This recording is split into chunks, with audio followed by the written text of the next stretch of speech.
Community Innovation and Knowledge Festival 2022 is a project of the University of the Philippines System through the Office of the Vice President for Academic Affairs, Office of the Vice President for Public Affairs, and in collaboration with the VP System Managing Director and Business Development Officer at CDU, the Internet Television Network at the University of the Philippines, now available for broadcast on Internet TV for national.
Agham at Sining also wants to thank our research and development partners and funding agencies. Commission on Higher Education, Office of Planning, Research and Knowledge Management, Department of Science and Technology, Philippine Council for Agriculture, Aquatic and Natural Resources Research and Development, Philippine Council for Industry, Energy and Emerging Technology Research and Development, Philippine Council for Health Research and Development, Advanced Science and Technology Institute, National Commission for Culture and the Arts, United States Agency for International Development. Today's event is also available through Facebook Live and YouTube live streaming. Post, tweet, or share your photos and videos from our event using our official hashtag, #AghamAtSini2022. May we request everyone to settle down and please start making your way to your seats. We will begin our program shortly.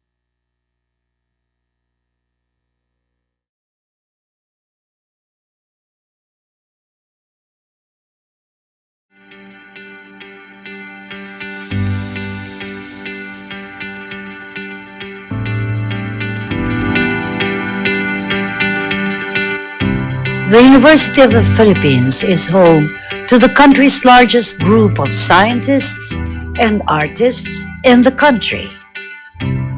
The university that adheres to the call as the national university by setting academic standards and initiating innovations in teaching, learning, and research. It is a research university having various fields of expertise through the creation and application of knowledge. UP fulfills its mandate of providing public service with honor and excellence, where its innovation in technology, research, and creative works are always grounded and committed to serving the Filipino nation.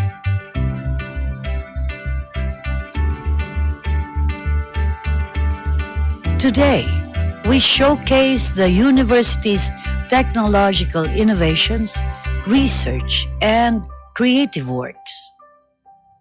Agham, best technologies adopted by industry and local government partners, promoting resilient infrastructure that fosters innovation, promising research that provides solutions towards inclusive and equitable quality education. Groundbreaking innovations for promoting sustainable lifestyles and a clean environment essential for human health and well-being. Sining, outstanding creativity in the university, rooted in our history, culture, and tradition. Relevant rediscovery of our identity through various artistic expressions and meaning-making in the science of art, cinema, and education. Celebrating research and innovations that shape the nation. Partnerships and collaborations that seal the future. Nakatuon sa pagpapalawak ng Agham at Sining para sa bayan. Ito ang UP Innovation and Knowledge Festival 2022. Ladies and gentlemen, please welcome on stage our hosts for this morning. She is a reporter, anchor, host of GMA Integrated News, while he is the Communications and Events Coordinator at the Asian Development Bank. Please welcome Maris Umali and Jules Gian. Magandang umaga po sa inyong lahat. Magandang umaga po, UP BGC. Good morning, Jules. Good morning. Napakaganda pala rito, no? BGC pa, na At may campus pala. BGC. Ngayon, kinukwento ko po sa kanila, ngayon ko lang nalaman na may UP BGC. Hindi ako nagagawi sa BGC. So nakakagulat na malaman at napakaganda. Grabe. That's right. Good morning po sa inyong lahat at syempre sa lahat ng mga kasama natin dito sa napakagandang campus ng UPBGC at syempre sa lahat ng mga manonood via live streaming. Good morning po sa inyong lahat. Good morning. Syempre masaya tayo na makasama kayong lahat sa araw na ito and this is day 2 of Agham at Sining UP Innovation and Knowledge Festival 2022. And of course, Jules, at sa lahat po ng mga kasama natin ngayong umaga. So I'm so excited this morning because there's so much to look forward to today. Napakarami po talaga nating mga researches na matutunghayan sa araw na ito. Di Tama ba, ka dyan, Jules? Maris. Kasi kahapon, kung babalikan natin, we featured the best technologies in UP. Ipinamalas sa atin ang mga gawang Pinoy at tatak UP sa mga innovations. Siyempre, ipinagbunyi din natin, Maris, ang ating ceremonial signing and partnership ng ating mga technology leaders at mga industry and government partners. And dagdag pa riyan, pinarangalan natin ang mga technology leaders and innovation fellows. Napakagandang pasimula ang mga pangyayari nitong ang day 1 ng Agham at Sining. That's right. Alam mo, Maris, sobrang hirap ikwento kasi sobrang daming naganap na masasaya kahapon. Kaya naman panoorin. Buti na lang nandyan ka. At syempre, ikaw rin dito. Buti na lang, merong pinrepare na video ang ating organizers para sa ating recap ng day 1. Panoorin natin to.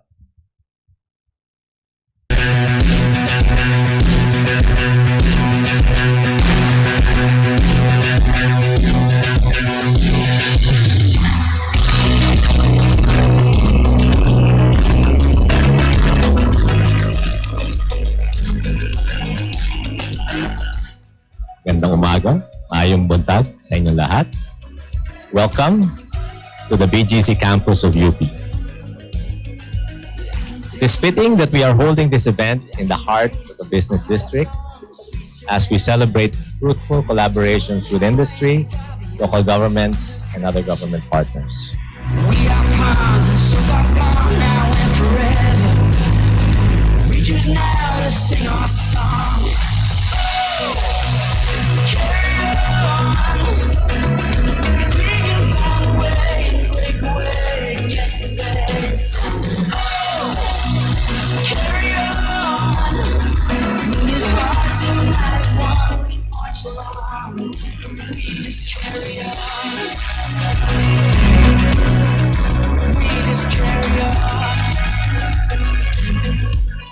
What we are showcasing today and tomorrow is part of the cumulative result of the university's commitment over many administrations to fulfill among its multiple missions its mandate as a research university, a producer of creative works, and as a public service university.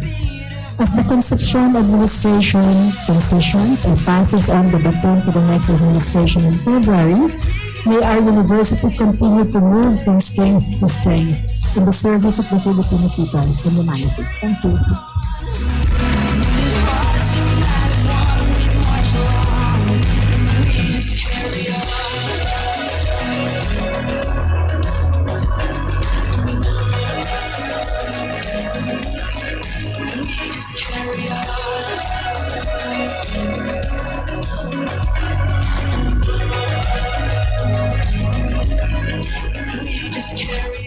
And I am personally grateful to the hardworking technology transfer and research support staff across the university for enabling our innovators year after year, kahit po may pandemic, to make these connections and make the work of our innovators available for their intended beneficiaries. Carry on. Moving hard to life while we march along. We just carry on. Carry on. We can find a way and break away against the sense. Carry on. Moving hard to life while we march along. We just carry on. staff and administrators for making today's event possible. Many thanks. So again, thank you all for coming, and we hope you have a great week ahead. Mabuhay po ang UP, mabuhay po ang bayan.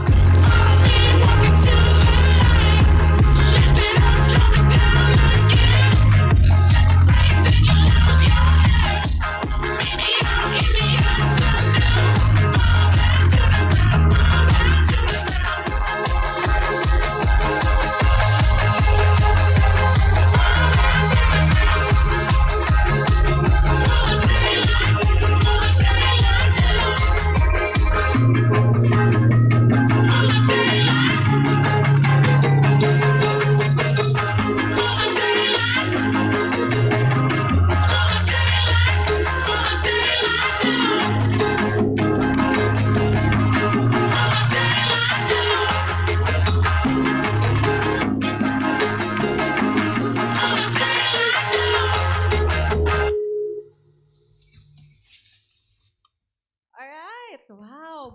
Truly a wonderful day one of this festival, di ba, Jules? Oo, kaya And- na-summarize nung same day edit na yun. Oo nga, parang mga kasal lang eh. Ganun na So, nga. guys, fasten your seatbelts and hang on tight because there's so much that we will be looking forward to this morning.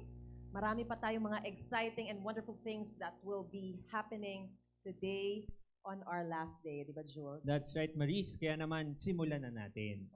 Okay, our keynote speaker is Academician Rodora V. Avanza, a Professor Emeritus from the Marine Science Institute, University of the Philippines, Diliman. Dr. Azanza currently leads the Philippine component or PhilCoast of the Belmont Forum Global Project entitled Coast and Ocean Assessment for Transformation and Sustainability, and the DOST commissioned NAST project entitled Pagtanaw 2050, Philippine Science, Technology, and Innovation Foresight 2050. She was the first woman dean of the College of Science of the UP Diliman and the first assistant vice president for academic affairs, international linkages of the UP system. Academician Azanza will take us to the vision of Pagtanaw 2050 as the immediate past president of the National Academy of Science and Technology. But of course, Maris, no, unfortunately, Academician Azanza is unable to join us in person today.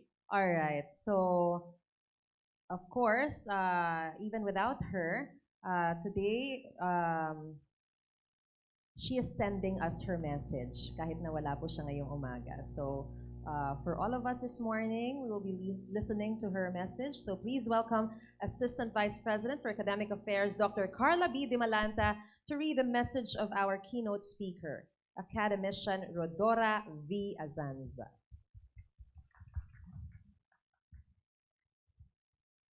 Thank you, Maris and Jules. So on behalf of Professor Emeritus and Academician Rodora Azanza, please allow me to read her message to all of us this morning. Distinguished guests, colleagues, friends, good morning.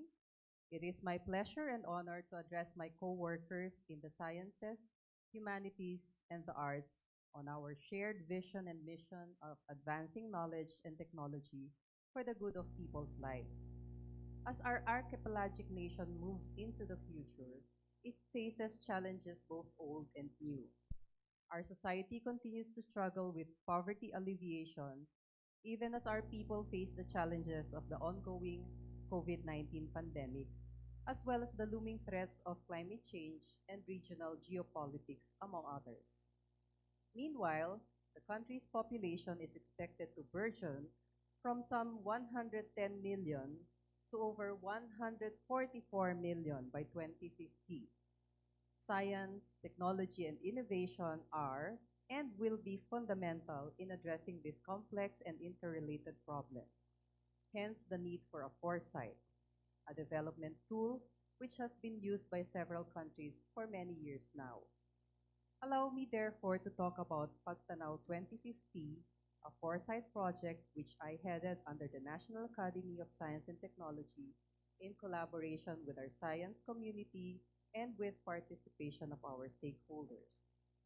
The first Philippine Science, Technology, and Innovation Foresight Project, with the result aptly called Pagtanaw 2050, was commissioned by the Department of Science and Technology under Secretary de la Peña and implemented during the period 2019 to 2021, meaning at the height of the COVID pandemic. The foresight underscores the archipelagic nature of our country and its implications and potentials for national development. With an estimated 220 million hectares of marine environment and 29.8 million hectares of land, the Philippines' many communities and cultures have been mostly coastal in nature. Some 60% of the population resides along the coast with a long history of use of the marine environment and resources. The observations, aspirations, and recommendations contained in this foresight are firmly grounded on a shared vision of a prosperous archipelagic maritime nation.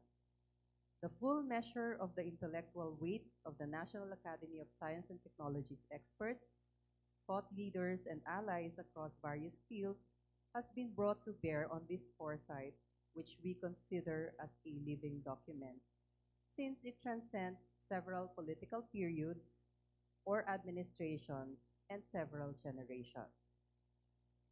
The foresight employed participatory and inclusive ideation and validation, from comprehensive reference scanning and the Delphi method to focus group discussions and scenario planning.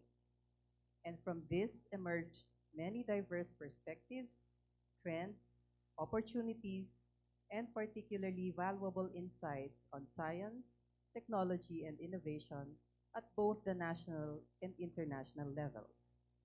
With Pagtanaw 2050, we look closer at our terrestrial and marine natural endowments or resources and look back at our long maritime history and close relationship with the seas surrounding our archipelago. The document can make us more aware that, as what I often say as project leader of Pagtanaw, as an archipelagic nation, we are not separated by our waters, but we are connected by our waters. A foresight for science, technology, and innovation should be embedded in the context of a national vision, where national development is framed and planned for a preferred and integrated future. Pagtanaw 2050 aims to focus the people's aspirations on the country's natural physical endowments, Filipino values and skills, and other potentials towards a sustainable, inclusive, archipelagic nation with healthy and productive citizens. This foresight builds on and goes beyond the current national aspirations or plans of Ambition 2040 and emphasizes science, technology, and innovation as enablers in the realization of the people's individual and shared dreams for a better future.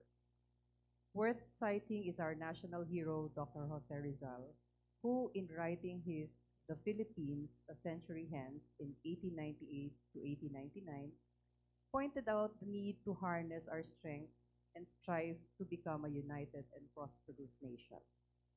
For example, our marine genetic resources, situated as they are within the Coral Triangle, a global center of marine biodiversity, can potentially produce novel biologically active compounds for various pharmaceutical and other purposes.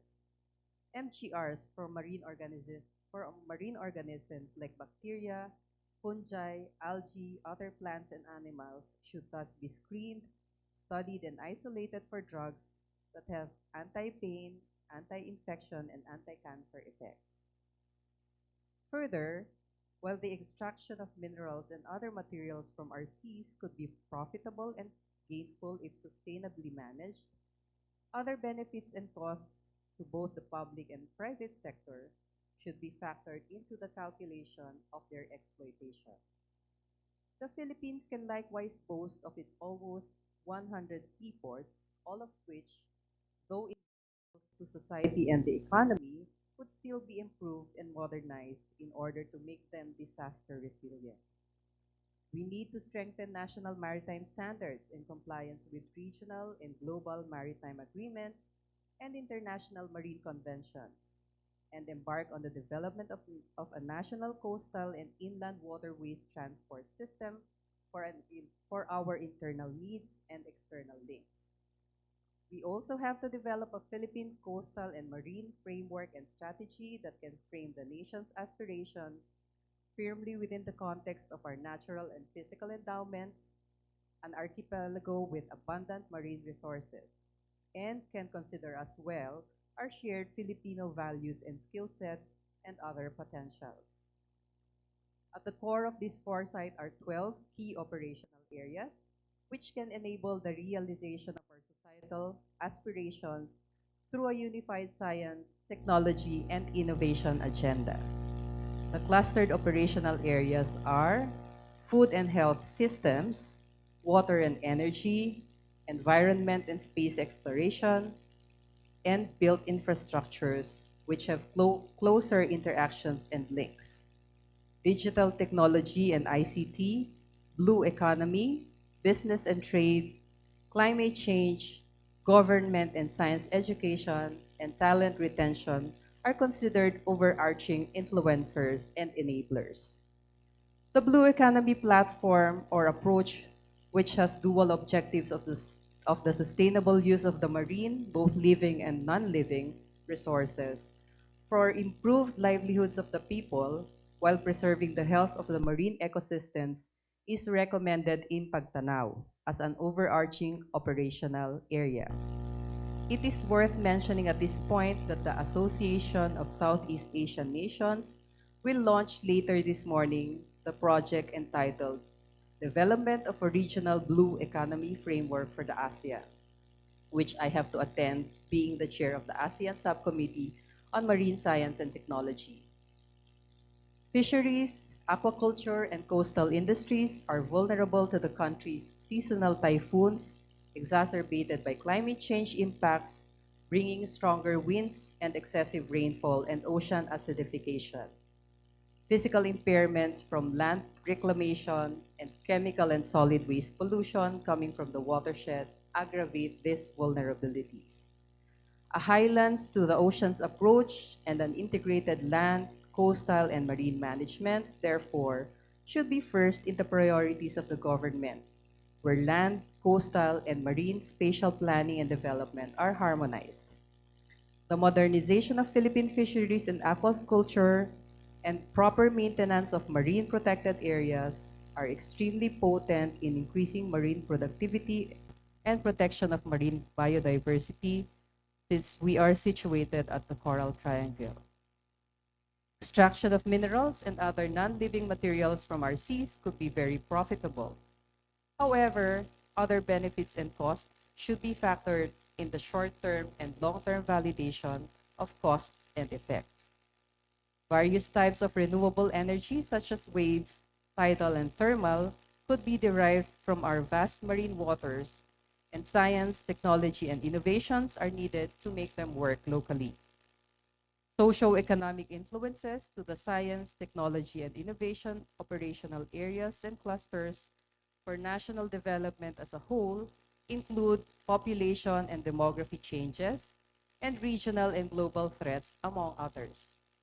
These threats could be turned into drivers or opportunities when the planning and implementation address long-term integrative goals in the short-term and mid-term development actions.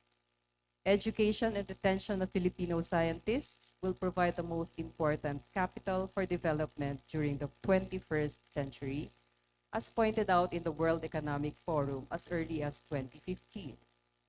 Proper governance at all levels and sectors and the whole of government approach should anchor on science, technology, and innovation. In conclusion, Pagtanaw 2050 necessitates a comprehensive review of relevant laws, policies, and guidelines to eliminate gaps, contradictions, and redundancies towards the goal of an inclusive Philippine prosperity while sustainably using our natural endowments. A globally competitive economy anchored on strong and vibrant science, technology, and innovation would move the Philippine archipelagic nation from a service economy to a knowledge economy and enable us to move fast and beyond the catch-up stage where we have been for a long time now. Maraming salamat po. Mabuhay ang Universidad ng Pilipinas. Mabuhay ang Pilipinas. Thank you.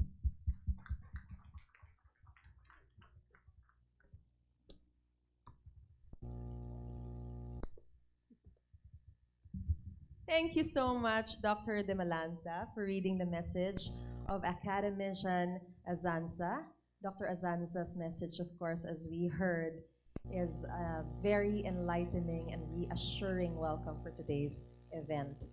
Truly, we need foresight. And the Pagtanaw 2050 is just that.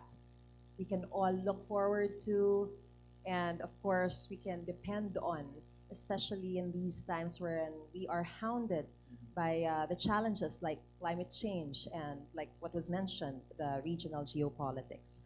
So there is just really more than what we know about research and what it can do and how it can affect us. So I think, of course, it is far greater and, of course, more interesting to be listening to all these. Thank you again, Dr. De Malanta. Thank you so much. Very important yung keyword na yun, no? Yung foresight, kumbaga na future-proof lahat ng mga plans natin for UP. Di ba 2050? As long as that year talagang nakaplano na lahat, nakikita na natin yung mga pwede mangyari. Exactly.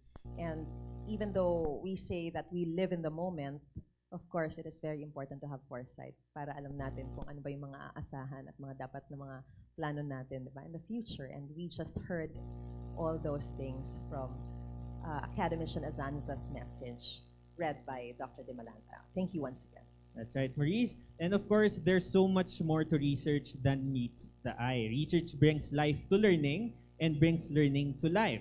Of course, these research endeavors are part of our mandate as the national university. That's why we recognize the support from the government as well through the Commission on Higher Education. Let us move on to our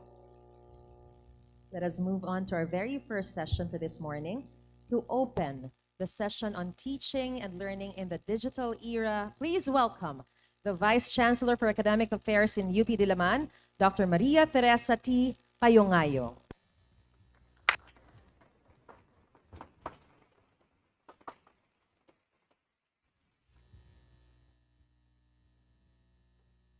Good morning, everyone. 2020 was an unprecedented year for the academic community due to the COVID-19 pandemic. The second semester of academic year 2019-2020 was abruptly cut short, and emergency remote learning was conducted. 2 years after, the University of the Philippines shifted to a blended learning mode, with some classes conducted on ground. The goal of the university as it enters the next semesters is to maximize the efforts that have been put in preparing for an inclusive education, mindful of the need for digital transformation, but responsive to unequal access to technology of faculty and students. The pandemic has truly changed the landscape of our education.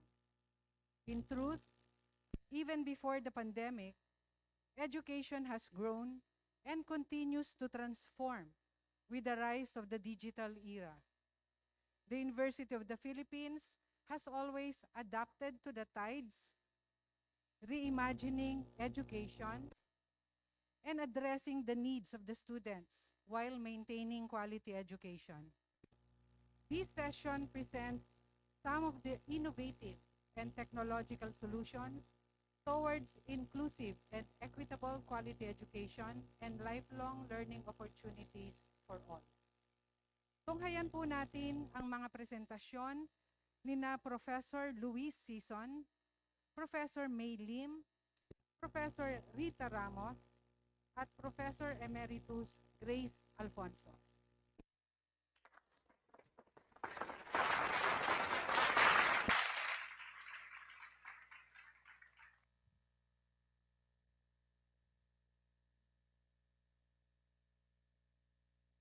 Hi, I'm Luis Sison, program leader of UP CHIP, or University Partnership with Industries and Communities to hone innovation and participation.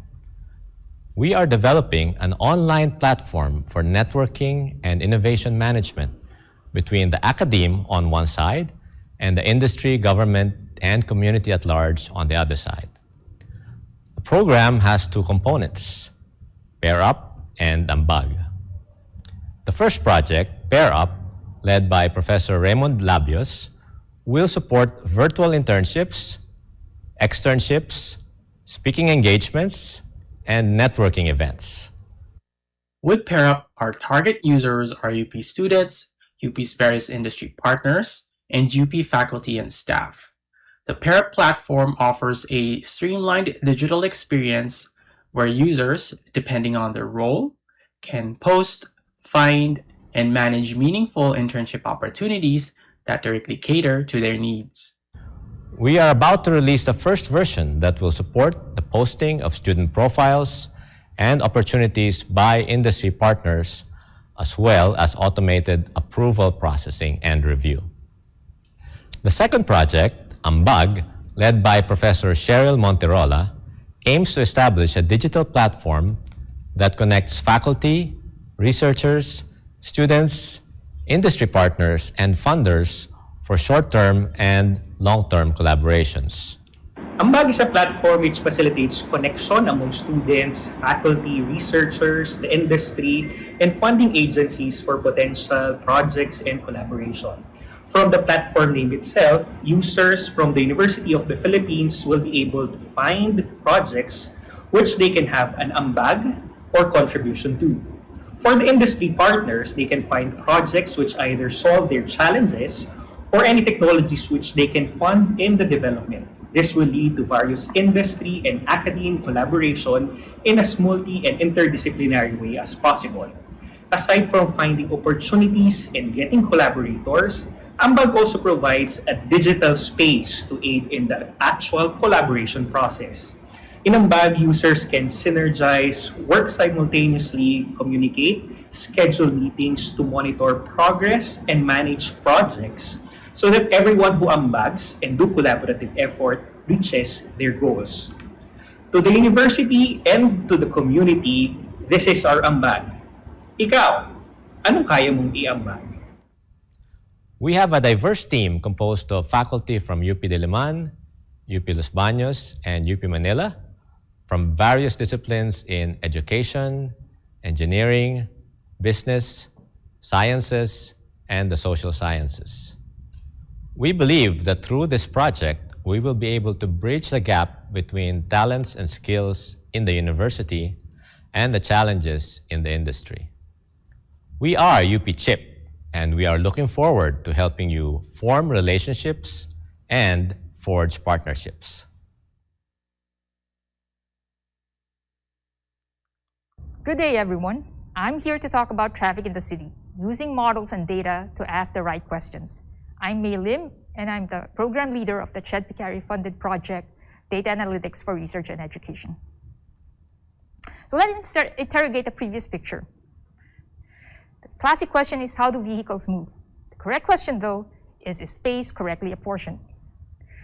When we track vehicles, what usually comes to mind is GPS tracking.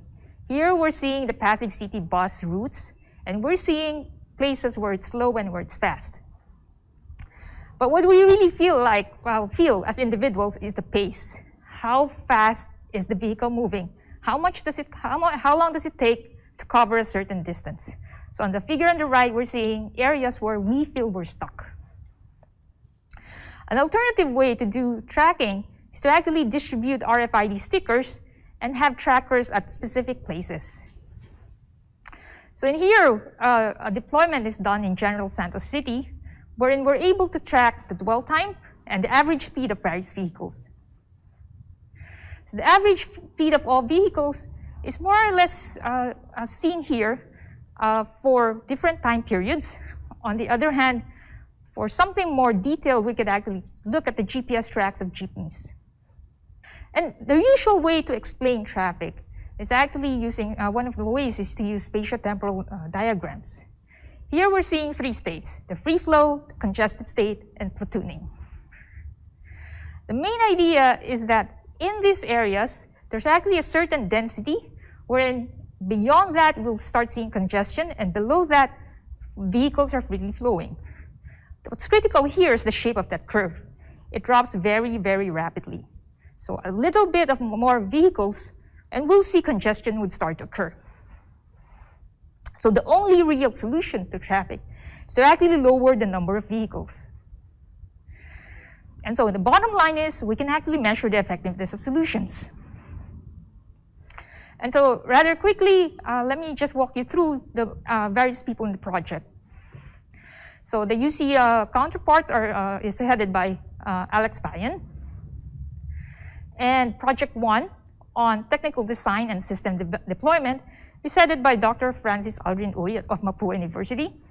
So Project 3 on the information exchange platform for the public sector, headed by Dr. Tiglao of the NCPAG, worked on creating a data flow, workflow that included not just the data side collection, but actually the stakeholders in creating an entire ecosystem for that particular platform.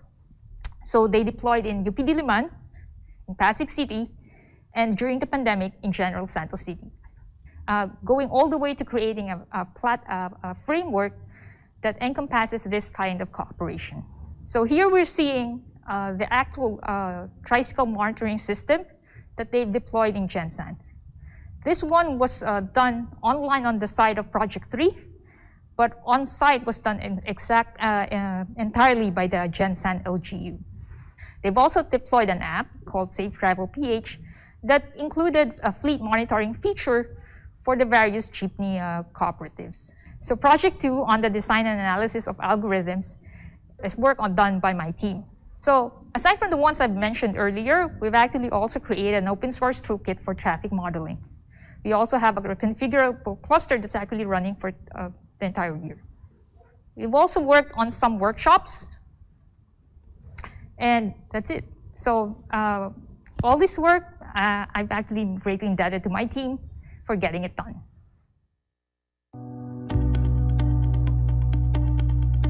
COVID-19 pandemic changed the educational landscape in the Philippines. UNESCO reports 28 million students were affected. Internet connectivity in the Philippines is behind compared to other developing countries in Asia. The inefficiency and high cost of internet connection in the country hinders users in their virtual learning activities. It is also related to the socioeconomic concerns of learners and educators.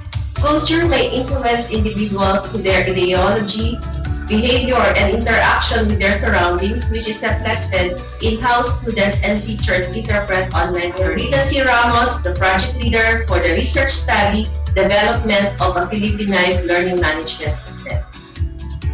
Other members of the team, Professor Primo Garcia, Assistant Professor Queenie Redulme, Assistant Professor Ria Cabales, Hannah May Rosario, Marie Karen Enrile, Carissa Doliente, Adrian Sandoval, and Ronaldo De Jesus.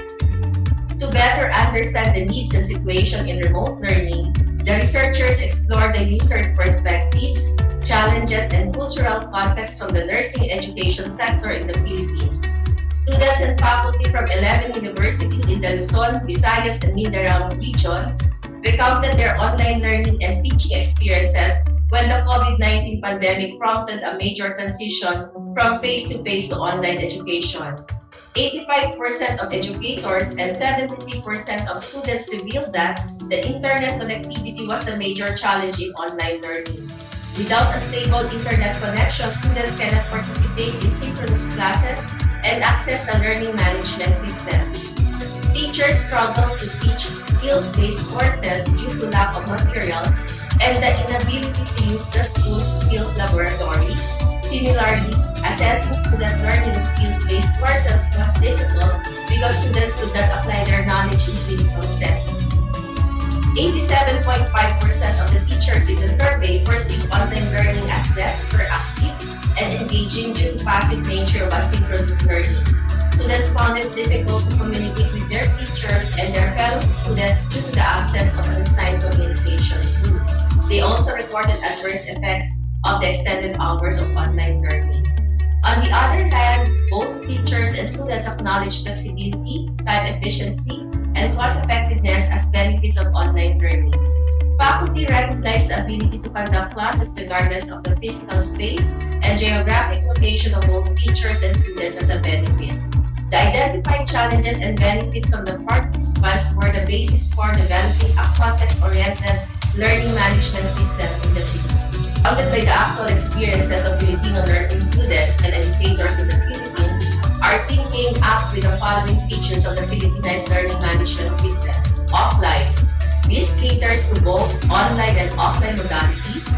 Users may access their modules, videos, and other learning materials by simply downloading them. Students may still be able to use the downloaded materials inside the LMS even if they have no or unstable internet connection. Accessible. The Philippinized Learning Management System will have a web-based and mobile application for its users. This will allow the students and educators to use whatever technology they have access to. Easy to use. The Philippinized is simply and easy to use. The team wanted to avoid overwhelming the users, especially those educators who are not technologically inclined. The Philippinized Learning Management System is the first LMS designed by Filipinos for Filipinos. With this technology, students and educators will be able to experience a better learning environment online. In the upcoming years, the project aims to cater to all fields of courses. Then we hope to help all kinds of students, educators, and institutions for the betterment of Philippine education.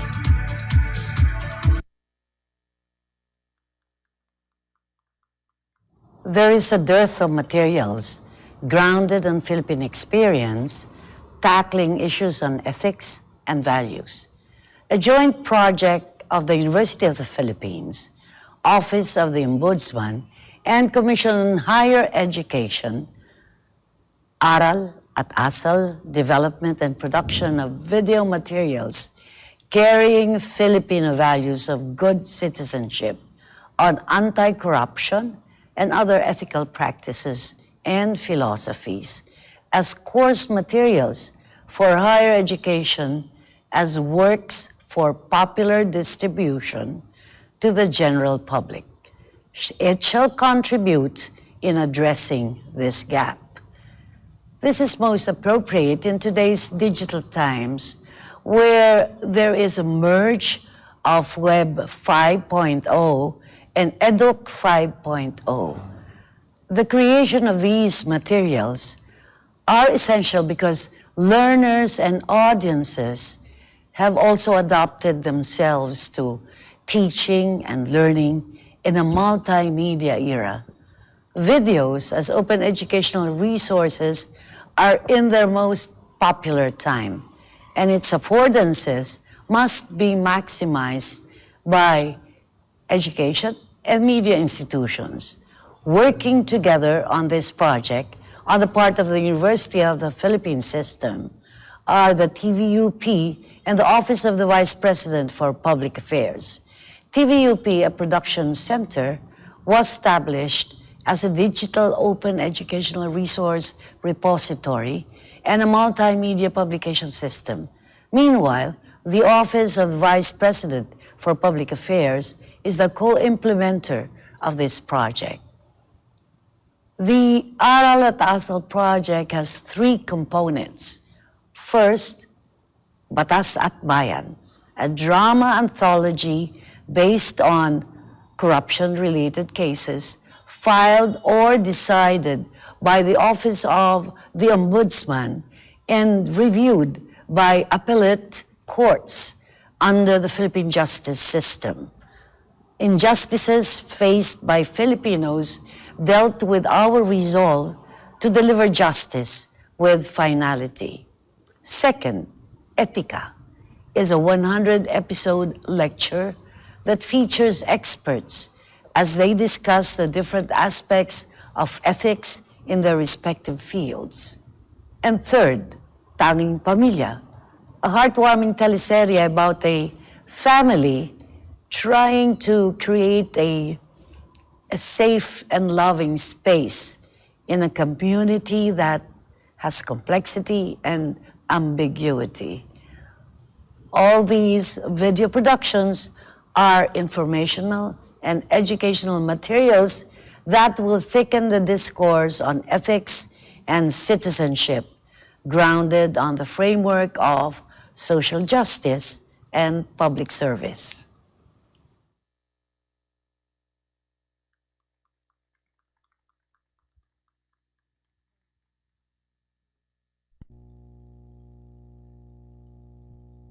All right, at this point, may we invite our project leaders to please come up on stage. Dr. Luis Sison, Dr. May Lim, Dr. Rita Ramos, and Dr. Grace Alfonso. Yan. Thank you so much for being here. And of course, Maris, we are also joined by our panelists. So let's call in the Executive Director of the National Institutes of Health from UP Manila, Dr. Eva Cutionco de la Paz. Good morning, ma'am. Morning, ma'am. And we also have the Vice Chancellor for Academic Affairs from UP Mindanao, Dr. Annabel Novero. So, Maris, our esteemed guests, will field their questions to our project leaders on the stage. Ito ulit yung sinabi kahapon na segment na hugot at sagot. Yun. Alright, so may pagkakatakbong sumagot ang ating mga project leaders sa mga katanungan ng mga panelists po natin sa harapan. At may we now hear from our dear panelists. Let's start off with a question.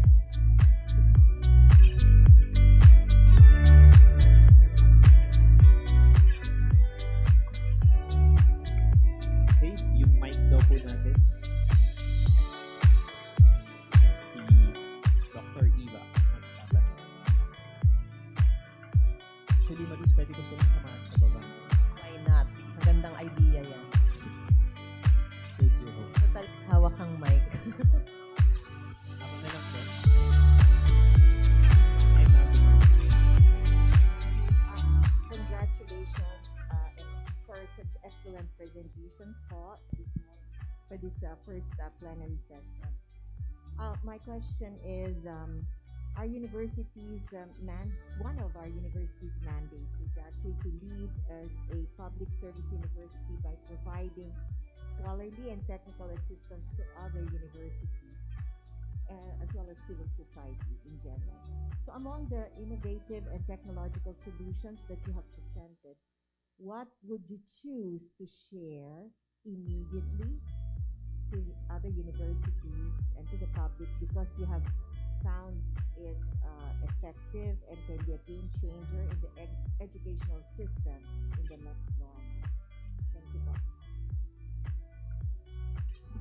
Okay, let's start off with probably Dr. Okay, ladies first. With Dr. Grace Alfonso, ma'am. Hi, Ma'am Eva. Parang gusto ko sabihin dahil tayo'y napunta sa isang posisyon that we are now into hybrid, kung ano man, iba-ibang tinawag, no? Flexible, hybrid, and also remote, no? Teaching and learning. So, yung pedagogy, yun ang iba. So, ngayon, napaka-importante na marami tayong materials na ma-access ng mga tao.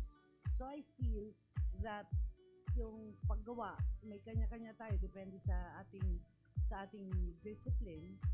So, yung mga materials doon should be available at sana accessible and freely accessible. Kaya we really are pushing for open educational resources so we can help out in delivering this all over the country. Diretso sa mga tao at ganun din accessible to our faculty and students. So kumbaga gagamitin itong course material, lalagay lang ang link and you have it in the repository and to be replayed anytime. So ganun po yung that's why I think that's the best form and it's going to be like that even before we went into pandemic. Nangyayari na po sa buong mundo. Ngayon naman nakaka-catch up na po tayo. Everybody went into this creative way of doing their teaching and learning in the digital time. So, thank you. Exactly. Accessibility is key. Dr. Luis Sison? For Project Chip, dalawa yung components, no? So let me start with the second one. Increasingly, innovation and technopreneurship is being advocated across the educational system. No? CHED even issued a CMO in support of the development of that ecosystem. And that's where the Ambag platform comes into play because it will allow students, faculty, researchers to make connections. No? Ngayon, we are blessed because we're able to do face-to-face. No? And every time I meet someone, biglang nanganganak na ng mga opportunities. No? Imagine being able to do that efficiently online and being able to follow up and escalate the engagements and collaboration. So that's the intent of Amambag. And for Pair Up also, the intent is to be able to hook up to industry partners. So yesterday we had a good number of industry partners here today. I imagine students having access to them even though they're not here and being able to make connections to advance their career. No? So right now we're piloting only in UP in certain CUs, but we hope to expand this to the whole UP system and eventually make this platform available to other universities as well through software or platform licensing. Thank you, Dr. Luis. How about for Drs. May and Dr. Rita? Hello. For our team, the very siguro hugot po talaga ng aming team is advocacy to help and reach out other universities. Especially that since ako po ay from UP Open University, although kami po ay sanay po sa online learning, ito po yung nag-prompt din sa amin na maka-reach out sa malalayong university at alam po naman natin na hindi lahat po ng universidad ay may kakayahang mag-sustain ng kanilang learning management system. I understand that we have a number of LMS, but this time we consider also something that is empirical. So we came out with needs analysis of 11 universities from Luzon, Visayas, Mindanao. Kasi ang gusto po namin tingnan yung lens po ng kultura. Kasi maaring ito po yung mga LMS na readily available with us, but with the team, talaga po pinag-aralan po namin ang kanilang mga kagawian, practices, kasi madali pong sabihin na ibigay po natin itong LMS. But this time, before po kami gumawa ng LMS, talaga po namin yung amin din pong sample sa aming FGD po ay talaga pong well stratified at talaga siyang well represented ng iba't ibang lugar at iba't ibang university para po makapture namin ang pangangailangan. So, we're looking forward kasi po nasa pilot testing na kami, buo na rin po. At next year po by January, we'll be implementing this to 3 major universities po dito sa Pilipinas. At luckily, kung kami po ay makatapos at meron pa po sana pong funding, we would like really to siguro reach out kung mas maraming university po sa Luzon, Visayas, Mindanao. Kasi ngayon po, di ba, remote learning, and alam din po natin sa new normal, may mga pagbabago na kahit po nagre-require na ng face-to-face, kailangan pa rin po natin i-consider ang LMS. So ito po ang sinasabi namin na we're so proud na na-capture namin ang mga kagawian at mga practices at mga hinaingba ng mga teachers and students from different nationwide. So yun po, hopefully pagkatapos po namin to ay kasi nursing lang po ang aming sinimulan dito. Ang aming pong adhikait at advocacy will reach out other professions and other ibang programs pa po. Yun lang po. Maraming salamat. Thank you so much. So, good morning po. Thank you for the question. Siguro sagutin ko sa idea na hindi usually limitation sa field namin yung materials.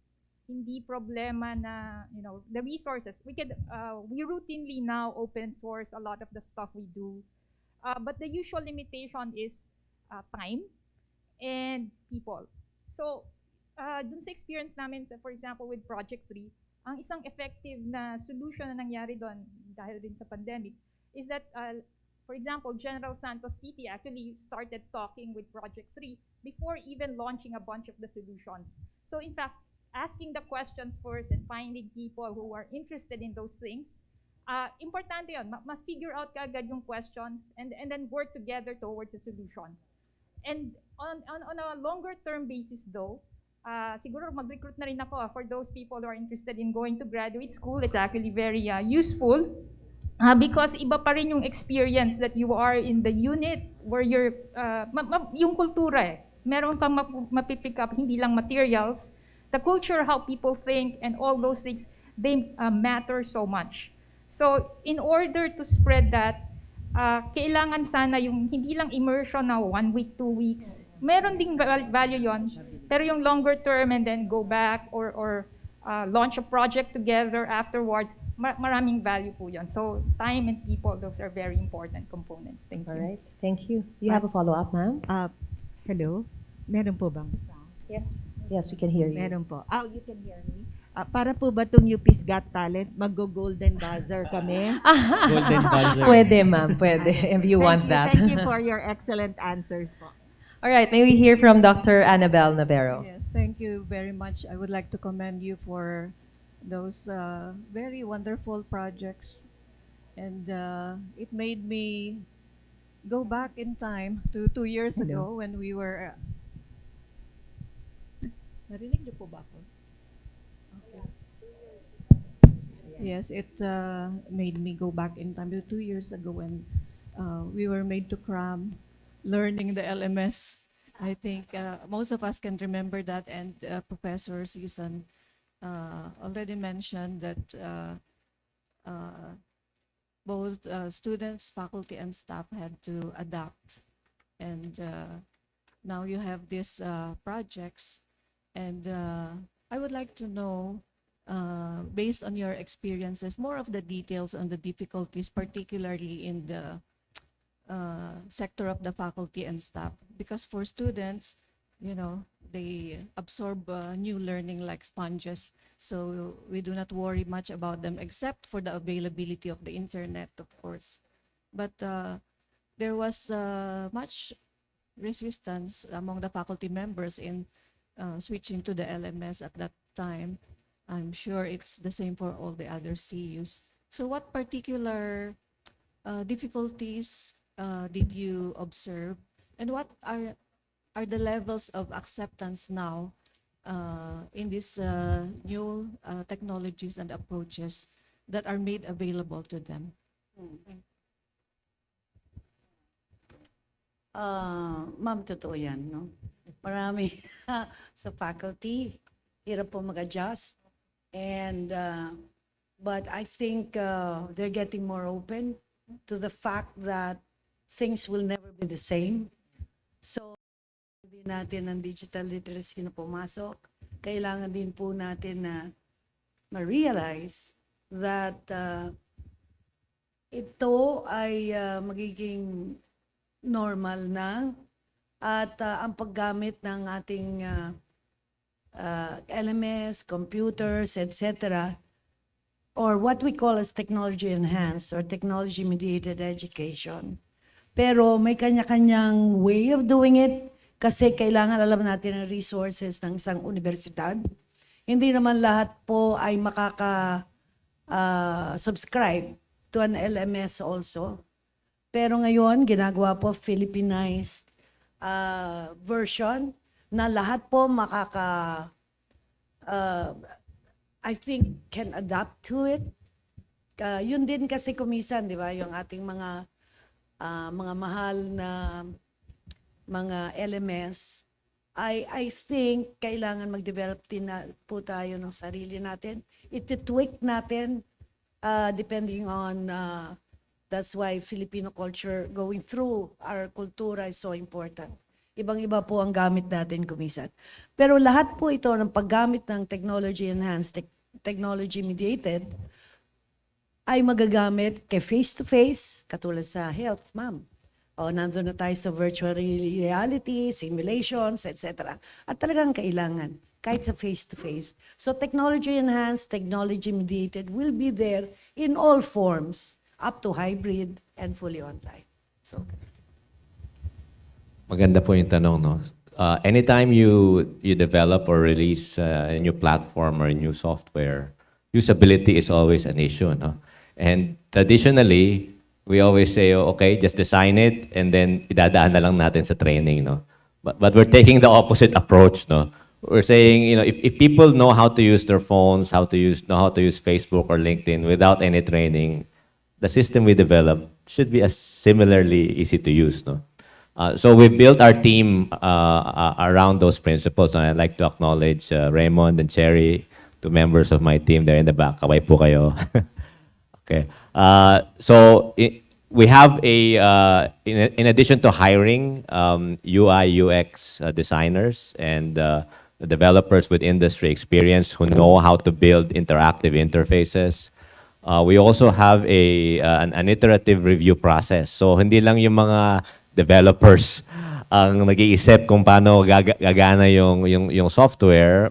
We're looking at it, we're very user-centric in how we design, and we make sure that the policies will also align with the usability and the other technical features of the platform. And then we continuously test and get feedback. No? So from day one, ang goal namin, pag kinailangan pa ng training, I think we had failed in the design of our platform. No? So that's one of our operating principles. Ma'am, 4 na phases po kasi yung aming study. Phase 1, Phase 2, Phase 3, Phase 4. Yung Phase 1 po needs analysis. So ito po yung nagko-conduct kami ng FGD, mga interviews, kasi po gusto naming malaman doon yung talagang mga experiences po. So makikita namin na merong both positive and negative. Tapos makikita nyo rin po yung sentimiento ng mga estudyante versus with the teachers. So doon namin nakikita as researcher. And at the same time, since it was research-driven din po talaga yung aming phase 1 bago kami gumawa ng isang LMS, nakita namin doon yung mga difficulties nila like internet, interaction. So we make sure also that the result of our qualitative study would be incorporated in our LMS. So yun po. I'm sorry po. Pwede po mag-follow up, Prof. Oo.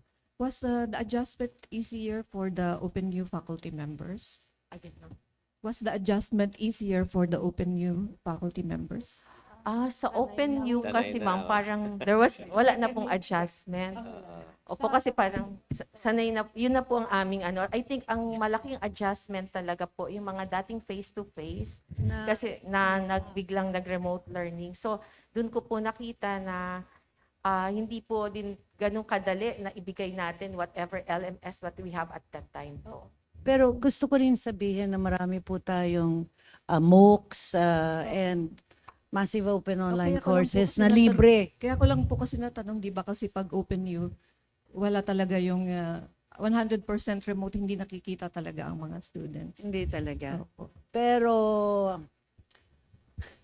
kailangan po, kasi there are ways to, lagi nila sinasabi parang imposible na fully online, even lab. Pero kami naniniwala na pwede. Why? What we do is, in their area, meron po silang practice doon. That's the way we do nursing, for example. Doon po sila. Kasi naman, ang pag-opera, for example, hindi po naman ginagawa sa classroom. Training po ang nasa classroom at online at lahat po. So, pag mag-opera ka, sa hospital ka rin. So, yung hindi rin, so yung classroom mo lang na iba ang nature, pero pareho ang outcomes. Outcomes-based din po ang design. So, kailangan maganda yung design ng kurso.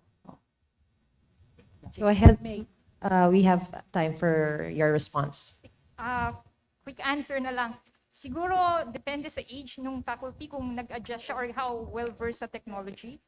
But usually, hindi namin naging issue. I'm from physics. So usually, hindi naging issue kung ano yung technology. Rather, is there gonna be a lot of feedback from the student? There's a lot of interaction. On the limitation side, it could go as, ang limitation ng student is mabagal yung bandwidth. Faculty members could go to Discord.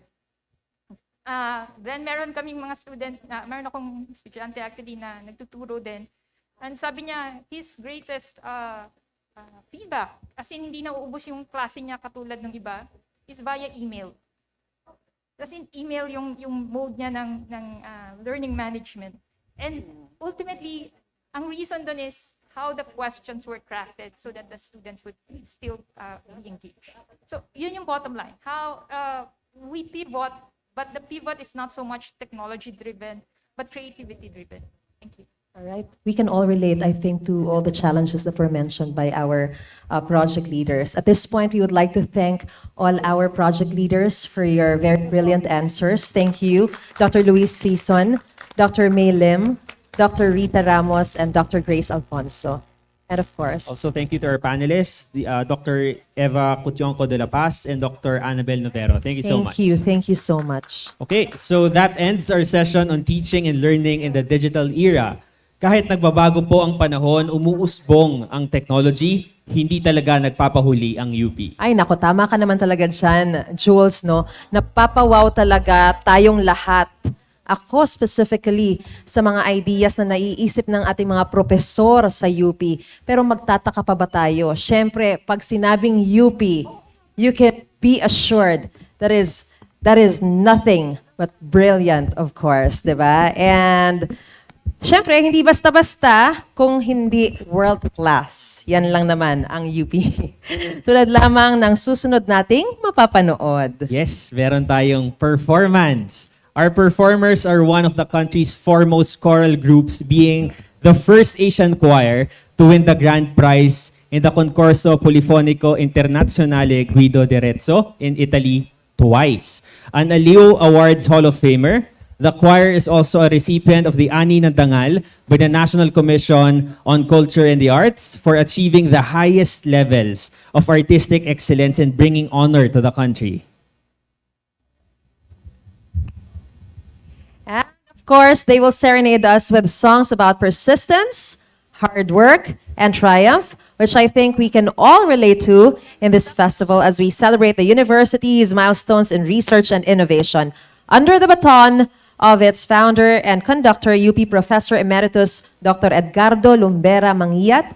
Please give a big warm round of applause to the UP Singing Ambassadors.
Sama nating abutin, pinakamatayong tuwin.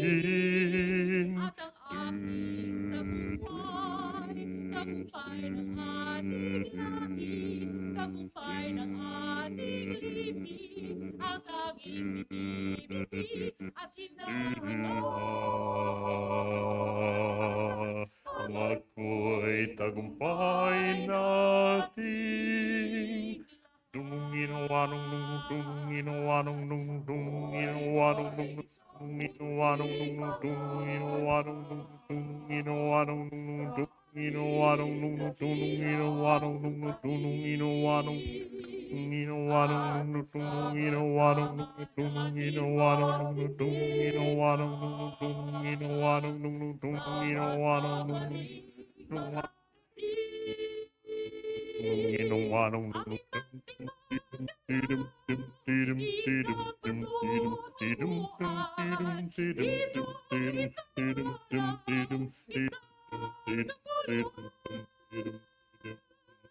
Sama-sama natin pinakamatayo na bituin. At ang aking tagumpay ng tagumpay ng ating ibig, at ang ibig at Ang ako'y tagumpay nating lahat. Ang ako'y tagumpay nating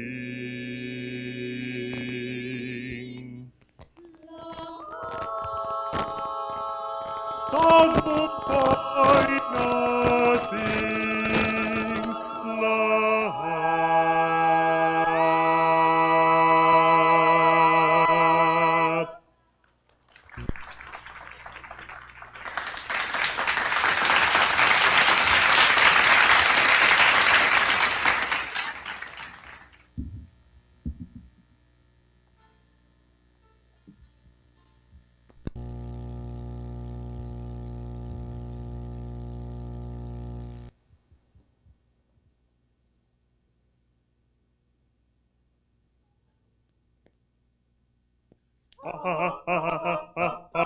Pum-pum, ibon, sanga, awit, tunog, himig, ang diwa, ang buhay, higin, hawa, ginhawa, ibon, sanga, awit, tunog, himig, ang diwa, ang buhay, higin, hawa, ginhawa, ang ibong munti, wala ano-ano'y lumipad, nag-iwan ng araw na sadyang matapat, ay uunlad.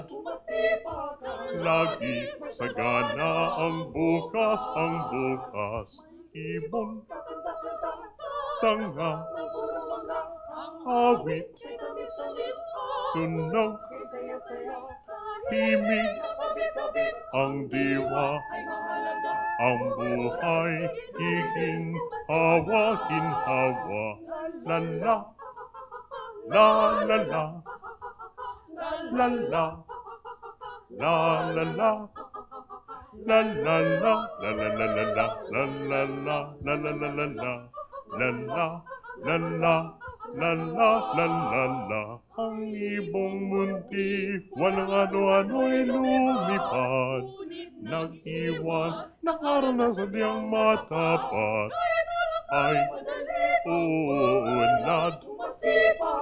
Lagi sagana ang bukas, ibon, sanga, awit, tunog, himig, ang diwa, ang buhay, higin, hawa, ginhawa, may ibon sa sanga, may ibong kakanta, kakanta, kanta.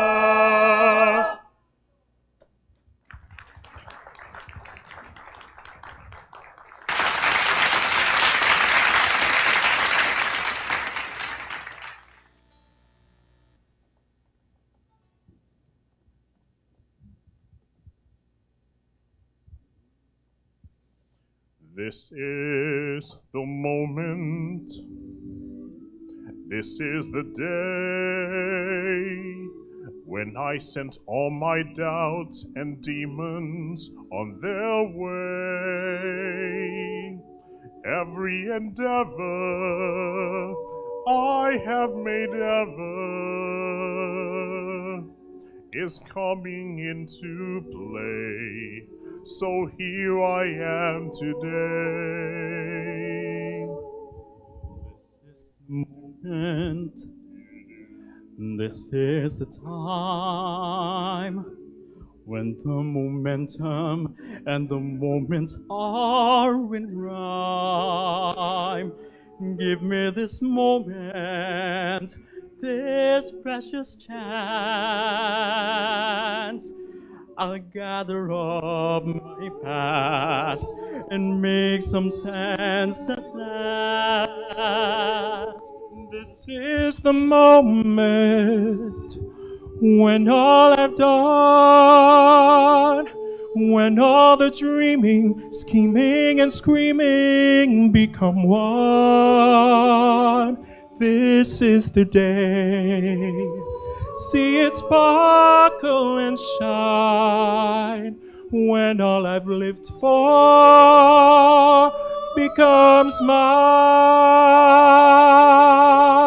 For all these years, I faced the world alone, and now the time has come to prove to them I've made it on my own. This is the moment, my final test.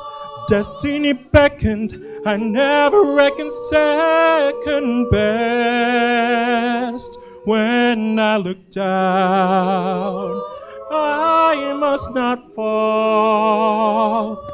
This is the moment, the sweetest moment of them all. This is the moment, damn all the odds. They say or never, I'll sit forever with the gods. When I look back, I will always recall, moment from moment, this is the moment, the greatest moment of them all. Moment of them all.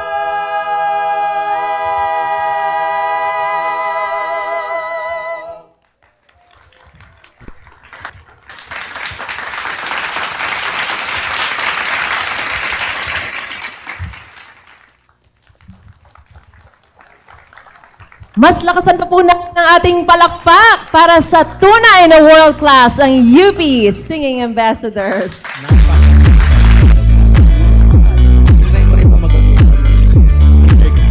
Hindi hanggang mga church choir lang. Hindi ako attempt. Napakahusay. Sana yung mga videos ninyo i-post ninyo. Ha? Tapos may hashtag tayo. Official hashtag daw natin ngayon ay Agham at Sining. Hashtag Agham at Sining. So talagang nakakabilib. Yung akala mong puro aral-aral lang, research lang mga taga-UP. Siyempre nilang natin. Pero look at that, diba? Sabi nga ng TikTok community, songerist din pala ang mga UP. But in all honesty po, UP also puts a premium on arts, culture, humanities, and the social sciences. Hindi lang parating science and technology, research and development. Of course, super talented. At syempre, maraming salamat po sa pagpapaunlak ng isang napakaganda at husay, hindi lang itatong napakahusay na mga awitin mula sa Singing Ambassadors. That's right. Syempre po, kasunod ng mga pagtatanghal ng sining ay meron po tayong session muli na mag-uugnay sa sining at agham. And our presenter for this session is a Professor Emeritus of English and Creative Writing and an awardee of numerous Palanca Awards. Please welcome Dr. Jose Butch Dalisay Jr.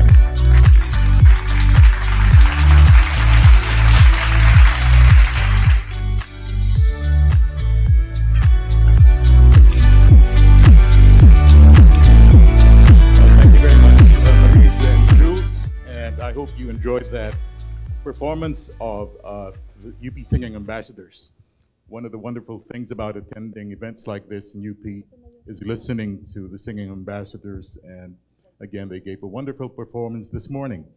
But let me now go into the next part of our program, which will have to do with something kind of off the mainstream as far as these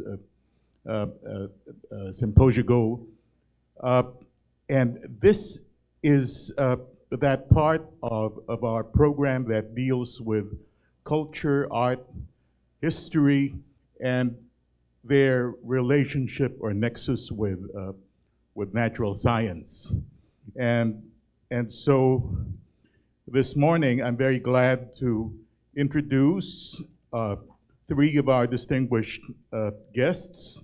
I call them actually storytellers because what they are doing are really just other ways of telling the story of the Filipino, parts of which we still have to learn. And so our storytellers this morning are Dr. Grace Alfonso, Professor Nicolas de Ocampo, and Dr. Maria Corazon de Ungria.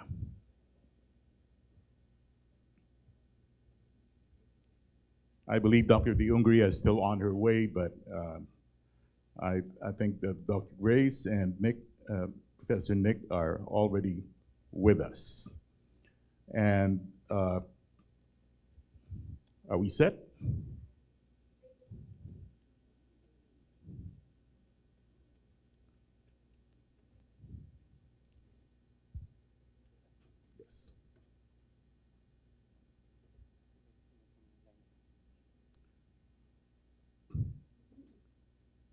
And the formal title of our symposium is Sining at Ako, Kasaysayan, Kultura at Pagkakakilanlan.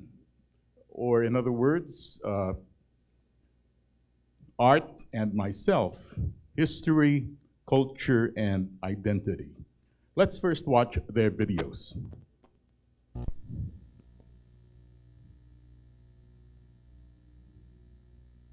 Cinema for Education, rationalizing the Philippine audiovisual industry to promote inclusive education through film literacy, is a research project that imagines a new audiovisual industry. It adapts to the usage of digital technology in its knowledge content and its teaching methods, with the motivation to improve our traditional education system. It seeks to promote an image-based education that complements the conventional word-based knowledge production and responds to the new consciousness and practices brought about by the digital technology. It has become more urgent to the educational community to adapt to the advantages that can be gained through the use of digital technology as a result of the advances brought about by the K-12 program. The project's main problem is figuring out how to develop film for education and how to retool education to support an image-based approach to learning. In response, the project offers examples that can be replicated for future use. 9 educational videos were created, each supplemented by 9 ancillary instructional materials that can be used to teach the lessons found in the film texts. In particular, the research program envisions a new audiovisual industry that will deal with issues brought on by an educational system in need of pedagogical innovations in light of both the pandemic and the evolving technological environment.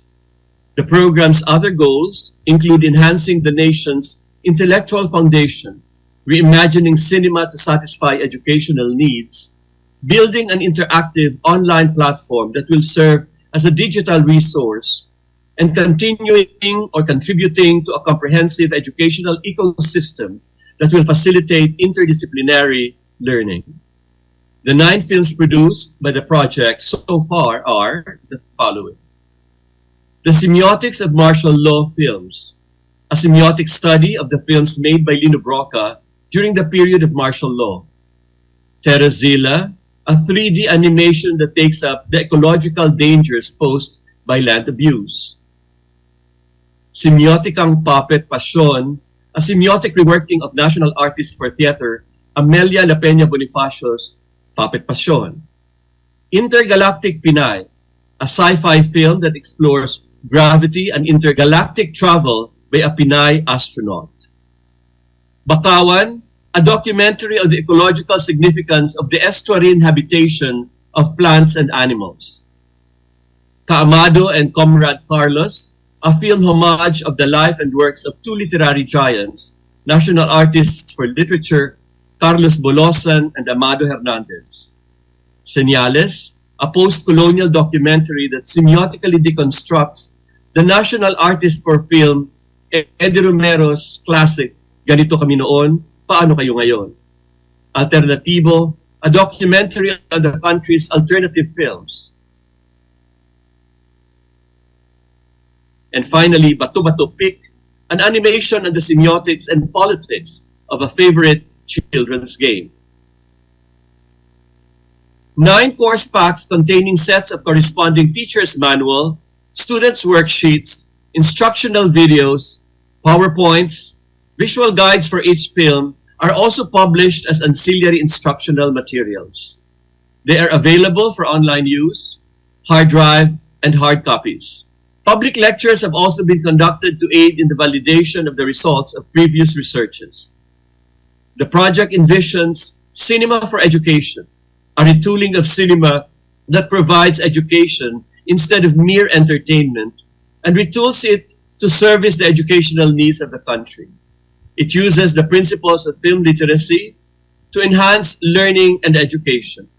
With a holistic vision, it applies to all branches of education and sees film as an audiovisual medium, as a motion picture device, and practice that can be used to harness the production of knowledge in all fields of learning.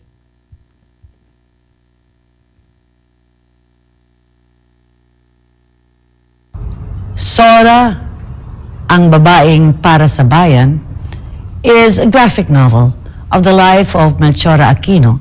It aims to focus and raise awareness on a study of our nation's history and culture, struggle for independence, and the identity of Filipino women in an open distance e-learning framework. The project is a combination of development, perception, and production study through a graphic novel, Sora, ang babaeng para sa bayan. The foundation of our research is grounded on oral history, more particularly with a comprehensive interview with the grandchildren of Melchora Aquino. What has been written about Tandang Sora has only been 1 or 2 pages in Philippine history books written by our historians. Therefore, this project needed an analysis that describes the milieu at the time of Tandang Sora's life. Aside from historical and production design research, the other research are digital graphic novel by performative research by Dr. Jean A. Saludades. In the Sora project, the objective is to involve the subject, the graphic novel artist herself, in provoking the audience's thoughts by showing the process involved in the production of the graphic reportage. Sora, ang babaeng para sa bayan, the female heroine from the perspective of a social movement by Dr. Alexander G. Flor. The paper will conduct a semiotic analysis of the visual and textual rendering of Gigi Alfonso's graphic novel sequences and identify the parallels to be found between Tandang Sora's persona and the Masonic thought that partially defined the Philippine revolutionary movement in the late 1800s. Melchora Aquino as a discursive resource, social construction of individual and collective identities in graphic novel based on MOOC by Dr. Primo G. Garcia. Using discourse analysis of the learner's posts or submissions, the study shall unpack the identities, created by the learners for themselves and others in their writing practices, as well as the outcomes arising from these identity-making acts. Effectiveness of massive open online course, MOOC, in Teaching History by Dr. Melinda D.P. Bandalaria. It is in this context that this research will be conducted. That is investigating another platform, the massive open online course, on two aspects: its role in popularizing Philippine history and its role to supplement the formal teaching of history in schools. Comparative study of effectiveness of SORA, Ang Babaeng Para sa Bayan, in printed and e-formats by Dr. Melinda F. Lumanta. This component of the study will assess the effectiveness of a graphic novel about a historical figure as a teaching material in both print and electronic formats. The research also gives emphasis to public history, as it tells the story of a woman during the time of the start of awareness of nationalism, Filipino identity, and the fight for freedom, and the role of women in revolutionary times. It aims to deepen and empower the public's connection with the knowledge of the past to promote history. Sora, as a graphic novel, hopes to bring special insights, accessible and useful to the public. It focuses on the flexibility of boundaries and complexity of relationships of what is public, academic, forms of history in terms of communication with the use of digital communication.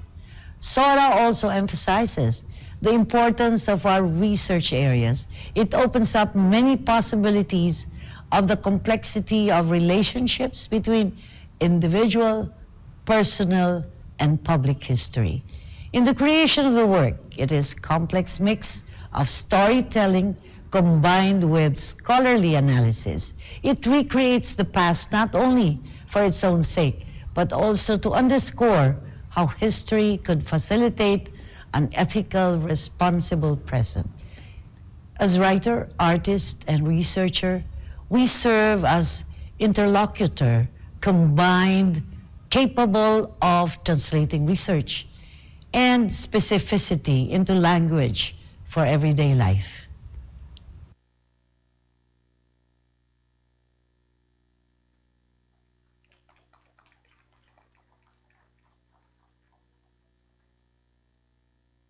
Between the Zamboanga Peninsula and Sabah, Borneo is a network of around 900 islands, known as the Sulu Archipelago. It may have served as a stepping stone for prehistoric human migrations to and from Mindanao, the Philippines, and Borneo, because they are separated by shallow waters. The biology and cultures of the human occupants in the area have probably been influenced for many years by its relative seclusion as well as the variety of island settings. At present, Tawi-Tawi and Sulu provinces are dominated by the Tausug group and various Sama populations. The origins and history of a people is a complex discourse that may be linked to both the complexity of human behavior and the wide range of disciplines that contribute to the narratives.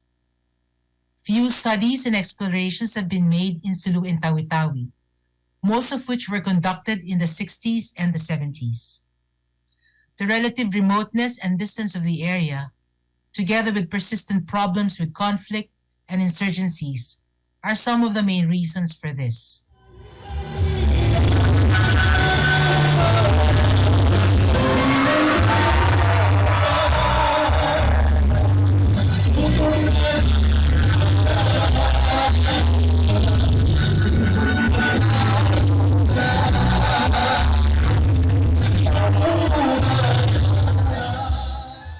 This program aims to help revive research about the culture and history of the region by gaining a greater understanding of the origins and transformations of Sama peoples in Tawi-Tawi over time. It will do so by drawing evidence from genetics, linguistics, and cultural anthropology.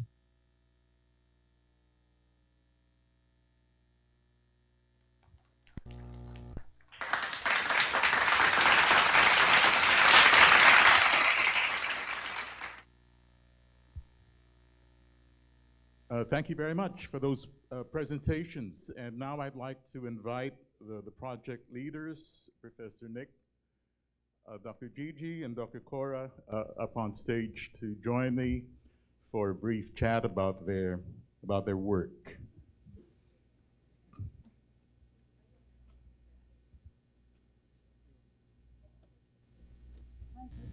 Hi.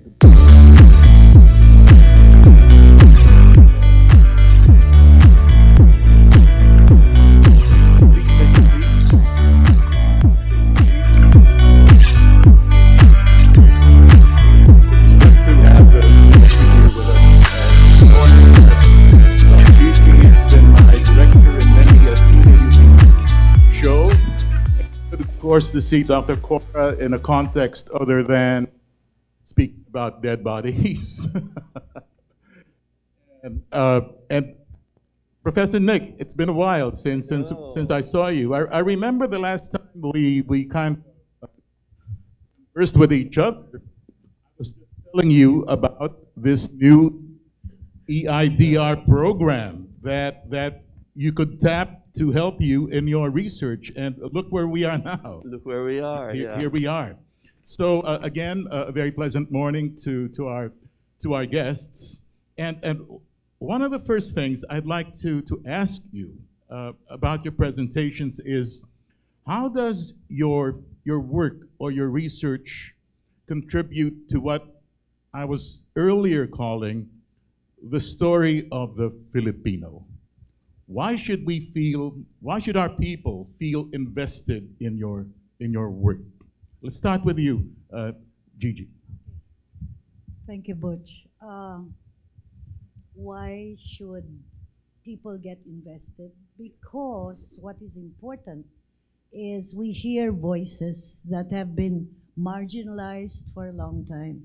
We are creating spaces for stories to come in. Kasi ngayon, Sir Butch, di ba sa digital, may democratized eh. Everybody can come out with their voices, and what we do now is for them to have a space. Yung going back to history, kasi kumisan kailangan ibahin mo yung lente. Dati, iba yung lente. Ngayong panahon, katulad ng sa aming project, we were talking about women's role in the revolution. So, kailangan mailabas yun dahil kakaunti ang nagsusulat tungkol sa kababaihan. Thank you very much, sir. So sa amin naman po, being a biologist, a geneticist, kailangan po nating hanapin at unawain ang pagkakapare-pareho, pinagkakaiba ng iba't ibang grupong Pilipino. We know that Philippine, kasi when you talk about Filipino, that's a social context. Filipino is a nationality, so we know we've got similarities with other groups and populations. Pero balik pa rin tayo sa Filipino as an identity. So sa aming pong trabaho in genetics, yung po kasing DNA natin pwede natin gamitin for forensics. Tinuringan nyo nga mga buhay, mga patay, etc. So it's an integral part of our work, DNA databasing. Pero isa rin po, ito naman yung mas kinover nitong proyektong ito, is yung ating ano ba yung kwento natin at ano maiko-contribute ng genetics dun sa kwentong ginagamit na ng language at saka ng culture. Kasi meron ding kwentong genetics eh. Tutulong din yan, susuporta din yan. In our work dyan nga po sa Sambasulta, Zamboanga, Basilan, Sulu, Tawi-Tawi, there are many geographically isolated areas. And you saw our PhD student, si Jay Rodriguez, he's from UPLB actually, kumakanta siya, he learned the language so he can communicate. So yung identity ng mga tao doon, medyo nagkaiba in terms of genetics, kasi una, isolated sila. So yung mga pag-aasawa nila, pag-form ng families, iba. Yung ibang kultura, meron ding siyempre, pag pinagkaiba ang tausugat sa mabangingi. So with that, ang gusto po namin gawin in this particular project is kilalanin ang grupo ayon sa kanilang genetics. At gamitin yon, katulad nila, bigyan sila ng espasyo, space, to tell their own stories. It's not my story to tell, it's their story to tell.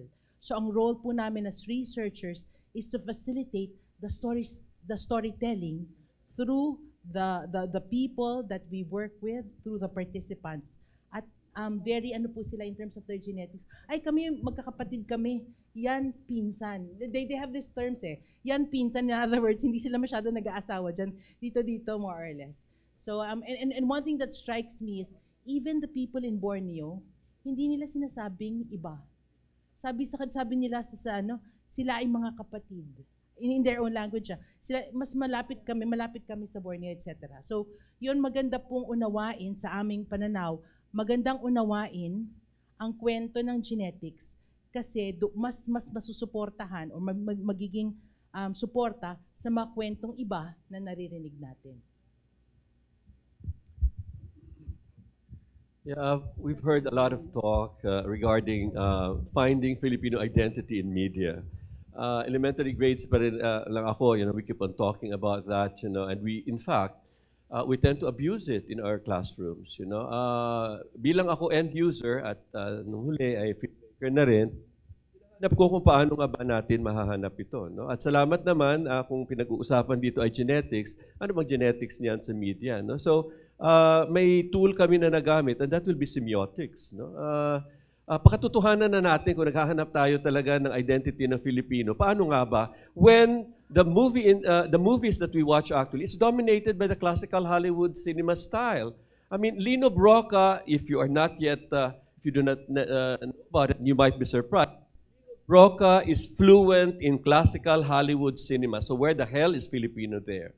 I mean, how exactly are we negotiating with post-colonialism, with all of these issues that we seem to take for granted? We are so dominated by all of these things that are actually and may actually be anti-Filipino. And yet, using semiotics as well, we can deconstruct, decode, and really study the very semiotic, ang hibla ng pagkakaroon natin ng representasyon.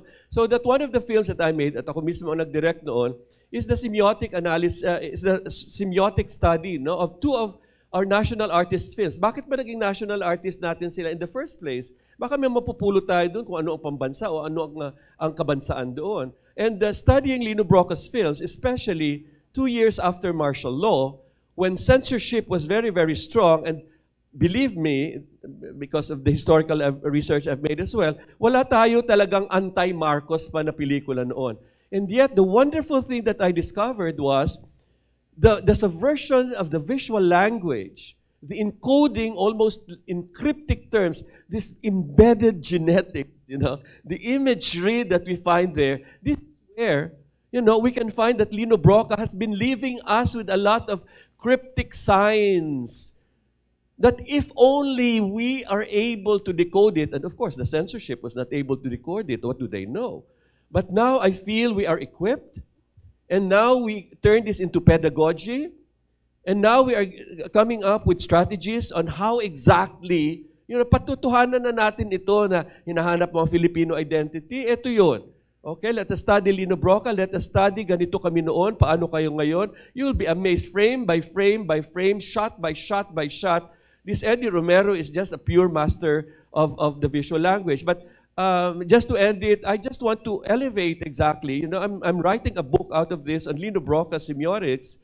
And my God, I mean, he can really, for once, we can really say, he can stand side by side with the great masters like Kurosawa because his film language, na hindi pa na-discover actually ng karamihan sa atin, dito nagsasalita si Lino Broca. Tama na yung melodrama na sampalan at walang hiya ka, bruha ka, ninakaw mo asawa ko, etc. Enough of those things. Diyan ang access na Lino Broca. But in the end, what is it really? Now we can really see through the films and really see exactly how the construction of identity is done in moving pictures. At saka Butch, I'd like to come in with, ang mga researchers ay takapag-explain. Explainers sila eh. So doon sa ating mga classrooms, so ito ngayon ay ginagamit. So kailangan, yan ang mga materials na gagamitin pero meron nag-explain din dapat. So yun siguro, kaya maganda yung tinatawag natin film literacy, we always say it, media literacy, digital literacy, para fully or ma-maximize yung affordances na ito. Oo. Thank you. Isang mabilis na pahabol na tanong na lang. Ano ang kahalagahan ng teknolohiya sa trabaho ninyo, sa pananaliksik ninyo? How does culture and technology, how do they relate to each other in your work? Sa aming ginawa, sa araw-araw nating ginagawa, kasi ngayon, our society talagang digital na. Everything is digital, even our printing on demand, etc. They're all digital. Ngayon, lahat po nag-transform yan, at ngayon, nandun na tayo sa era na nag-merge ito. So, multimedia na siya, and yung mga video na yan, digital pa rin ang pinanggalingan.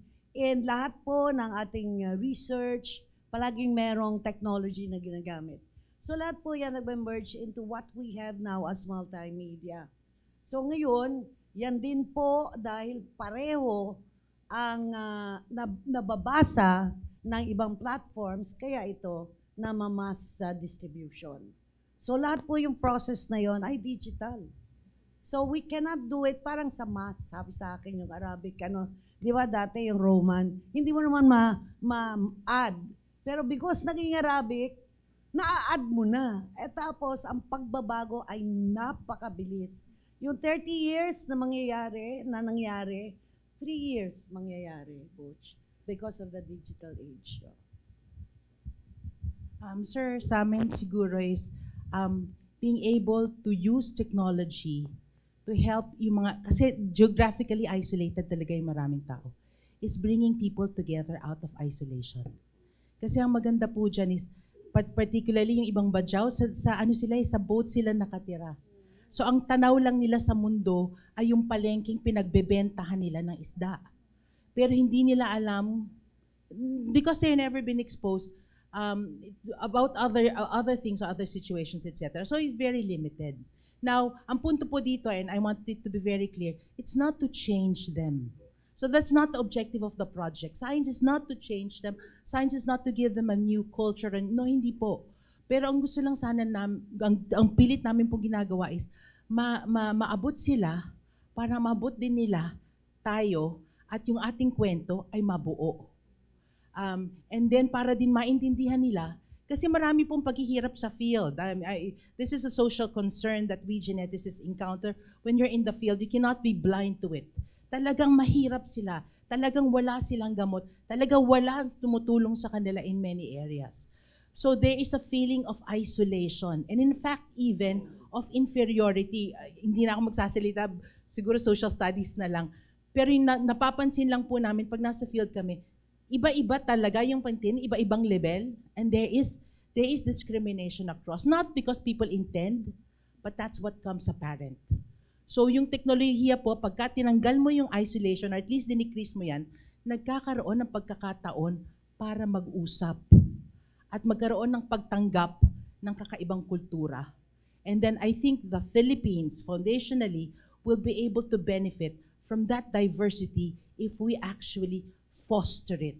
Respect for culture, respect for voices, and then listening to the stories that each one of us wants to say to the rest of the world. Well, it is worth reiterating that we are living in a technological revolution. I mean, kung hindi pa kayo woke, hindi pa kayo gising dito, we are living a digital revolution right now. Now, let me make a comparison to the introduction of the printing press by Johann Gutenberg in 1439 and how it created a knowledge revolution. We heard about it kanina dun sa opening speech ng Abale of how this has created new opportunities for us. And for us in communication, and that's exactly the big help that we can find here, that technology now has really enhanced, not only enhanced, but made everything much clearer for us in communication. So the impact of technology and communication in education, for example, is immense. No, What is important for us right now is ano ba, at yun ang problematic na sinusolve ng aking pelikula, ng aking ginagawa ngayon, ng aking research, na, in what way can technology really enhance the two fields of cinema and education? So we are now, I don't know if this will be the first in Southeast Asia, but I am now into edu-semiotics, or the use of science in terms of education. Because in the end, we all live by science. This text that you read, these colors that you see in us, all of this, have meanings, but how do you decode those meanings? I mean, we take everything for granted, but we are living in the age of science. So how do we unlock the power of the sign? Eleksyon na lang. Isipin nyo na lang yung ito at ito. At ito. Millions were convinced by these three signs. And yet, how little is it that we have, this and this alone, commanded millions of votes. What do we know about it? What do we know the power of science? So I leave that to you, Abale, and ang mga susunod na kabanata, I think, ay maganda tungkol dito sa aming mga pananaliksik. Maraming salamat sa ating mga tagapagsalita. I know that we can be here all morning and not exhaust the possibilities of this topic. So, again, many thanks, and please, a round of applause for our presenters.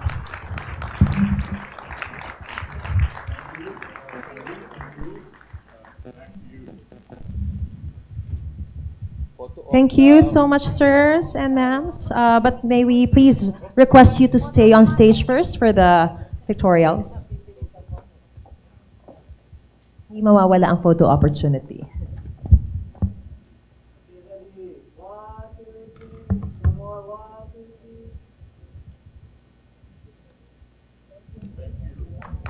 Thank you once again, Dr. Butch Dalisay, and of course to our project leaders. I felt inspired after watching their presentations and of course after listening to all their sharings. Talagang nakaka-inspire. And I know, Jules, you can also relate as a journalist that we share the same motivations whenever we feature stories of the Filipino people. Talagang napaka-rich, no? Ang yaman-yaman talaga ng mga storya ng mga Pilipino. Dito pa lang, ang dami na nating story ang pwedeng masulat, Mabuo, di ba? no? Oo.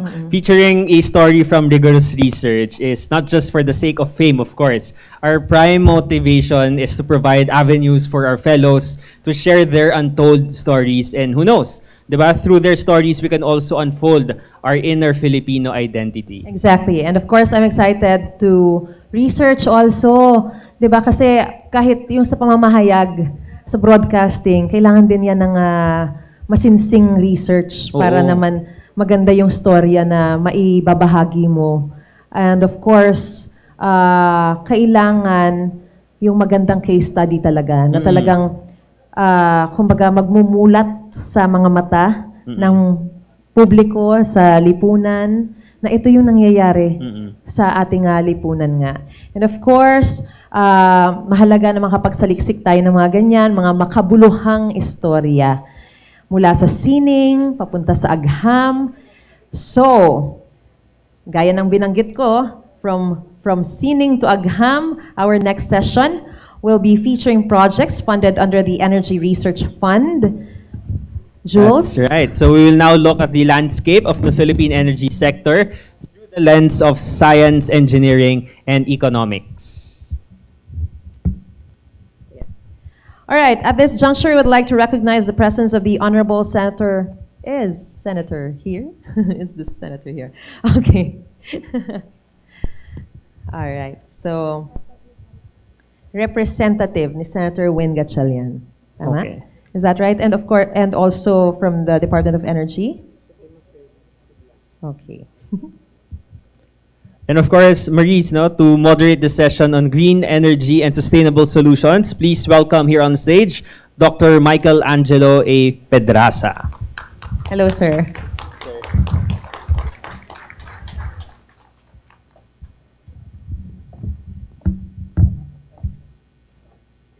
Maraming salamat, Maurice, para sa inyong pagpapakilala.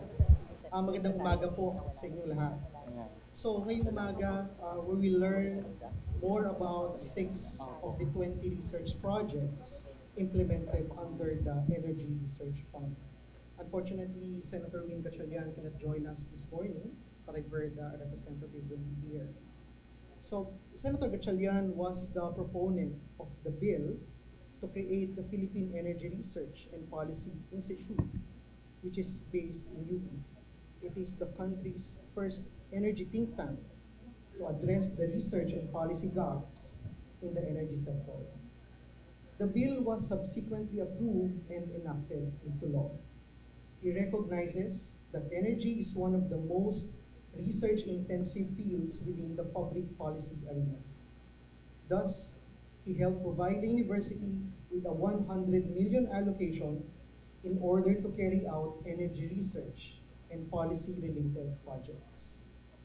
To update everyone, President Danilo Concepcion administered the oath-taking of the PERPI Executive Board last September 17, 2022, and the board recommended the appointment of Ms. Mia Camila Urbano Africa as Executive Director. The research projects that you will hear this morning are samples, kumbaga patikim, of the research that UP, while working with other universities, the industry, the government, will achieve through PERPI. So we can start our discussion by having each of our project leaders give a brief overview of the projects they had under the Energy Research Fund. After which, we will go around the panelists. I hope the representative of Senator Win can give a reaction for the reaction. From the Department of Chemical Engineering from UP Diliman, we have Assistant Professor Michael P. Castro. He's one of the leads of the project led by Dr. Joey Ocon. Professor Castro.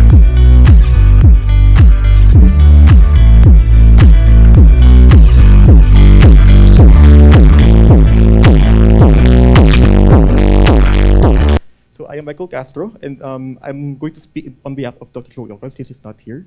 Okay, so I'll be talking about our project called Electrify. Electrify planning in small Pacific Island Philippines.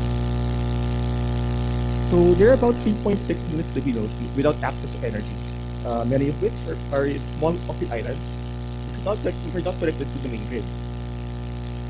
And while some islands do have access to energy, they typically get their energy from diesel fuel or diesel generators, which are more expensive and not renewable.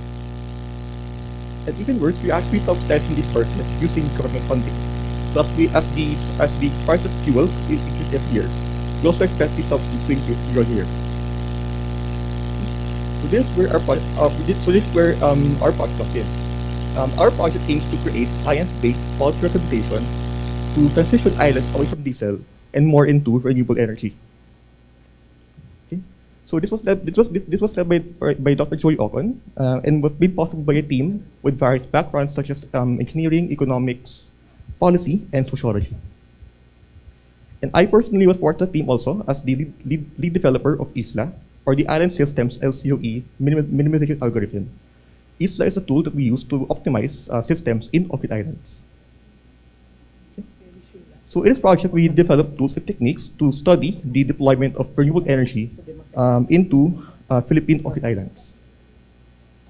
We also made a database with 600 plus islands with various data on technical, economic, social, and environmental parameters.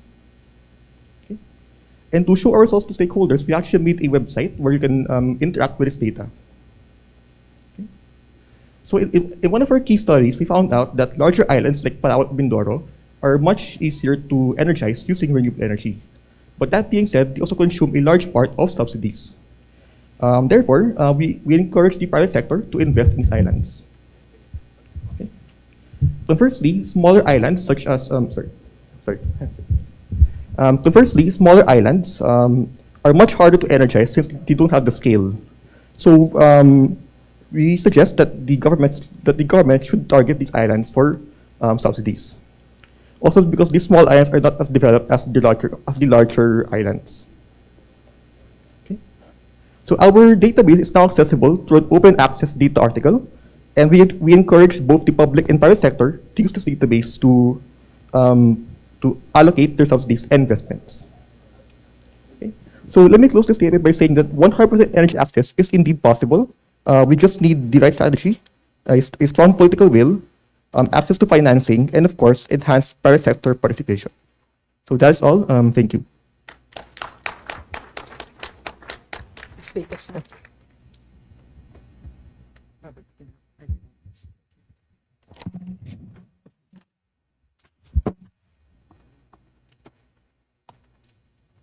Thank you, Prof. Michael.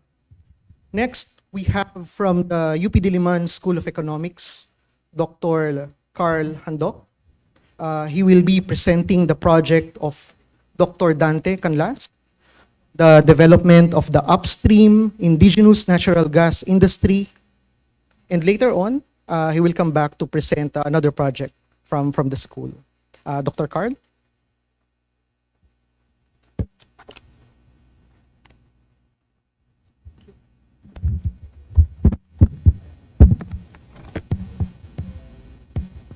Test. Yeah, so I'm doing a two-in-one right now. I'm presenting two studies. But first, thank you so much to UP for the invitation, and I'm honored.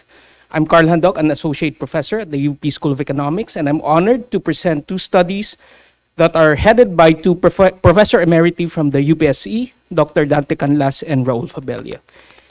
So the Ukraine-Russian war highlights the imperative to navigate the so-called energy trilemma.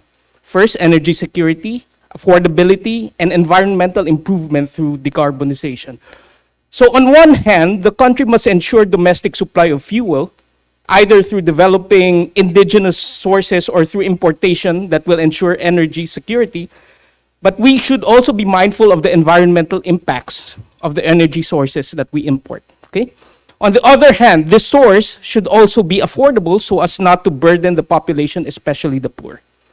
Natural gas will enable the country to balance these concerns. Natural gas is cleaner, relatively cheap, of course. This is before the Russian-Ukraine war, and is indigenously available or available through importation.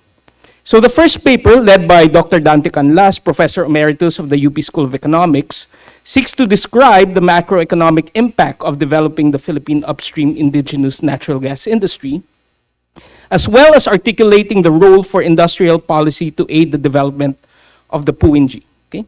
This paper develops the argument that gas-fired power plants can be substituted for coal-fired power plants for baseload and mid-merit. We also show that complementary reforms, such as the imposition of the carbon tax, can make natural gas even more competitive.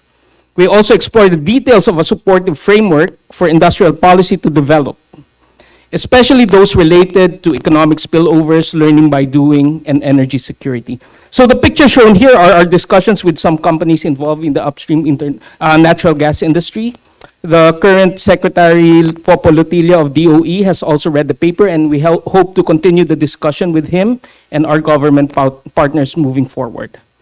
So the second paper, led by national scientist Raul Fabella, examines how a potentially large market for natural gas can be developed in the Philippines.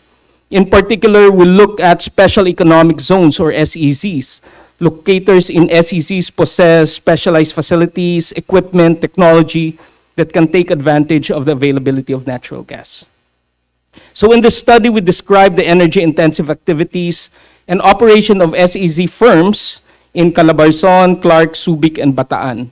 We conducted a survey to determine, among other things, the interests of these locators and to switch to natural gas. So here we find that the openness to switching depends on many factors, including one, knowledge and perception about natural gas, as well as the type of production processes of the firm. So those firms that are in need of intensive heating in their production processes are more open to switch to natural gas.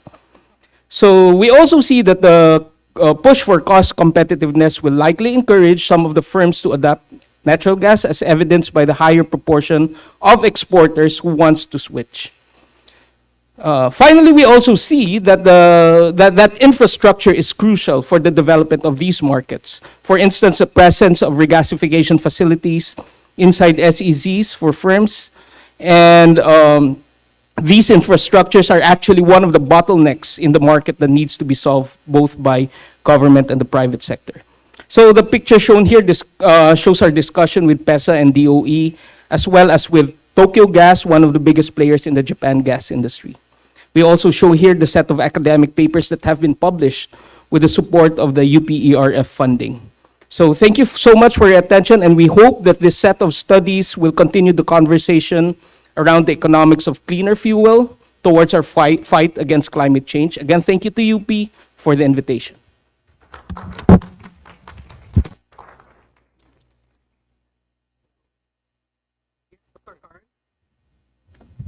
Hello. Dr. Carl, thank you. We'll get back to you shortly for the questions. Now, from the UP Diliman Department of Chemical Engineering, Dr. Rizalinda De Leon. Dean Babylin.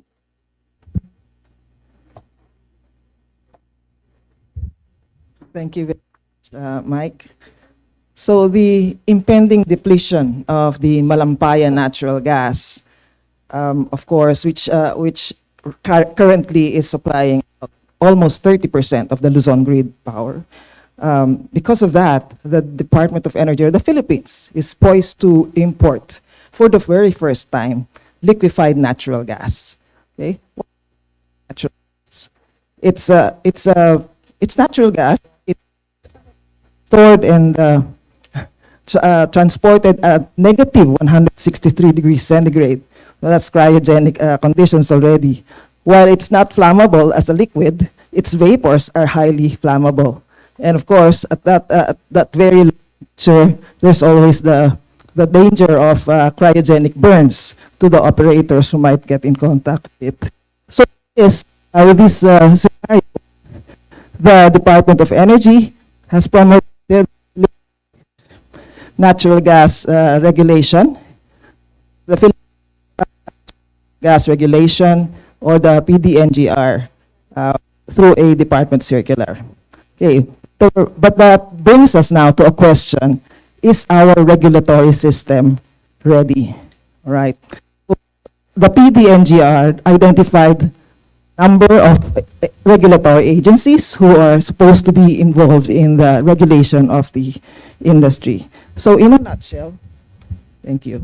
So in a nutshell, the project sought to identify gaps and overlaps in the technical and health, safety, and environment related requirements, such as permits and clearances, which are needed by the applicants, as well as to identify possible sources of inefficiencies and confusion in the application process, in the inspection and monitoring by these regulatory agencies. So how did we do this project? Okay, there were two phases. We engaged with about 25 regulatory agencies, including 2 local government units. There are 2 phases.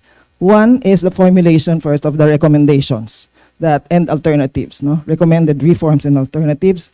And of course, we had to review the Philippine Downstream Natural Gas Regulation. And our team of engineers from the different disciplines, one of them is here, we mapped out these clearances and permits. How are they interconnected with each other? Some clearance from one agency is needed by another permit in another agency. Okay, and then we also analyzed the processes involved in obtaining those permits and clearances, using a qualitative value stream analysis, complemented with focus group discussions and key informant interviews using the ease of doing business law and its IRR as reference. And then finally, we had to compare the existing Philippine regulations with globally accepted LNG codes and standards. Okay, so that we were able to identify codes and standards, and we were able to initially come up with a list of proposed reforms and alternatives. And the second phase is the impact studies. Okay, so we had to think about, are these reforms and alternatives, what would be the impact of these ones? Okay, their qualitative costs and benefits. And we also did a Prince method. We applied the Prince method to assess the perceived likelihood of their adoption and implementation. And after that, we did a public consultation with the concerned agencies. So our outputs were three overarching recommendations. One is that we have identified 57 global codes and standards as well as guidelines to be adopted. Second is the rationalization. We recommended the rationalization of the interagency as well as intra-agency regulatory requirements. And third is the checklists and templates and guides that we think we should be developing to simplify the process. And what is the significance and value of the project? It's meant to benefit directly these agencies, these regulatory agencies and LGUs, and indirectly benefit the players and the public as well, as we try to come up with a more effective, more efficient, and more updated regulatory system to help keep the industry safe and environmentally friendly. And that's it. Thank you very much. Mike? Dean Babylin, please take a seat beside Dr. Carl.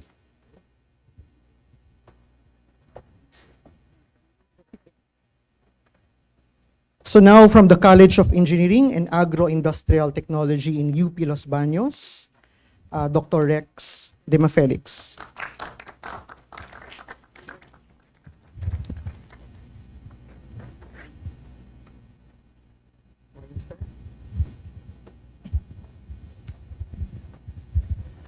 Good morning, everyone. First of all, I would like to thank UP ERF program for funding us this feasibility study of producing bioethanol from sweet sorghum in the Philippines. Currently, Philippines has 10% bioethanol blending to all gasoline sold in the country. Sweet sorghum is a family of corn, except that the juice, just like sugarcane, has a higher sugar content, and it has a grain yield, unlike sugarcane. So this project is a logical offshoot of more than 10 years research on sweet sorghum, culminating with a 30-hectare plantation in Negros, trying to validate the readiness of sweet sorghum to use the current infrastructure of sugarcane-based bioethanol production system. So in the validation, we used the 500 tons per day sugar factory in Negros, and the results showed very encouraging. It has a sugar recovery of 92 to 94%, better than sugarcane. And when the syrup from the sugar mill was used to produce bioethanol in a bioethanol distillery in San Carlos, the fermentation was very strong and very fast, reducing the fermentation time by 1 hour. So this project tries to help in developing, increasing the volume of bioethanol from sugarcane feedstock, at the same time lowering the price of bioethanol sold in the country. Currently, our total plant capacity or total bioethanol refinery capacity is only 60% of the total volume mandated at 10% blending. Our feedstock is only capable of producing 40% of bioethanol that is needed to have 10% blending in the country. Our bioethanol distilleries has only about 63% capacity utilization.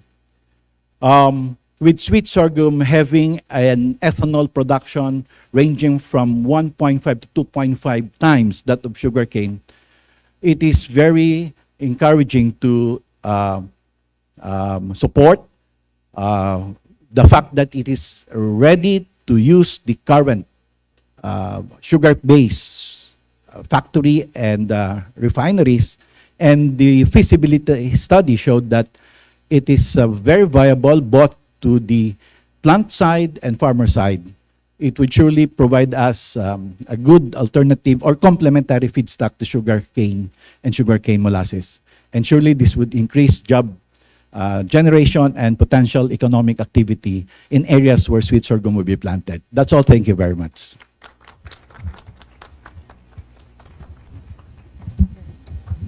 Maraming salamat, Dr. Rex. And lastly, from the National Institute of Geological Sciences in UP Diliman, Dr. Leo Armada.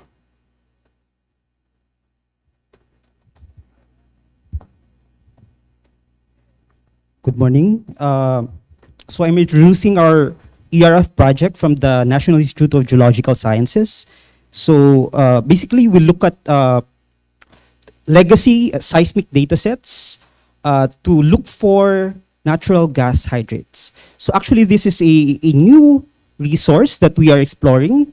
So it's very different from the conventional petroleum resources like oil or coal or natural gas. So it is a solid, and it is commonly found in the deeper portions of our oceans. And the Philippines, being an archipelagic country, we have large swaths of our territory that is underwater. And for the stability of this gas hydrate, we need several things. So we have to have cold temperature, intermediate to deep pressure. So the deep portions of the seafloor, we can have these deposits. So what are gas hydrates or methane hydrates? So these are, on a molecular level, these are cages of water molecules with trapped methane inside. And in fact, this is a large resource, considering that 1 cubic meter of gas hydrate can produce 180 cubic meters of methane under normal conditions. So our small project is utilizing legacy seismic data. So basically, we are repurposing these old data sets to look for this new resource for the Philippines. And basically, we are looking for seismic signals to indicate the occurrence of these methane gas hydrates beneath our seafloor. And our results show that on the offshore Western Luzon, so specifically around 80 kilometers west of Ilocos region and around 50, 60 kilometers offshore Zambales, we have this methane gas hydrates in the ocean sediments. So this is actually this research is very technical. So it's part of the exploration phase of the upstream component of the energy industry. So I hope to discuss with you and with my fellow panelists later. And I hope that our project results, we can build on this results to fully develop our indigenous energy wealth. Thank you very much.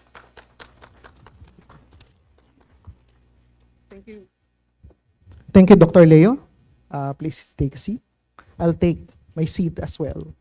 So thank you everyone for giving us a glimpse of your research projects. So at this point, we will now proceed to, well, the panel discussion. Actually, we should have a panel reaction muna sana, no? But we will now proceed with some questions, okay, that I've prepared for everyone. I hope you won't mind that I'll ask a question, a generic question to everyone, then I'll ask a directed question so that you could elaborate more on the research that you have done. And then to close the presentation, we will have another question for everyone again. So, Michael, katukayo. Yes. Actually, this is for everyone. So what are the next steps to be taken to realize the benefits of the research? How do we bring this research, what you have done, closer to the intended beneficiaries? So Michael, you may start and then we will go down the line. Right. So thank you for your question. So actually, we already did the next steps of the project because we're actually doing a part 2 of our project already. And that part 2 includes also, number 1, not only modeling the technical and economics, we also include also the policies and the social dynamics of energy access. So it's important to be more holistic because again, it's not enough that you just focus on the say modeling or technical sides.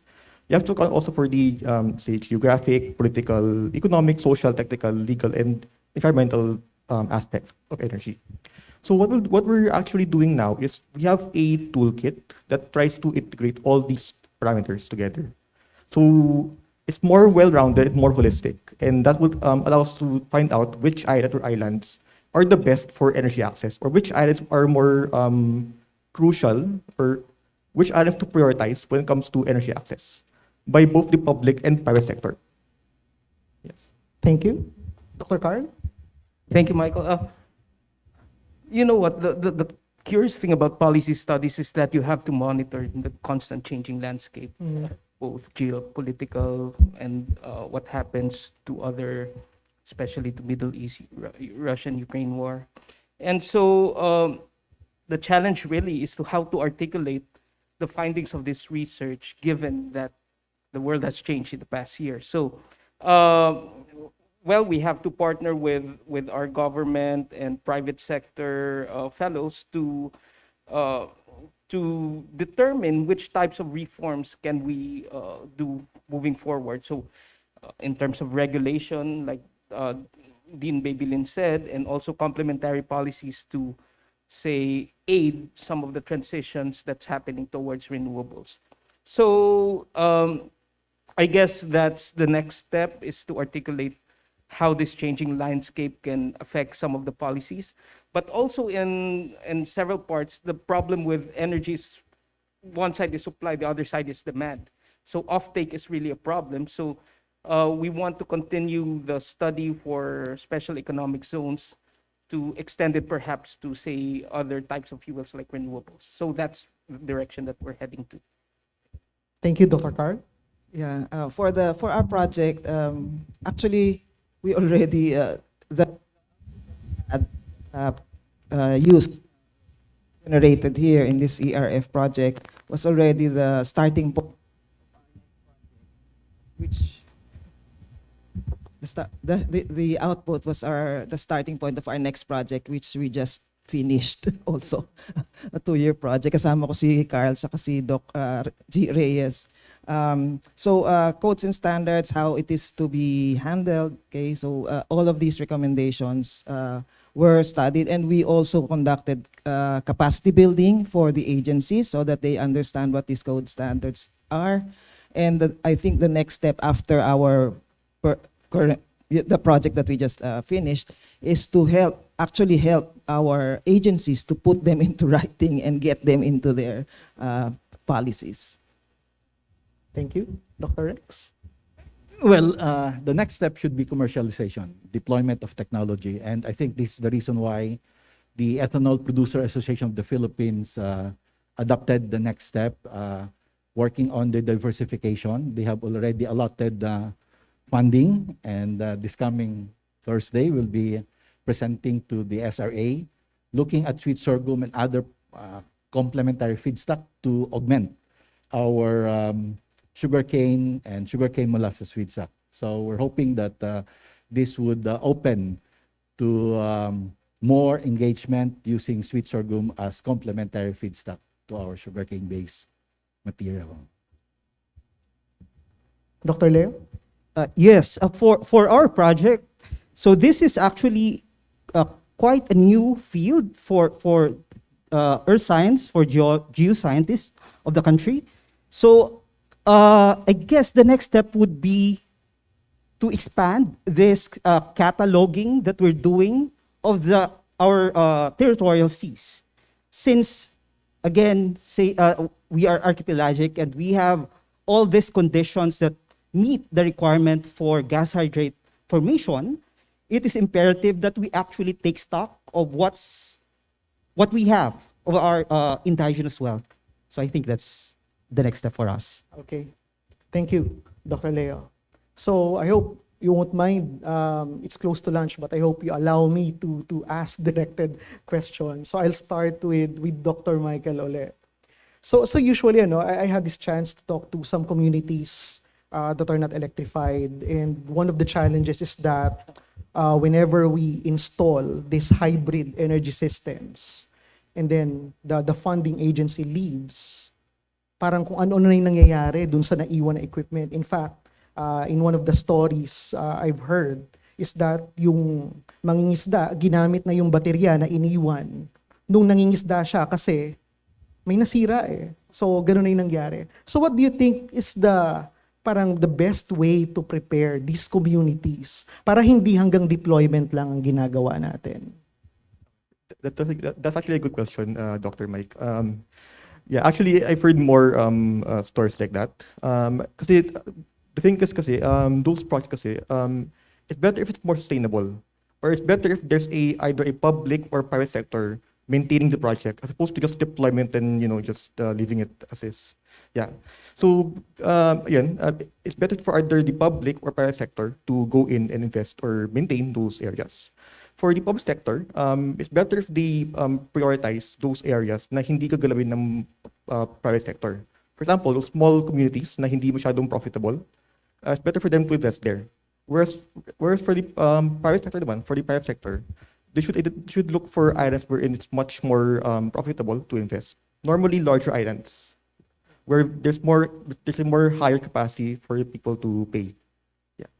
So it's more of a sustainability issue, which again should be prioritized by the appropriate sector, whether public or private. Thank you, Dr. Michael. To Dr. Carl, siguro papa-explain ko muna sa'yo, sir, kung ano yung carbon tax and emissions cap and trade. Kung ano yung mga policies na yon. And then after explaining that, what would be the challenges and barriers if we're going to implement such measures? Oh, thanks, Michael. That's a very complicated question. But essentially, what a carbon tax does is to put the burden of the polluter to pay for his pollution. So it's a tax on the carbon emissions, either computed from the factory, essentially. So he has to pay for every unit of carbon that he emits. Other cap trade are, cap and trade is like there's a set number of permits, say 100 metric tons. You can only emit so much. Yes, you can have, and then you allocate it to firms, and the firms can trade. If they want more, they have to buy those permits. So there's a cap on the total number or total amount of pollution that the governments allow, and the firms can trade freely. So if they need more, they have to buy from some firms that have. So that's basically the idea of cap and trade. Both of them are designed to reduce carbon emissions. And so what is essential is that when we have, for instance, carbon taxes here, you would encourage fuels that are relatively cleaner because they emit less carbon. So that's why in our paper with Dante, we said that, if you want to develop a bridge fuel like natural gas, a complementary reform like a carbon tax will be very beneficial. So it will encourage imports of LNG and domestic indigenous sources. I mean, looking forward to that. So that's the reason why complementary reforms such as carbon tax or cap and trade can be important. But of course, politics trumps economics, so it's really hard to push for that in the current state. May follow-up ako, Dr. Carl, kasi dalawa yung project na nare-represent ni Dr. Carl. Dapat pala dalawang lunch ko, no? Dalawang lunch daw po, so take note po dun sa caterers. Dun sa project ni Dr. Fabella, you identified the top considerations for fuel switching, Pero what are the tipping points? Kasi it's a list of the considerations. So what would happen such that the shift would actually happen to natural gas? That's true. So it's an uphill battle creating markets. So one thing that we have found that is holding back firms from using natural gas is that first, they have no idea what natural gas is and how that will affect their production processes. So there's a gap there that can be filled by DOE, PESA to just give information. The second is that if they know what natural gas is and the potential. The second is their equipment is not, it's hard to retrofit their equipment to use natural gas. So there's a challenge there. And so, yeah, one of the solutions is just to create a market. So encourage investors to invest in the Philippines to provide those types of equipment. And so those are the things that will aid. And of course, the big thing here is infrastructure. Transporting the gas from, say, Batangas to Manila, kailangan pala may certain amount of width yung mga roads. Kasi ang lalaki ng trucks niyan eh. So, hindi basta-basta pwedeng lumiko. So, those are also some of the considerations. Or pipelines? Pipelines or lorries, that has to be well thought of. So, moving forward. Okay. Thank you. Thank you, Dr. Carl. Dean Babylin. So, you have reviewed the codes and the standards. So what do you think will be the impact if those will remain uncorrected and updated? On the other hand, among all of those standards, what are the low-hanging fruits? What can we do?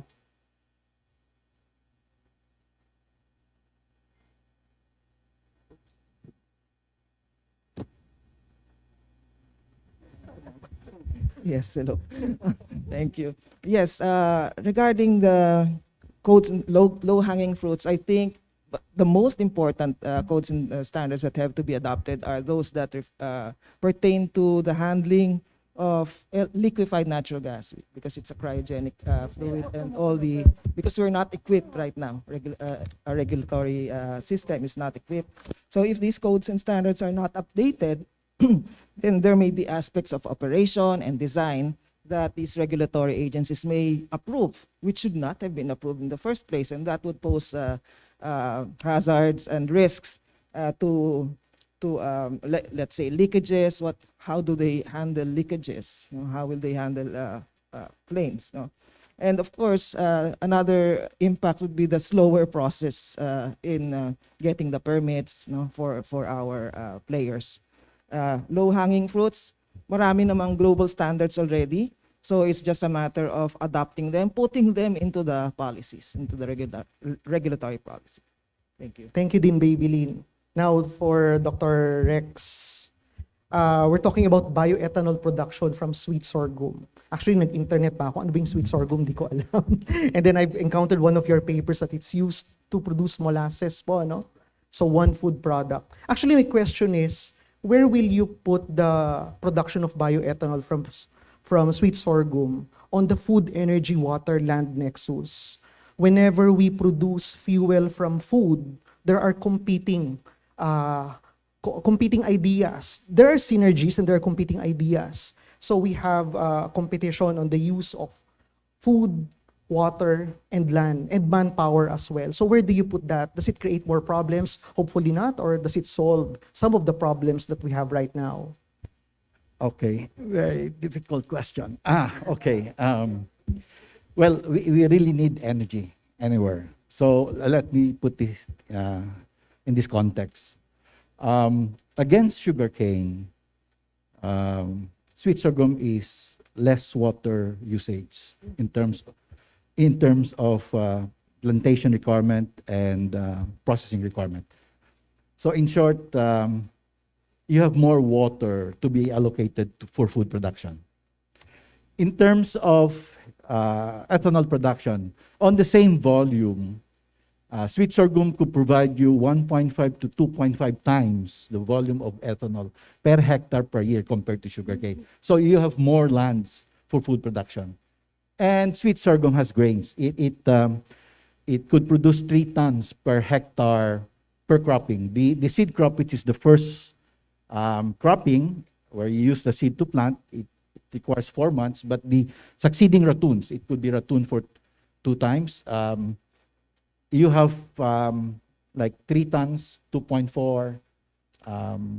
So in short, you have more ethanol produced per unit hectare per year. It has grains for feed production, or that could help also our feed industry. Probably in that area, sweet sorghum would be very advantageous, focusing on food.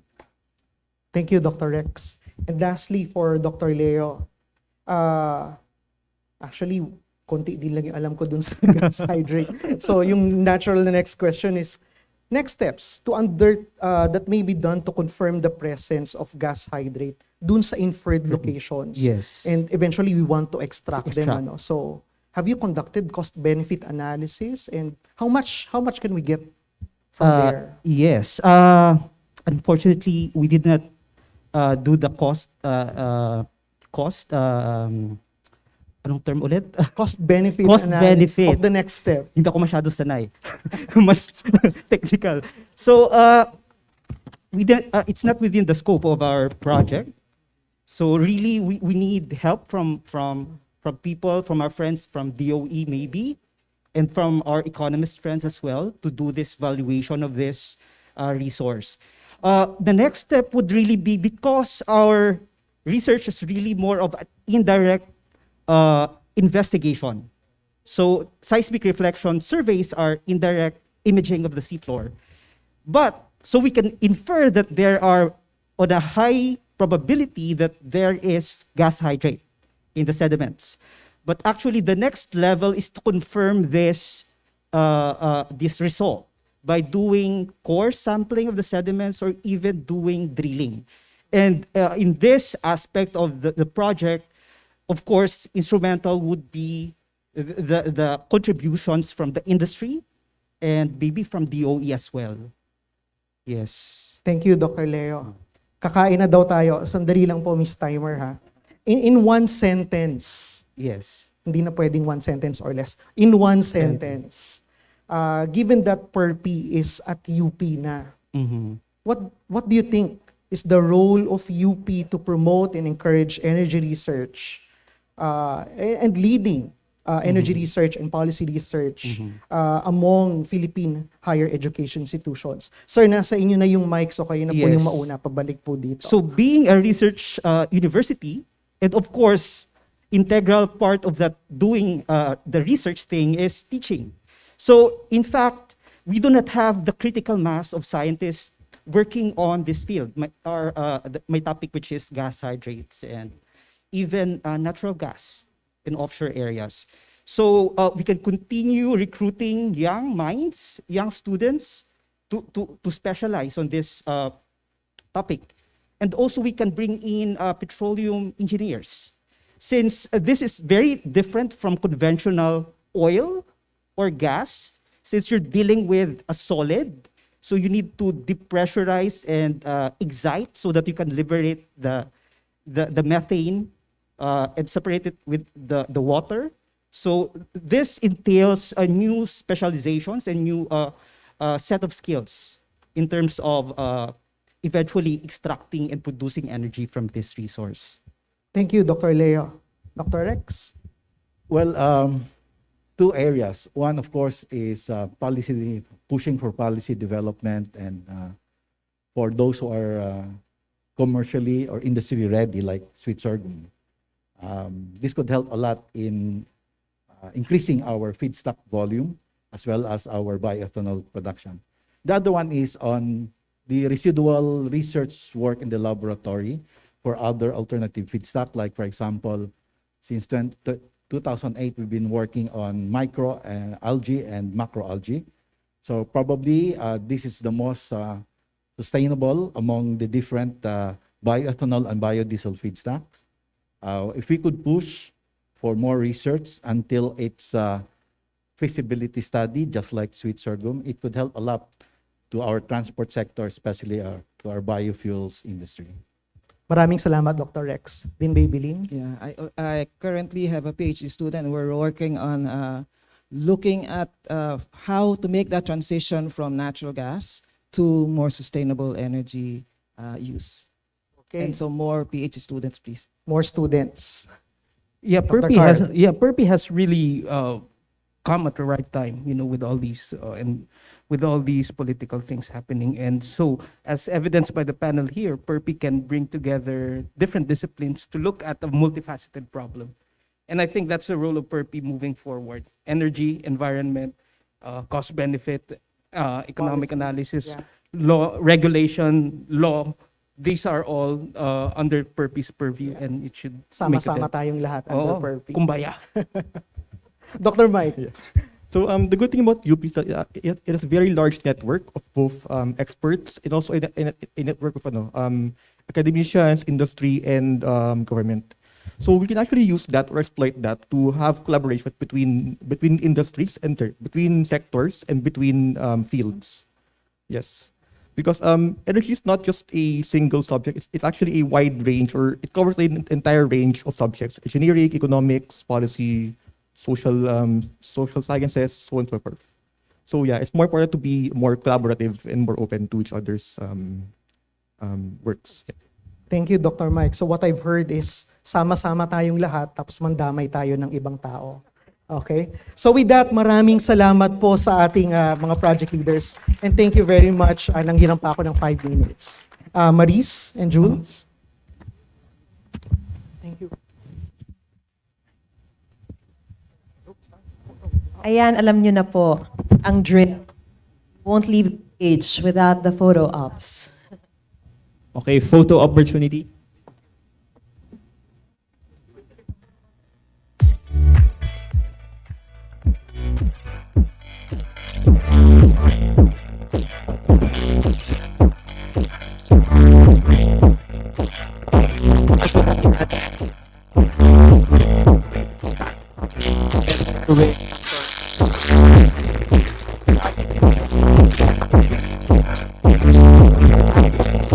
Sharings. Grabe. Talagang nakakabusog ng utak. Diba? At ng mga share nila. Lalo na ngayon, we are hounded by the energy crisis because of the UK-Russia tension. Talagang kinukwento na po kay Jules na kagagaling ko lang sa ASEAN and APEC summits, and talagang perennial issue that is being discussed yung energy crisis. So talagang very timely yung kanilang mga pinag-uusapan at yung mga suggestion, yung mga programa, and everything else that goes with it. Right. And true to the mandate of UP, no, talagang service to the people. Exactly. Itong mga pinakita ng ating mga panelists for today. So thank you so much for your time. And of course, to the organizers for doing this. So ayan nga po, Maris, punong-puno ng mga makabuluhang mga diskusyon at pagtatanghal ang umagang ito. Kaya naman, dito na po nagtatapos ang aming paninilbihan bilang inyong mga tagapagpadaloy sa programa ngayong umaga. Maraming salamat po sa paanyaya, UP. Alam niyo naman na anytime, of course, we will make time for you. Yes. At talagang na-enjoy ko ang pagsama sa iyo, Jules. At pagsama sa inyo pong lahat na naririto ngayong umaga. Pero lalong higit sa lahat, ang dami-dami ko talagang natutunan. Thank you so much. Ako rin, Maris. And of course, thank you so much for all of you, no, for joining us this morning. At talagang lalo akong naging proud na maging taga-UP. Yes. Wala na student number Proud reveal. scholar ng bayan, di ba? Student number reveal daw. Okay lang, 96. I'm not. I'm proud of it. Yes, 96. 9623572. Man, 09-12155. Layo mo, 0996. Anyway, for the afternoon session po, you will be joined by Professor Carlene Arceo and Professor Oscar Serquiña Jr. But before we leave the stage, of course, hindi namin palalagpasin ang pagkakataon ng batiin ng happy birthday si Dr. Elena Pernia. Happy birthday, ma'am. Thank you so much for inviting us to be your host this morning. Thank you. Thank you. Happy birthday. We wish you all the best. We love you, ma'am. Once again, thank you. We are your hosts for this morning session. Ako po muli, si Mariz Umali. Ako naman si Jules Giang. Please enjoy your lunch. Yun ang gusto natin, di ba?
Tesoro, most especially Dr. Grace Javier Alfonso.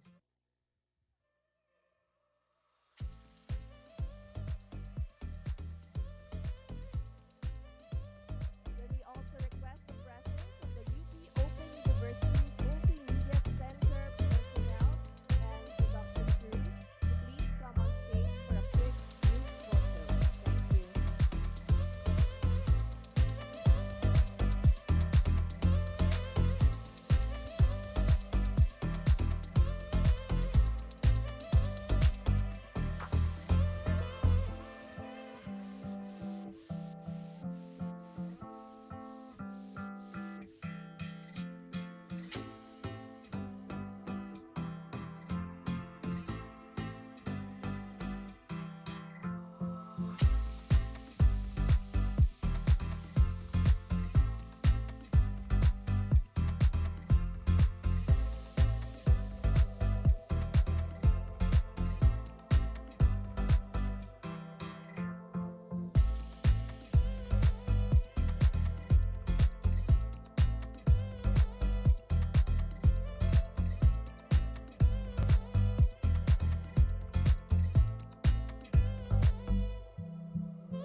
Check, test 1, 2, 3, check, mic, test 1, 2, 3, check.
and gentlemen, good afternoon. Our program will resume shortly. We would like to remind our participants and guests once again to please put your digital devices in silent mode during the course of Agham at Sining, UP Innovation and Knowledge Festival 2022.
Agham at Sining, UP Innovation and Knowledge Festival 2022 is a project of the University of the Philippines System through the Office of the Vice President for Academic Affairs, Office of the Vice President for Public Affairs, and in collaboration with UP System Technology Transfer and Business Development Office, and TVUP, the Internet Television Network of the University of the Philippines, now available for broadcast on Signal TV Channel 101.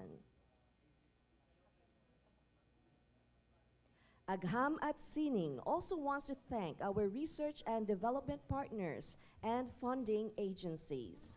Commission on Higher Education, Office of Planning, Research and Knowledge Management, Department of Science and Technology, Philippine Council for Agriculture, Aquatic, and Natural Resources Research and Development, Philippine Council for Industry, Energy, and Emerging Technology Research and Development, Philippine Council for Health Research and Development, Advanced Science and Technology Institute, National Commission for Culture and the Arts, United States Agency for International Development.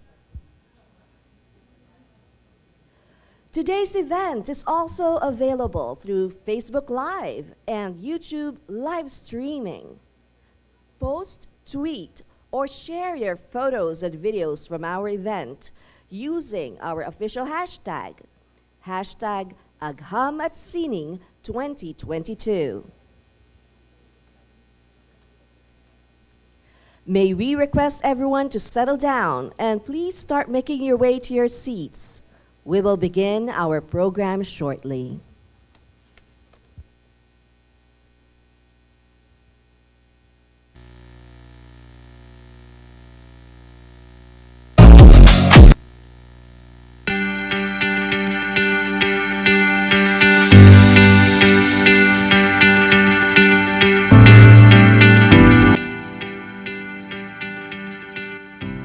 The University of the Philippines is home to the country's largest group of scientists and artists in the country.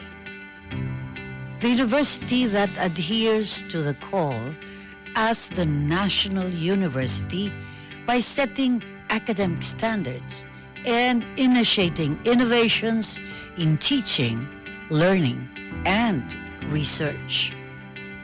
It is a research university having various fields of expertise through the creation and application of knowledge. UP fulfills its mandate of providing public service with honor and excellence, where its innovation in technology, research, and creative works are always grounded and committed to serving the Filipino nation.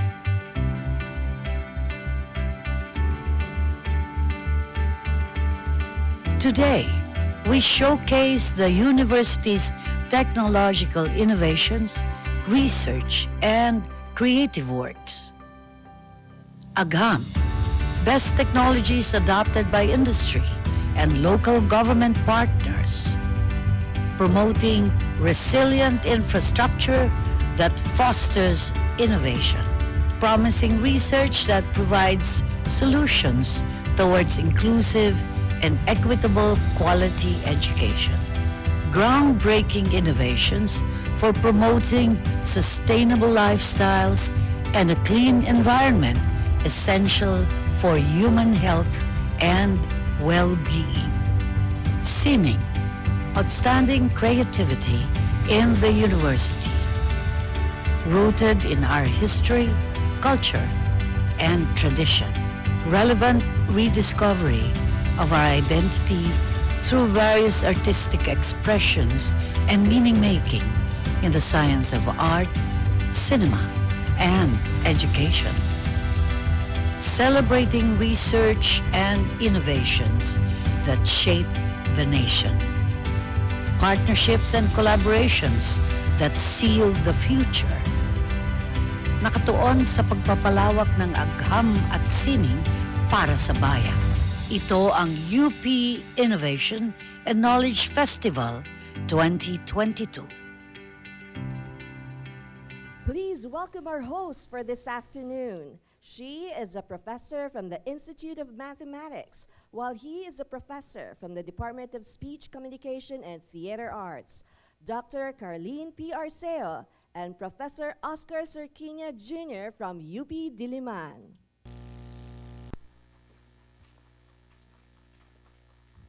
Magandang hapon Pilipinas at magandang hapon UP PGC. Araw sa inyong lahat. See you, Kayan. Kumusta kang hapon? Mabuti naman, OJ. I'm good. I'm very good. Ikaw, kumusta ka? Nakakain ka ng lunch? Well, busog na busog at handa na ngayon para makinig sa ating afternoon sessions. Sila kaya ay nakapag-lunch na kasi may quiz nga daw ba tungkol dun sa morning session? Handa kayo mag-quiz? Handang-handa sila. Nakikita mo mga mukha nila. Masayang-masaya sila sa kanilang mga natutuhan kaninang umaga at matutuhan ngayong hapon. Oo. So doon tayo maghanda dun sa mga matututunan pa sa hapong ito. So we would like to welcome everyone to the Day 2 afternoon session of Agham at Sining UP Innovation and Knowledge Festival 2022. We will continue to present various research projects that address issues and the UN Sustainable Development Goals. That's right. At kung marami tayong mga napag-usapan sa research kaninang umaga, sigurado ngayong hapon mas mabubusog pa ang ating mga kaisipan. Kaya wag na tayong magpatumpik-tumpik pa, Kayan. Simulan na natin ang ating afternoon sessions. Starting with our first session, our presenter is a Professor Emeritus recognized for her contributions to the biochemistry of conotoxins, particularly her work on Conus marine snails. Just recently, she became a recipient of the 2022 Golden Goose Award. Please welcome National Scientist Dr. Lourdes J. Cruz.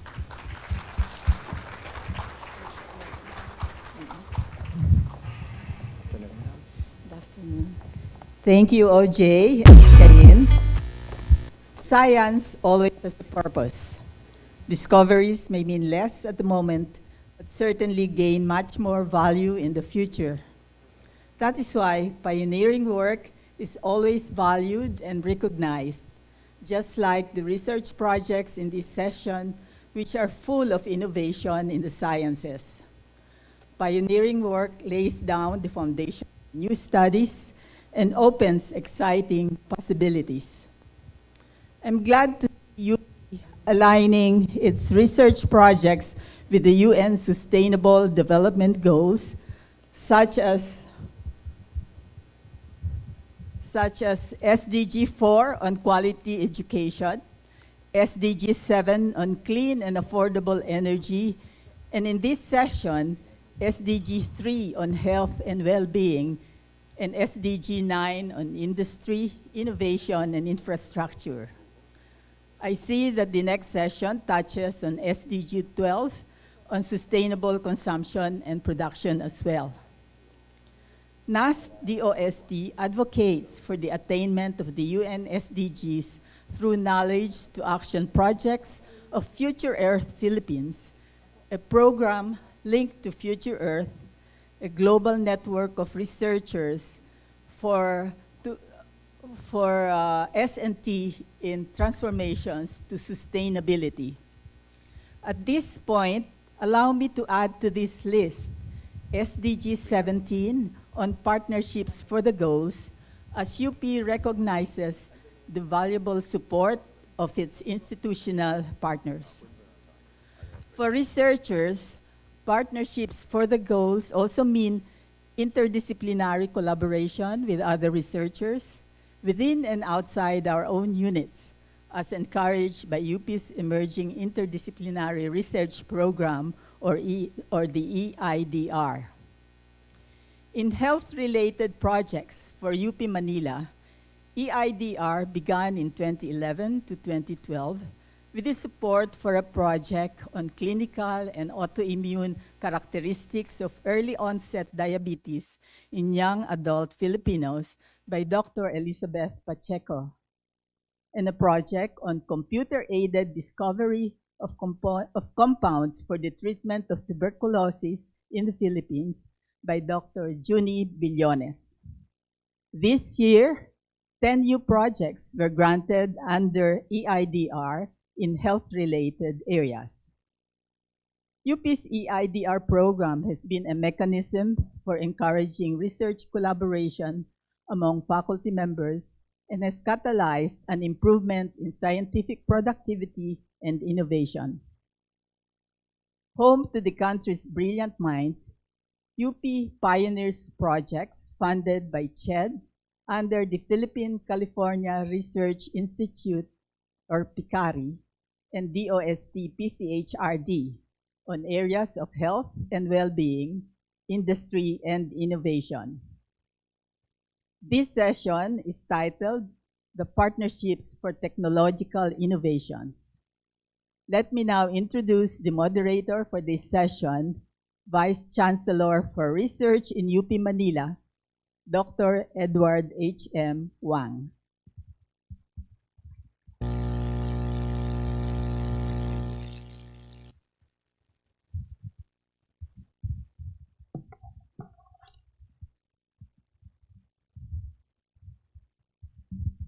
Good afternoon, everyone. And I must say that my day is already made. How often do you get introduced by a national scientist? I bet I'm the only one here who has that privilege. Thank you, National Scientist Lourdes Cruz. So I really am honored to have been introduced by our dear national scientist. Again, thank you. So magandang hapon po sa inyong lahat and welcome to the session on partnerships for technological innovations. Now, we call this partnership because we will be talking about projects that were supported by various funding agencies, implemented by our university, including, so these agencies are the Commission on Higher Education and the councils under the Department of Science and Technology. So these are research projects that address the UN SDGs on health and well-being, and industry, innovation, and infrastructure. At least those two. But actually, when I was looking at all the projects, they probably count more than just those two SDGs. Now, I would also like to recognize our reactors for this session. Number one, of course, National Scientist Lourdes Cruz. Number two, Dr. Eva Maria Cutionco de la Paz, the Executive Director of the National Institutes of Health, UP Manila. And Dr. Gonzalo, better known Al Serapica, consultant of the UP system, TTBDO. Okay. So, our three panelists, yes. Okay. Now, we will start our discussion by having our project leaders give a brief overview of their projects.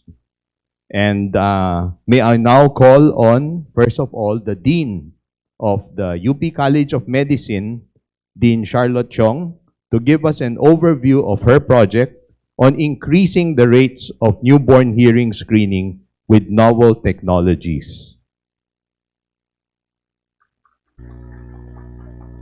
And, of course, telehealth.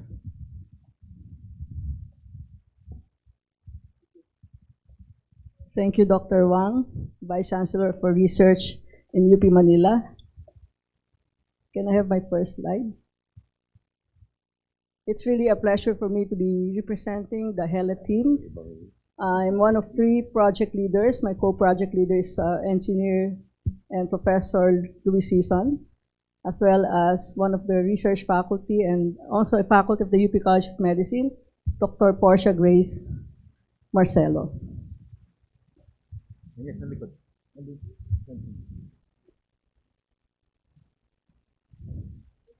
Yes, so basically our project, HELE, was actually conceptualized in order to be a PICARI-CHED funded project with collaboration among clinicians, audiologists, and engineers. It is actually a collaboration on a biomedical device innovation between the University of the Philippines and the University of California, both UC Davis and UC Berkeley.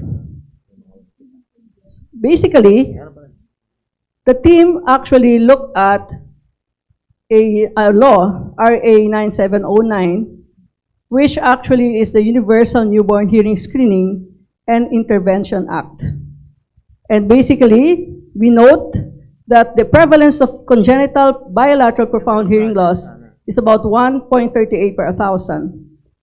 What does this mean? This means that 8 Filipino newborns are born deaf every day, or 1 deaf baby born every 3 hours.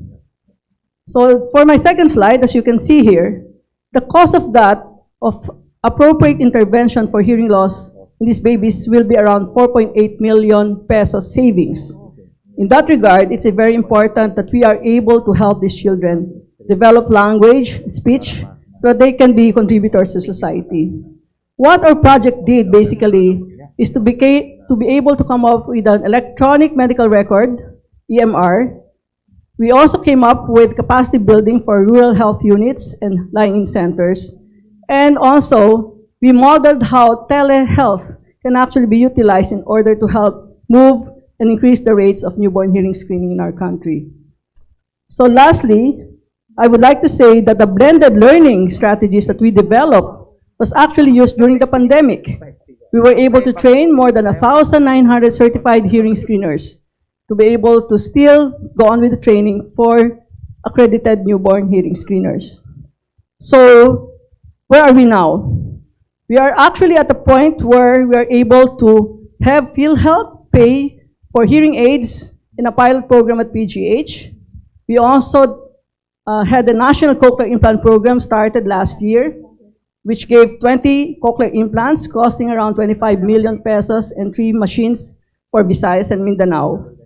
So I'd like to also, of course, thank TTBDO for connecting us with the Center for Applied Microelectronics and Programming Incorporated for our Phase 2 project, which is now ongoing. This is an example of how research or evidence-informed health policy and a national health program, such as the Universal Newborn Hearing Screening in the Philippines, can be implemented fully. It's our vision that the next iteration of the HELE device will allow our goal for hearing for all, here and now, for all Filipinos. Thank you very much. Thank you, Dean Chong. We'll request you to sit here already, Dean Chong. Para hindi ka So, thank you very much. Ang galing, ano? Kasi that's not just an innovation, but related to health policy na. Di ba? So now, ngayon ko lang sasabihin na yung speakers dapat 3 to 5 minutes. Hindi ko masabi kanina kasi din namin yan. So yung next speakers, 3 to 5 minutes lang. Okay. Pero you were under 3 minutes. Okay. Okay, so thank you again, Dean Chong. Our next presenter shall talk about the establishment of something very, very important. The Drugs of Abuse Research Laboratory in UP Manila. So please welcome Professor Carissa Paz-Dioquino.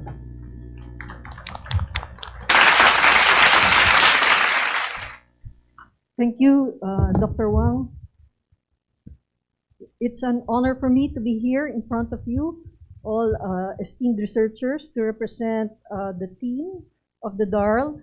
That includes Professor Monet Loquias, Assistant Professor John Toralba, and Professor Eileen Yabes. So the UP College of Medicine and the UP College of Pharmacy, together with the National Poison Management and Control Center in the Philippine General Hospital, are proud to present the UP Manila Drugs of Abuse Research Laboratory, or we call it the UP DARL. This is a project funded by the PICARI program of the CHED in 2018, with the guidance of Dr. Robert Roy Herona, a professor in the University of California, San Francisco, and a UPLB graduate himself. We established the DOH-accredited Special Laboratory for Toxicology with a PDEA license to handle dangerous drugs. We are dedicated to testing drugs of abuse, including new psychoactive substances, using LC-QTOF quadruple time-of-flight mass spectrometry. And we support and engage in research activities on drugs of abuse. Our laboratory services can be tapped both by government and non-government agencies for drug confirmation and detection, for analytical method development and validation, and toxicologic research. Of course, at the heart of the laboratory is the machine, LC-QTOF-MS, which is a high-resolution mass spectrometer capable of detecting high mass accuracy measurements. In our initial project, we were able to identify both traditional drugs of abuse and new psychoactive substances in urine samples of patients referred for drug screening in the Poison Center. Aside from the traditional illicit drugs like methamphetamine and THC, we found also amphetamine-type stimulants, cathinones, synthetic cannabinoids, opioids, and benzodiazepines. And being part of the University of the Philippines, we're not only committed to research, but also, of course, to sharing knowledge with others in the government agencies, and also through conducting educational activities to promote the use of such technology. Thank you.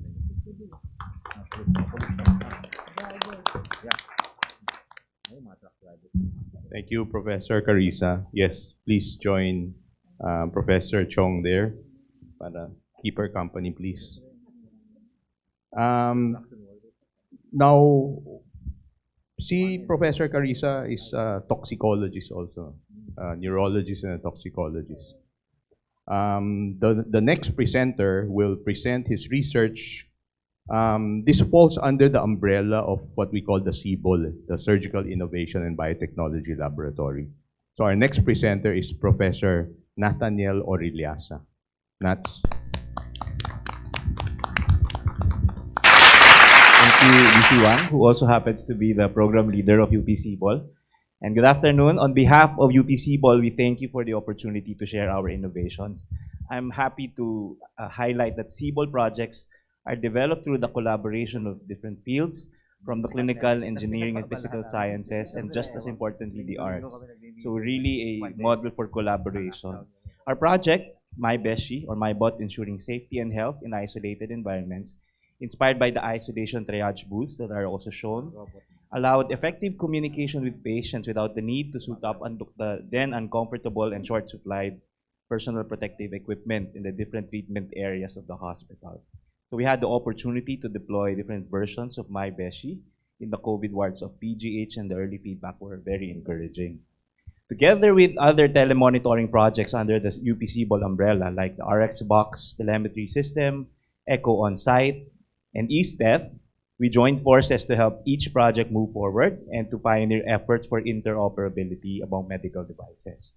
And of course, we especially thank the EIDR grant for supporting this program.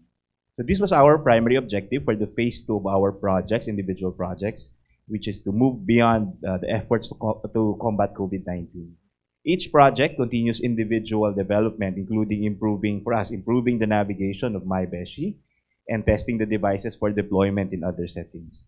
Now, the interoperability effort is being co-developed in consultation with the UP Manila NIH C-Lab, a multifaceted national program aimed at ensuring compliance of local telehealth with international standards. We hope to develop a standard protocol that will allow medical devices to work efficiently with each other, not only just for CIBOL devices, but for all new and maybe even the existing devices in our country. To date, the team has included CARE, another telehealth project, into the fold, and we are hoping to include more as the interoperable platform becomes a template for future telemonitoring devices. The team is also optimizing an integrated version of the software that will improve usability of all the devices in one easy-to-use platform and allow a secured and seamless exchange of data across current and soon-to-be developed medical devices. All of these will hopefully lead to these technologies being accessible to many in support of health for all Filipinos. Thank you and good afternoon.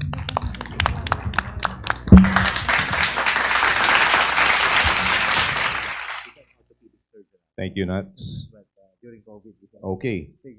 So, we're done with 3. The next one comes all the way from our campus further south of the Philippines to walk us through the Philippine Genome Center in UP Mindanao. Let us all welcome Dr. Joel Hassan Tolentino.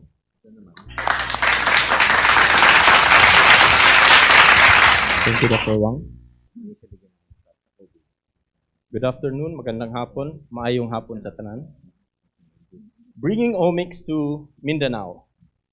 Omics technologies can facilitate the immense potential for research and development in Mindanao at an advanced pace through its high throughput strategy. The Philippine Genome Center Mindanao was established in 2019 as a satellite facility of the UP PGC at UP Diliman, with funding from the Department of Science and Technology. PGC Mindanao creates an avenue for the scientific community in Mindanao to be engaged in research and development in the field of omics. We initiated capacity building activities, research collaborations, extension efforts, and rendered laboratory and bioinformatics services, reaching more than 3,000 individuals and 700 institutions. PGC Mindanao has forged the Mindanao Genomics Consortium, now with 42 members coming from the academe, NGOs, and private industries.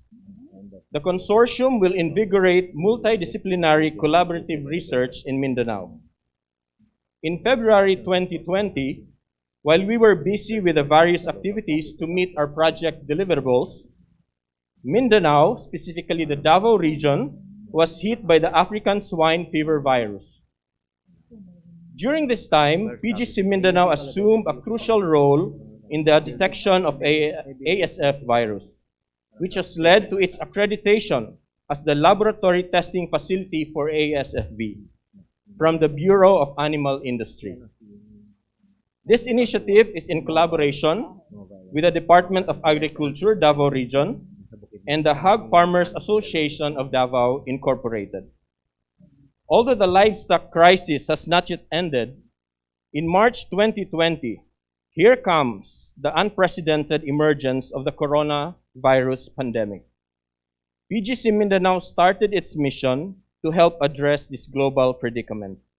We entered into an agreement with the Davao del Norte and Davao de Oro and the Philippine National Police Region 11 in providing technical assistance in establishing their COVID-19 molecular laboratories. PGC Mindanao was also engaged in the UP Trains program, which is a collaborative project between UP and the Department of Health, to capacitate our allied healthcare workers for the molecular diagnostics using QRT-PCR. For the national biosurveillance efforts of the UP PGC in UP Diliman, PGC Mindanao, in collaboration with the DOH Regional Epidemiology and Surveillance Units and the Southern Philippines Medical Center, has been conducting SARS-CoV-2 genome sequencing since February 2022 to identify COVID-19 variants in Mindanao. The concerted effort of PGC Mindanao with other agencies during the ASF virus and SARS-CoV-2 pandemic will make Mindanao and the country even more prepared for a similar crisis in the future, in the event of other infectious and emerging diseases. Together with our present collaborators and future collaborators, PGC Mindanao, as an omics facility in the region, promotes collective efforts in utilizing omics to address issues and challenges relevant to Mindanao. Thank you.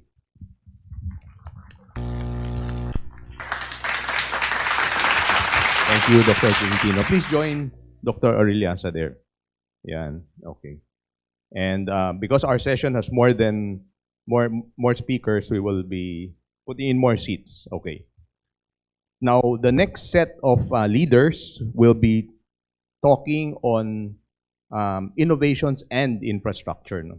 To present their work Connect, led by Dr. Roel Ocampo, which aims to provide local interconnectivity networks in small communities. Please welcome Mr. John Robert Mendoza from the Advanced Science and Technology Institute. Magandang tanghali po sa lahat. I'm speaking on behalf of Dr. Roel Ocampo on our project entitled Cable Operators Neutral Network Exchange for Community Transformation. So the problem statement is that top-down centralized internet infrastructure development projects undertaken by large telecommunications companies and also yung national government remains an ineffective strategy in actually improving yung quality of internet access, especially in the rural areas. So this reality, unfortunately, drives or further broadens in digital divide in the country. In a recent survey made by the DICT, it was found that more than a majority of households actually doesn't have a stable or reliable internet access. Moreover, significant percentage ng mga barangays especially in rural communities na interviewed do not have yet yung free Wi-Fi access, and likely because of the third na point would be because a substantial number of these barangays doesn't have the facilities, fiber optic infrastructure in place to carry this kind of service. So the project actually we develop a way through the project, way forward, that improves our existing internet access infrastructures in a specific underserved area by recognizing the value of academic, industry, and also yung government partnership, and also and the application of emergent technologies. In this, developing a model for designing and implementing sustainable solutions for this pressing national problem. So our research sought to tap several key elements. There are 4 elements in the project: cable TV operators, software-defined networking, internet exchange points, and community networks. So our approach involves undertaking several activities that finds the targets and find synergies among these elements. In cable TV operators, own and manage an extensive wired fiber optic infrastructure, especially in the rural area, to deliver TV services. And they enjoy, unfortunately, a marginal share of the fixed broadband internet infrastructure because of lack of human resources competent, and also yung lack of suitable infrastructure to run a reliable internet service. Software-defined networking technology allows networks and network operators to control and monitor internet traffic, and using software programs installed in computers. So this somehow introduces flexibility that help us implement network applications for simplifying network management and introduce the capability to this network, to the cable TV operators, to expand their operations. Such as one of the things na what we help them with was to participate in internet peering. Internet peering is a very important na internet management or network engineering task, which we were able to help them directly interconnect with other ISPs. Meaning, they can send and receive traffic directly through a local link. So they don't have to go to transit to international links para lang mag-share ng content. And this helped them reduce operational expenses by localizing delivery of internet content. Lastly, we develop community networks, which are communication infrastructures built, managed, and operated by the community themselves. We provided select communities, materials and equipment, and also technical guidance on how to set the infrastructure up, which were used to build their own network infrastructure or fiber optic infrastructure within their barangays. We use this network to interconnect with the ISPs, specifically the cable TV operator we partnered with, and distribute internet service to the households within the communities. So at the end of the project, we achieved the following impact. We were able to lay down 50 kilometers of fiber optic cable that interconnected our cable TV operator network partner, the ISP, to underserved communities, specifically 4 barangays along the coastline of Laguna de Bay in Banangoran, Rizal. We were able to install, deploy, and operate 40 wireless access points across the 4 barangays, which provided free public Wi-Fi service, connectivity, which provided unlimited na internet access. So walang cap. Our industry partner also achieved a significant na savings or cost savings through the XPs, which we established more than 5 gigabits of traffic at the internet exchange port. ultimately, ito na yung pinakamalaking, we're very proud of this achievement. We were able to achieve or change the quality of lives of more than 10,250 individuals or more than 2,500 families, which they now use yung free Wi-Fi service for purposeful applications like telehealth, remote learning, and also yung e-commerce. So again, I guess with that, I end my presentation. Thank you very much. Thank you very much. Please join them now. Our next speaker will be representing Dr. Cedric Festin, and to talk about their work on the Village Base Station and the COCOM-MONETs, or Connecting Communities Through Mobile Network. So please welcome Mr. Philip Martinez from the Advanced Science and Technology Institute.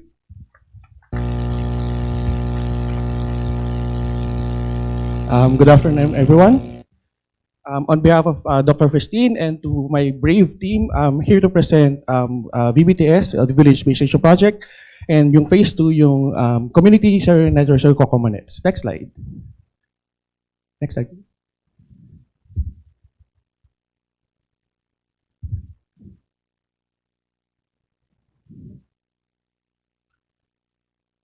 Okay.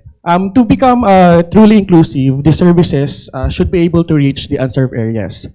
So community server networking provides an alternative approach to bringing mobile connectivity to these underserved populations. So what is community server networking? It is an alternative bottom-up approach in connectivity wherein the communities themselves own and operate the networks and not the big telcos. So meaning, cell site siya na community, yung nagpapatakbo, sila yung nagbebenta ng load, sila yung nag-ooperate nito araw-araw. Next slide.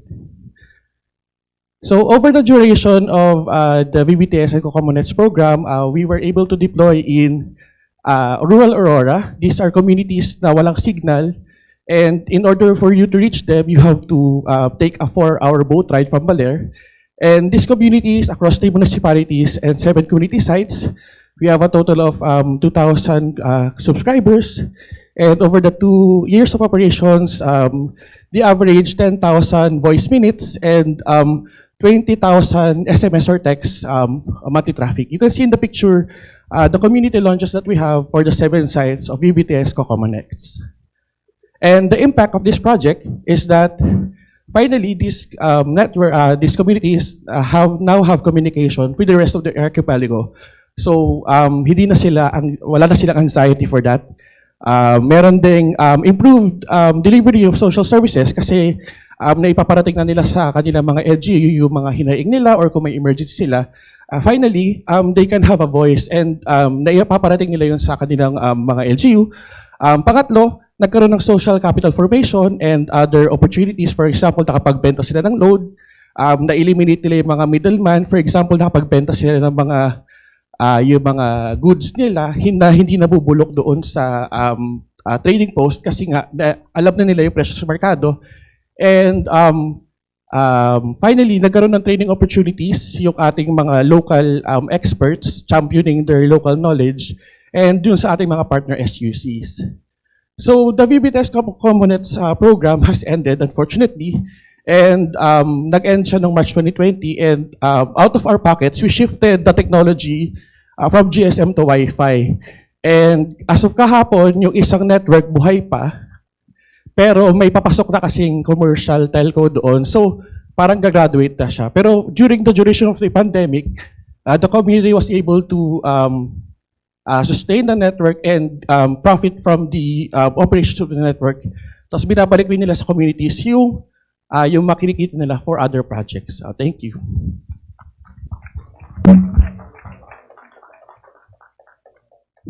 Thank you very much. And thank you again, everyone, for giving us a glimpse of your research projects.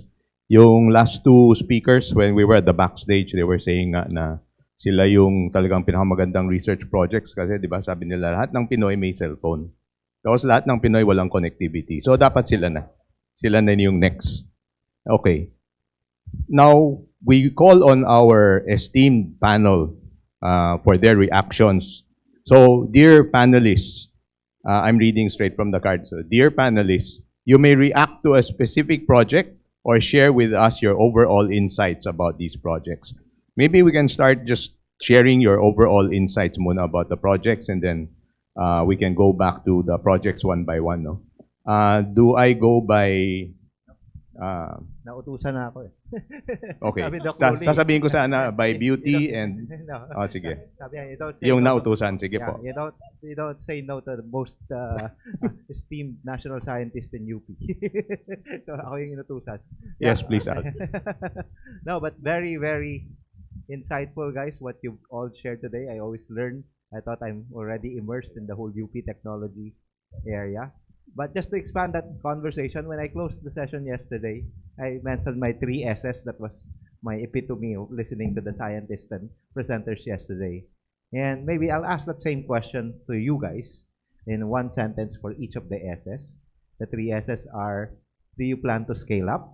Meaning scale up what you're doing already in terms of being able to reach more patients, more communities, more hospitals, more drug users, or more drug testing. And then, if not the usage, of course, I hope. And then, of course, if you say yes to that, and how can we then support you from the UP side so that your path to sustainability will be realized? So first, it's a question of, do you want to scale up? And if it's a yes, what kind of support do you need in order to get there? Thank you. Okay, maybe we can start with the first speaker, Dean Charlotte. Well, definitely the answer to the first question is yes. We definitely are planning to scale up. And scaling up means being able to provide all the biomedical newborn hearing screeners in the country, especially in the underserved areas. But we also served as a model for the region, for other countries in ASEAN, and even other less developed countries.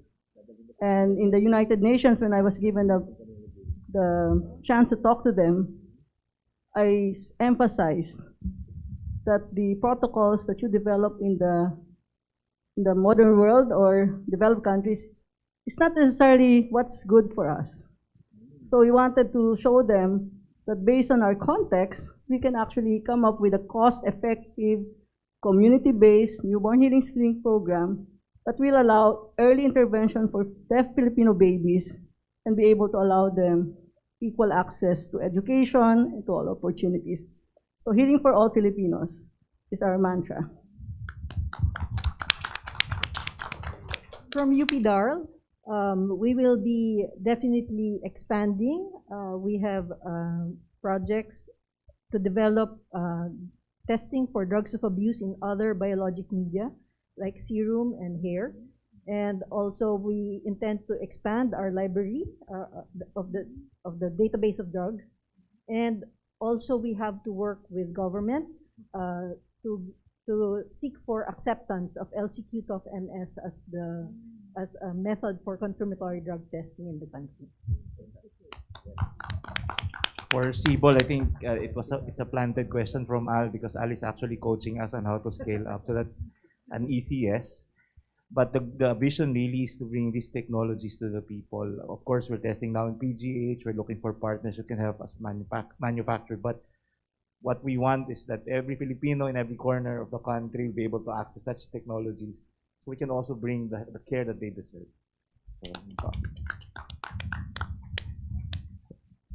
Hello. Yes, sir. The answer is a very big yes. We haven't reached yet the entire Mindanao. Before the pandemic, we have conducted 2 caravans, regional caravans. So we went to Region 12 and Region 11, of course, because that's where PGC Mindanao is. And in fact, last week we were at the Caraga region for our new normal caravan, first caravan during the new normal. So yeah, we want to reach the entire Mindanao, deliver the omics technology. And in fact, during the caravan, the response of the participants from different institutions in Caraga region alone was overwhelming, and they really need the omics technology to be brought closer to them. So yeah, and in terms of support, we need bigger space at the moment so that we can provide more trainings to our clients, Mindanaoan clients. And yeah, that's it. Thank you. Again, the answer is yes. But more than answering the question, ano yung mga enabling na kailangan para maipagpatuloy or ma-scale up ito? And sa amin kasi, it's more of the regulatory aspect. Kasi community sharing networks is an emerging technique or paradigm in connectivity. And sa ngayon kasi, wala pang enabling regulatory framework for this techniques to thrive. At ngayon po, I am happy to report naman na yung project is in another form or lease of life under the DOST ASTI, Resilient Education Information Infrastructure for the new normal. We are shifting to a newer technology which is LTE. But again, meron pa rin tayong roadblocks in terms of getting research pilot permits. Nahihirapan pa rin kami sa ating mga friends na regulator. So, ano yung help na kailangan ng UP? UP has many legislators or friends sa ating two chambers of Congress tsaka sa offices natin. And basically, that's it. Kasi yung researchers na field namin, na researchers cannot be lobbyists at the same time kasi it takes time away from the research and we cannot do all of this stuff. So, in order for us to breathe, some of the lobbying duties sana na ipapasa namin sa ibang tao. Yun lang pa. Yes, thank you. My answer is absolutely, and work is underway. Actually, we have to be to share with you.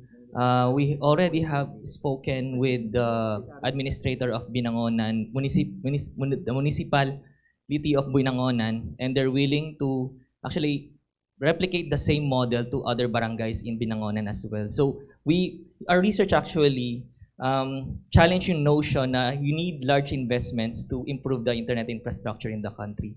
And we showed na through yung use ng community, yung balikatan ng or bayanihan ng community, you can actually make, or like we said, yung community networks, we can make a better infrastructure para sa lahat without the intervention of the government and any other mga entities. And also, I like to say na basically yun. And also the project itself, we're very happy to report na we've engaged yung mga civic organizations who are willing to fund and continue the same effort. So they're willing to the government, in order to for the municipality of Binangonan para i-continue to, there's a gap. And yung gap na yon, para ma-fulfill yon, before Binangonan takes action or yung process ng government takes effect, we tapped several civic organizations like the Rotary International to obtain grants para mag-provide ng additional equipment and also yung raw materials. Okay. Thank you very much to all the presenters. Do we have questions from the panel? Director Eva? Thank you. Thank you very much for your wonderful presentations of your innovations. Truly po, pinakita nila that UP's got talent. Kami po yung mga board of judges. So, but can I just have this opportunity to thank the people of Ched Picari? They're all here. Can they just stand up? Please stand. Please stand, yeah. Because sila po yung talagang tumutulong. I'm also a recipient of Ched Picari. Sila po lahat ang mga batang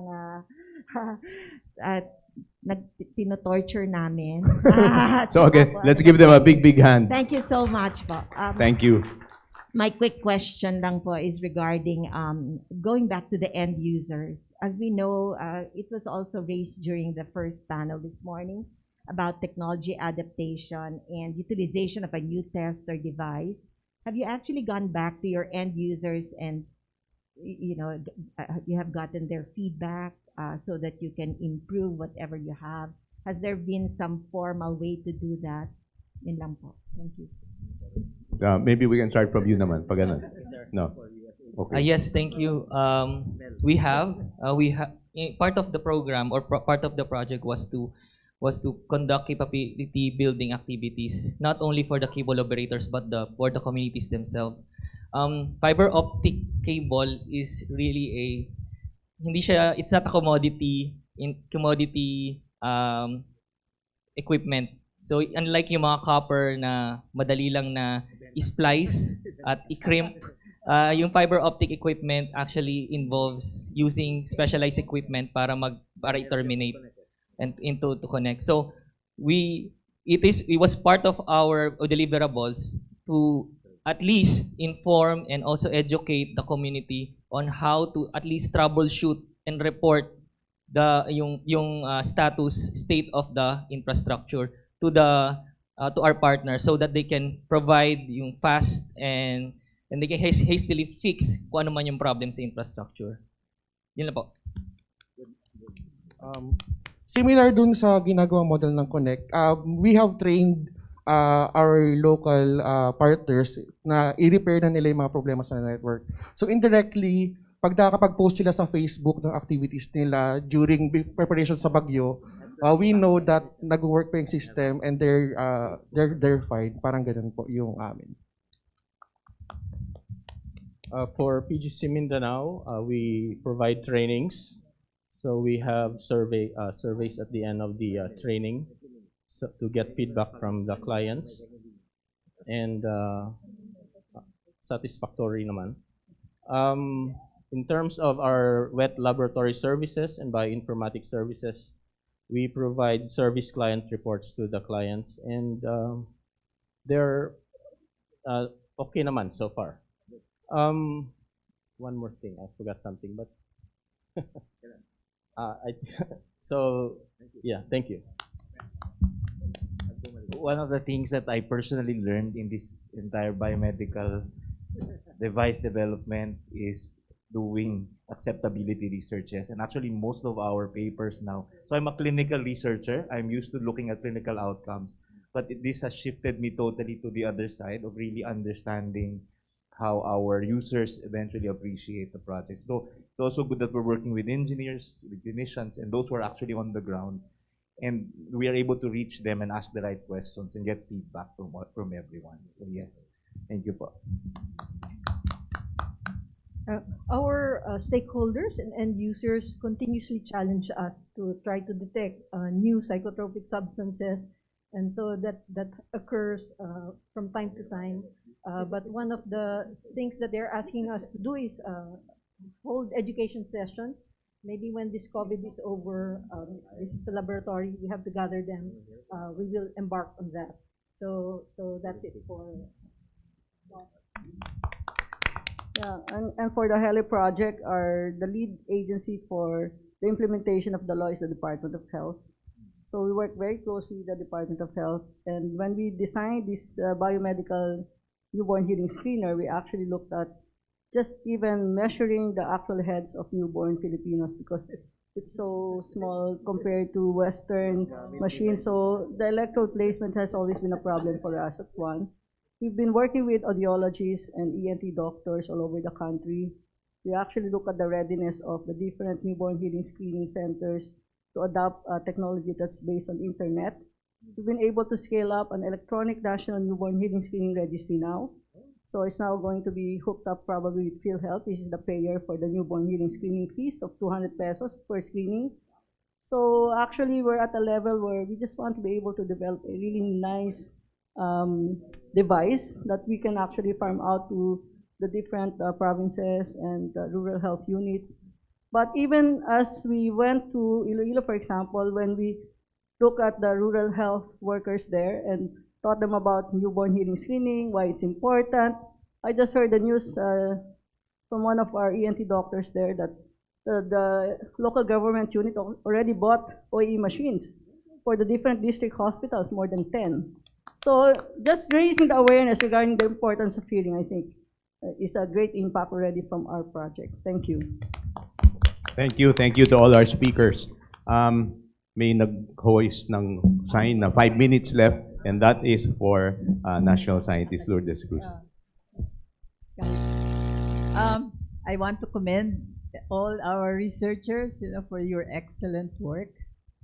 And let me ask, what are your plans to use these researches for our transformation to sustainability, Philippine transformation to sustainability?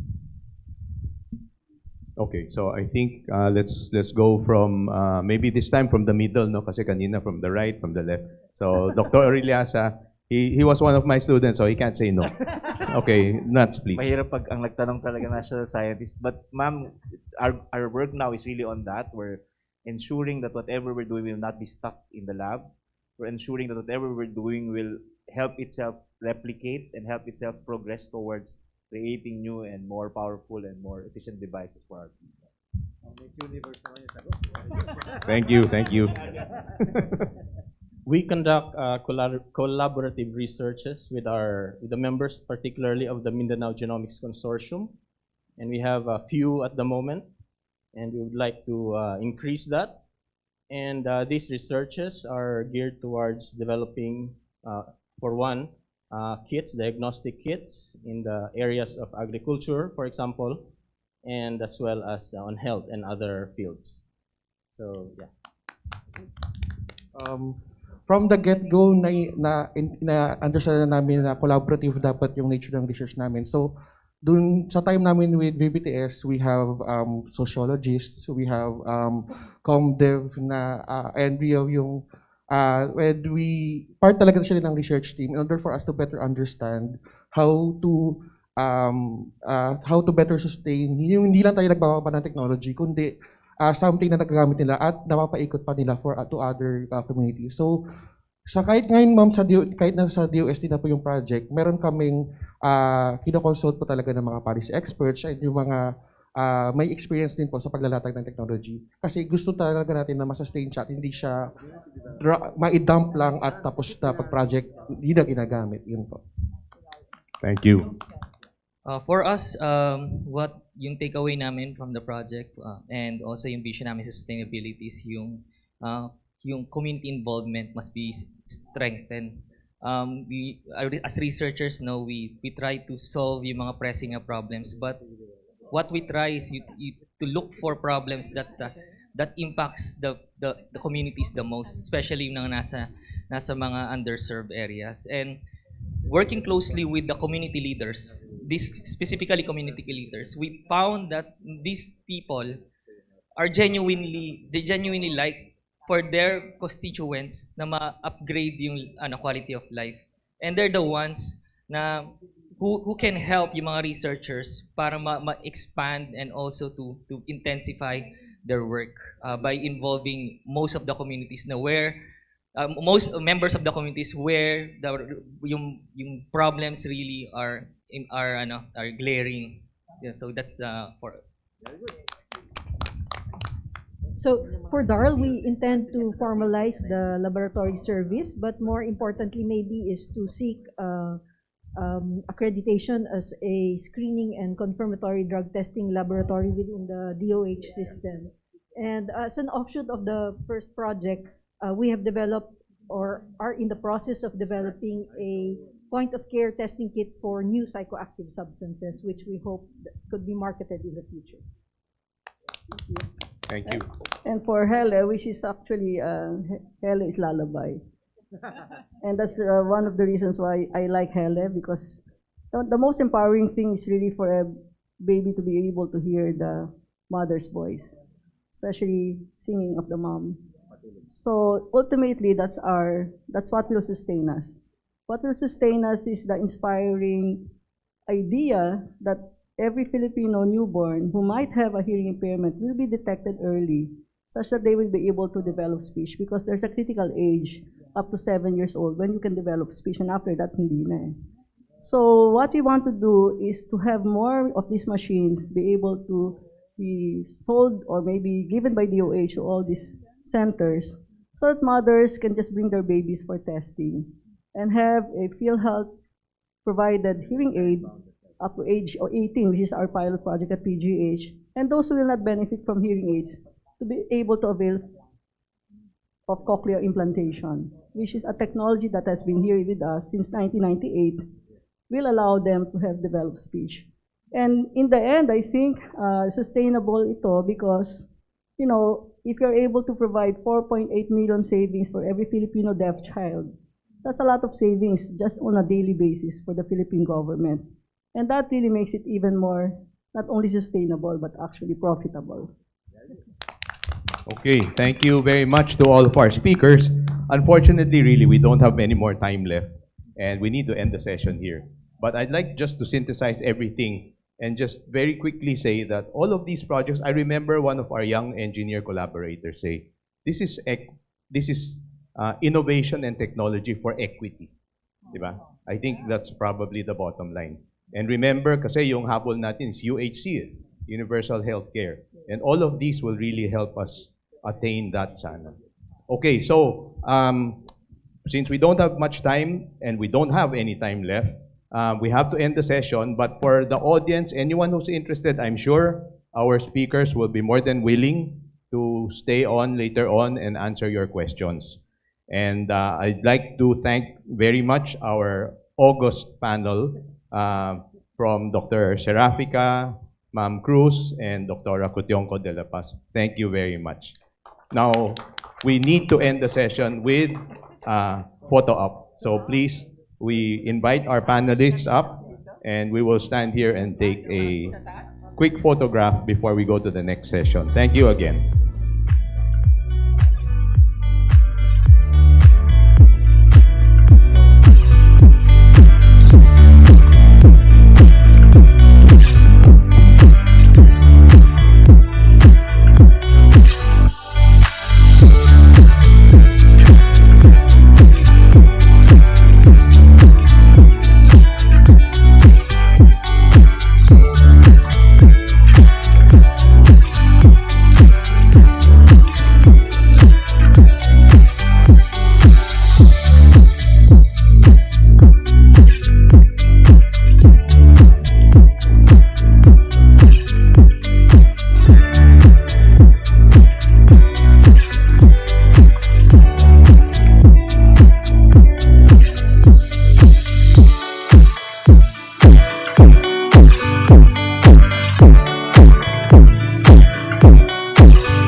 project leaders, thank you to our panelists, and to our national scientist, Dr. Lourdes Cruz.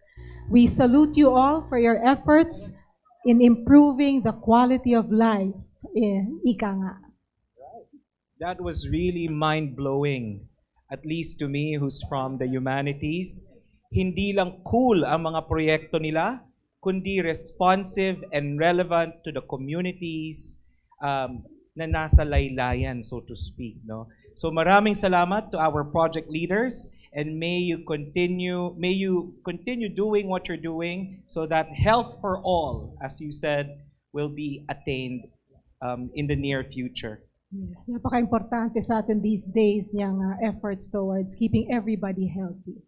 So ngayon naman, OJ, pupunta tayo muli sa mga malikhaing proyekto. Exciting ito, excitement ang segment na to kasi from the indigenous and cultural aspect, no, local cultures, pupunta sa education and innovation. So let us learn how the projects in this session unfold our traditions and channel our creativity in innovation. So ladies and gentlemen, please welcome our birthday girl, Professor of Communication, former Dean of the College of Mass Communication, and the current Vice President for Public Affairs, Dr. Elena Neni Pernia.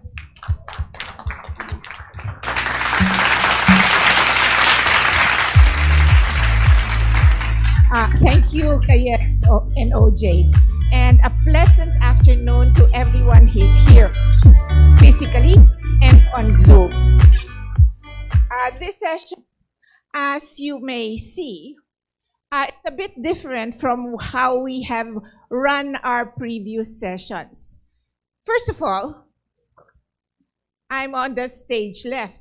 Leftist kasi eh. No? Plus, following from this morning's session, yung sining at ako, kasaysayan, kultura at pakikilanlan, where culture as a topic was brought up, we talked about the arts.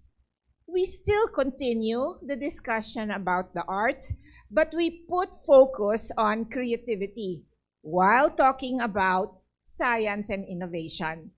And we talk technologies too.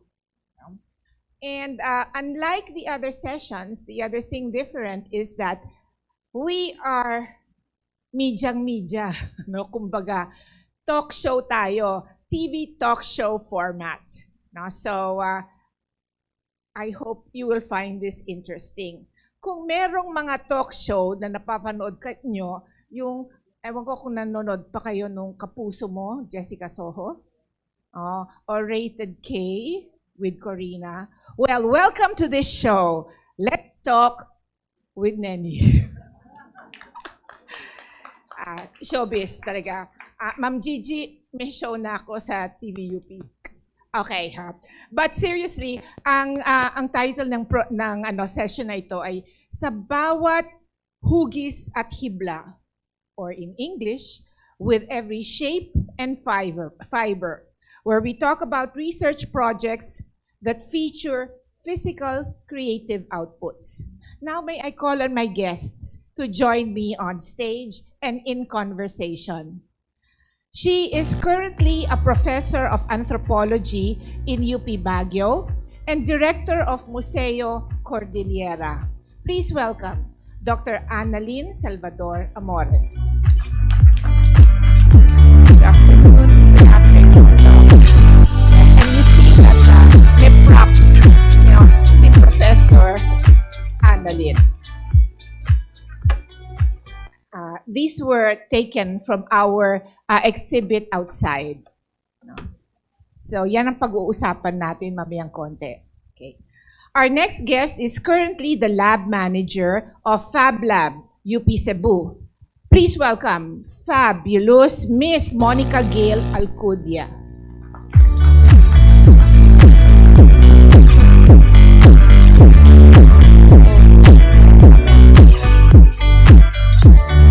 Completing our guest for this afternoon is the current coordinator of the Fab Lab at the College of Fine Arts in UP Diliman. Please welcome Dr. Fortunato de la Peña, Jr.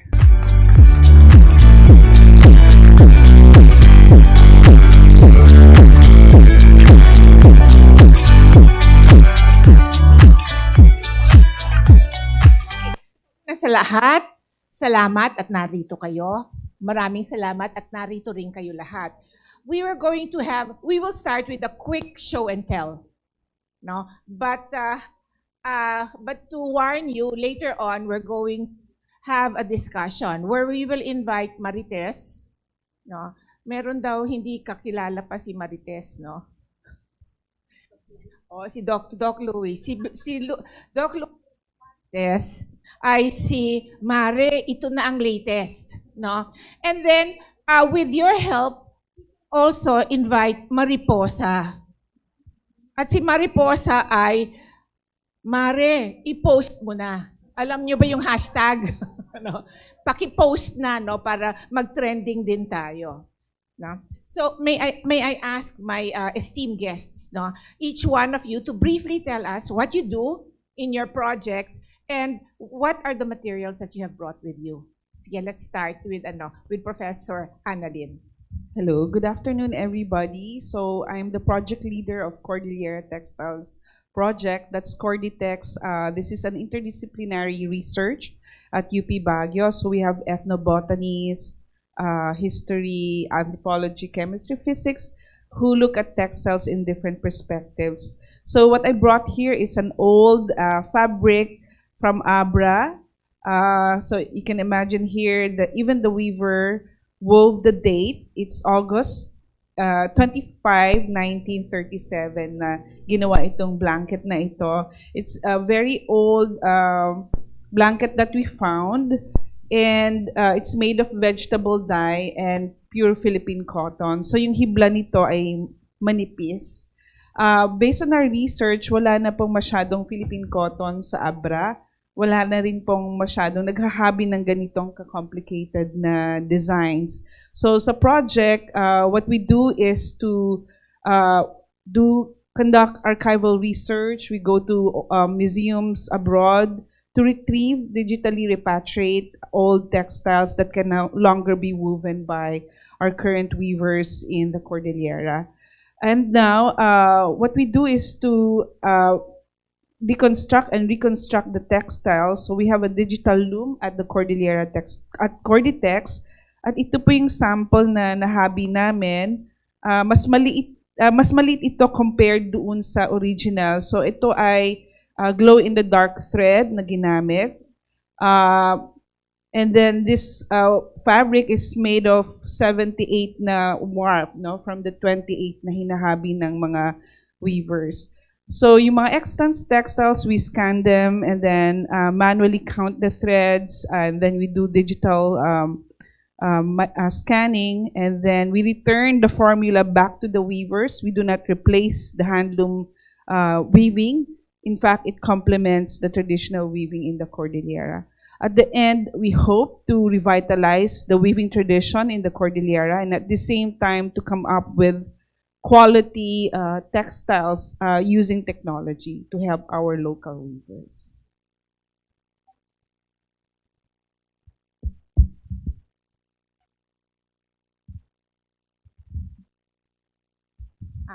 Thank you, Prof. Annalyn. Now, we go to you, Ma'am Monica.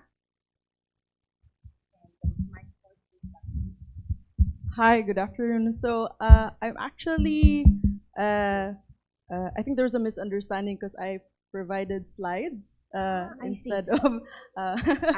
Okay. Sorry. Sige, pwede nating ipakita yung slides ngayon.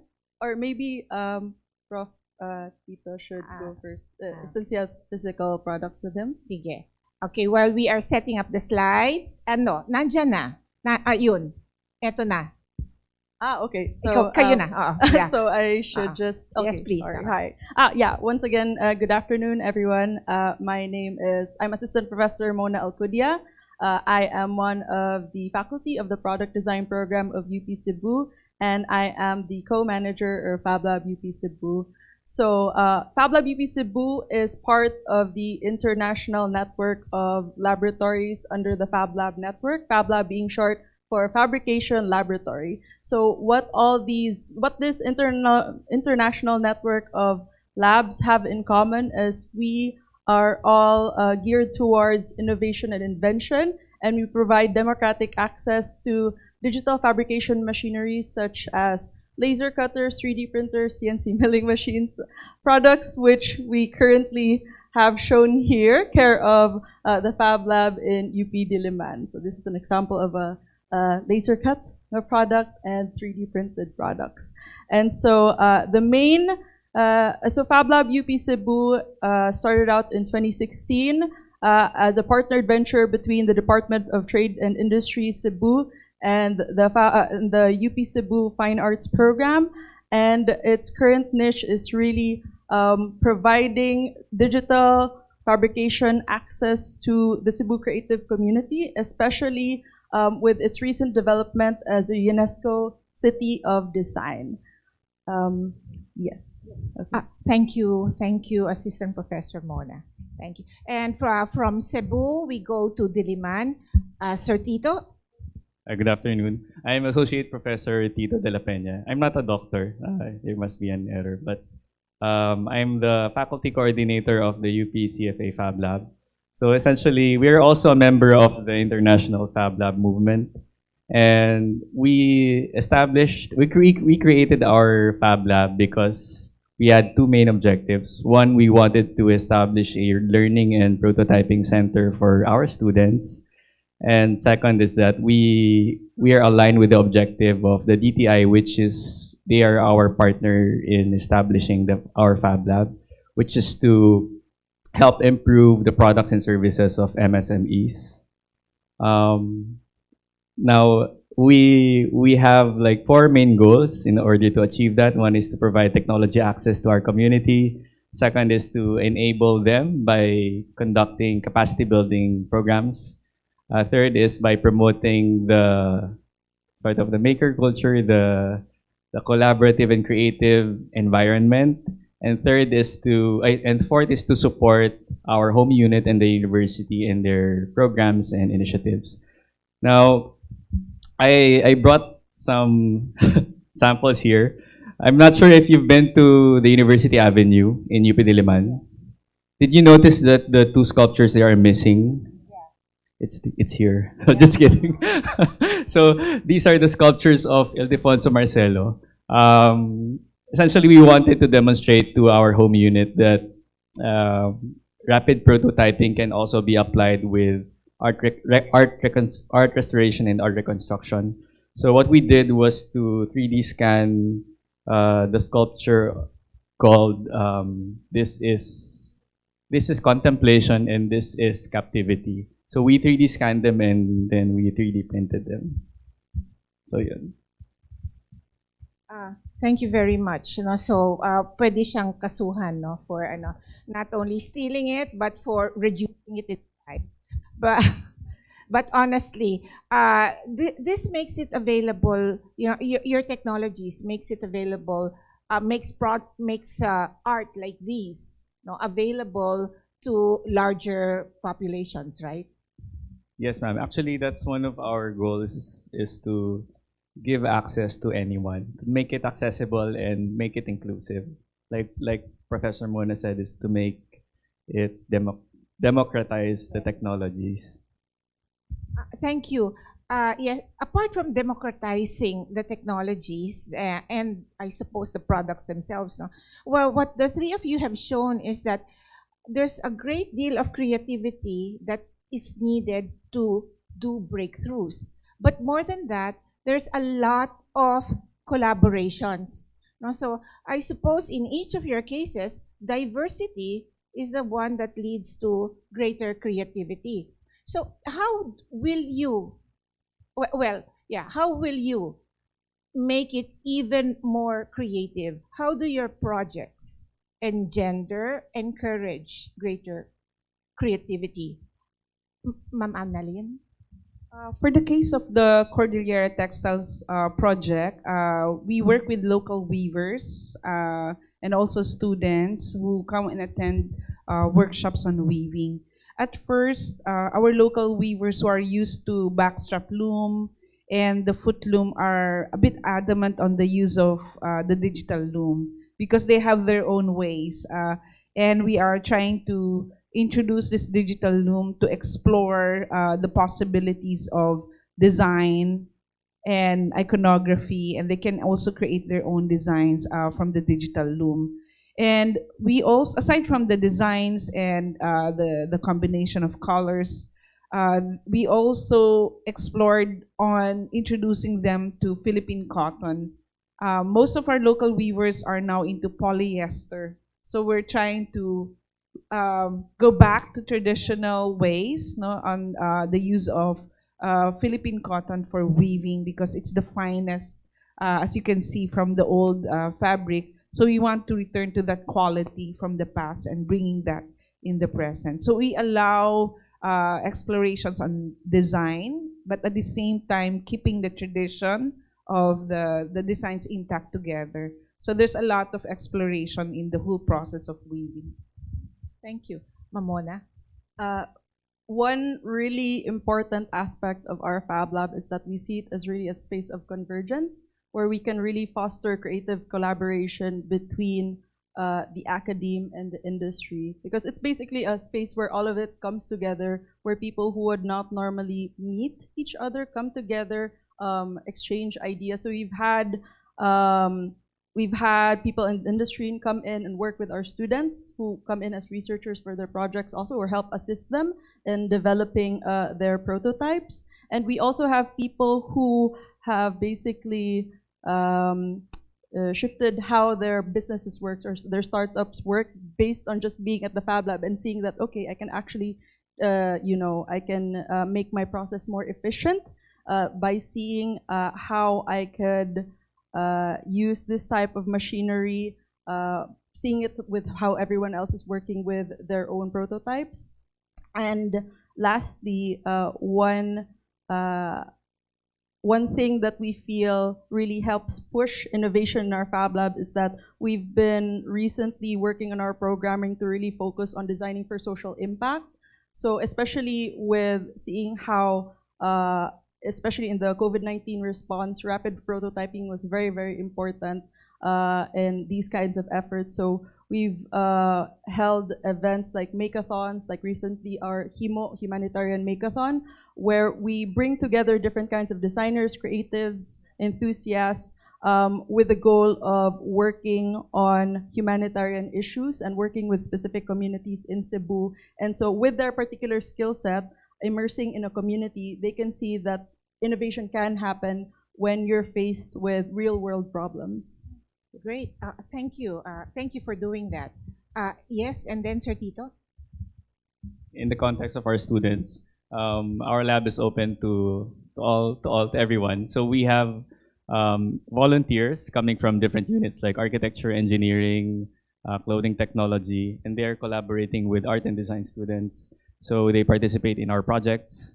Aside from that, at the university level, we are always collaborating with research initiatives of the university like the UP Ball.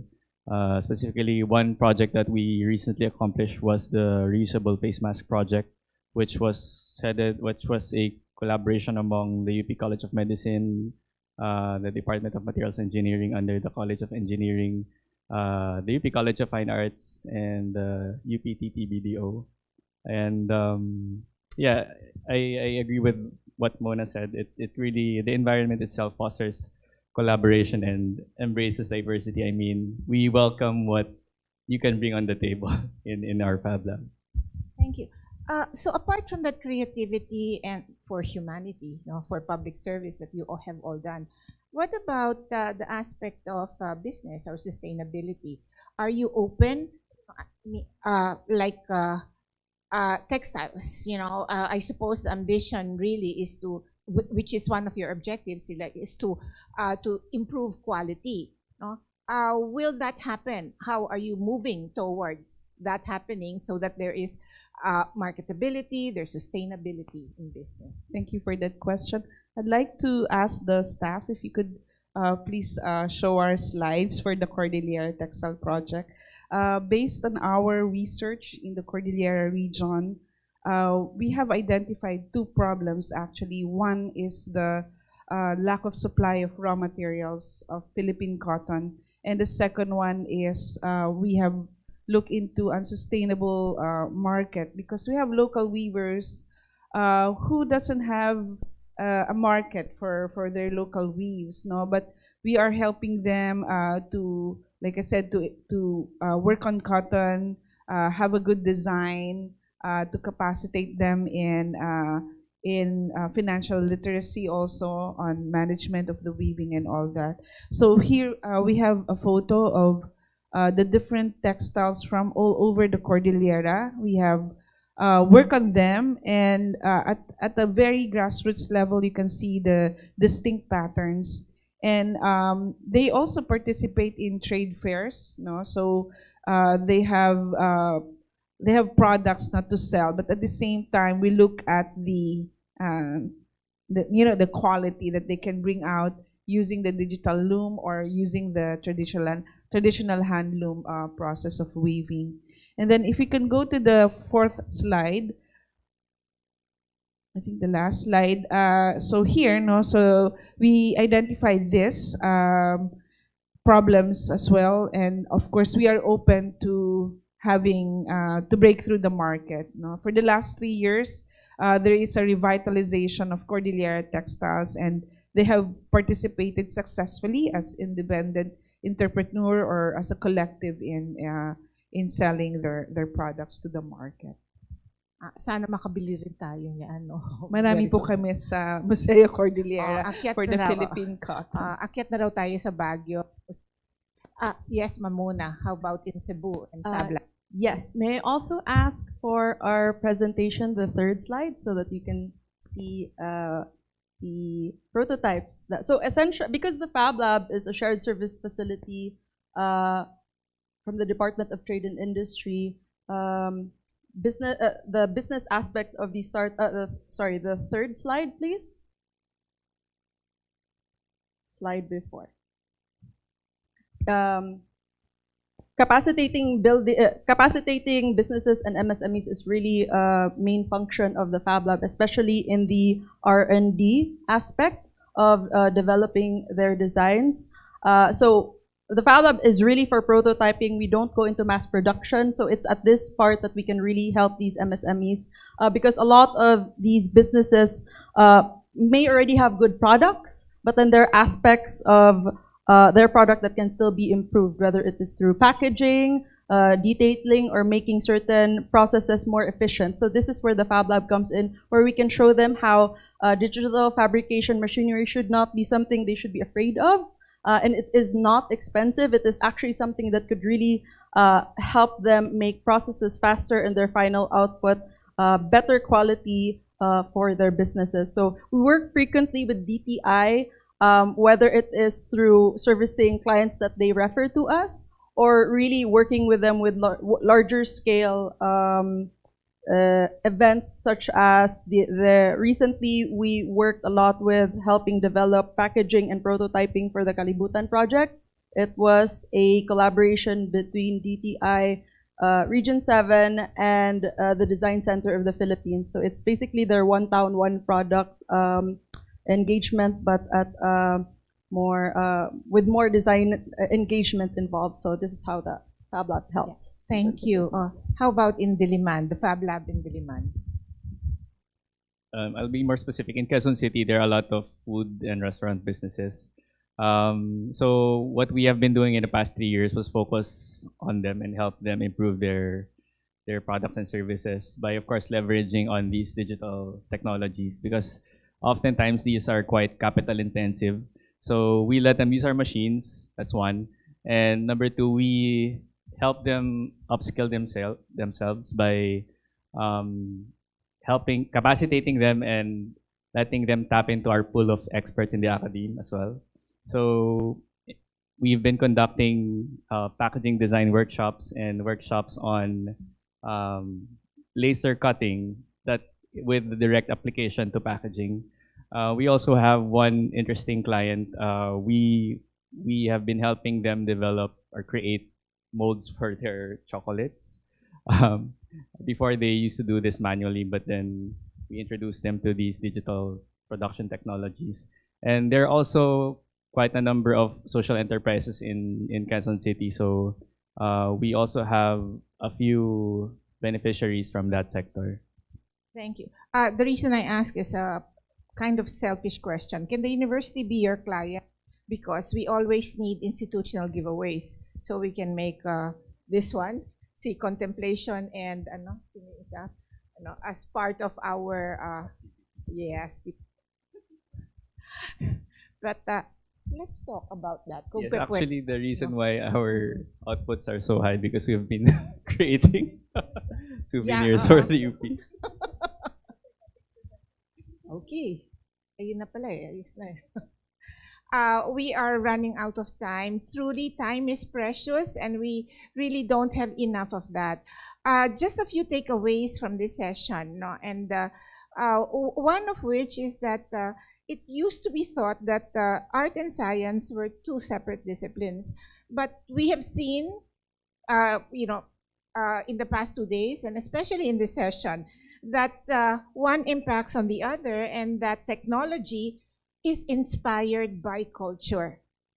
by the values, in the culture that that sustains the technology.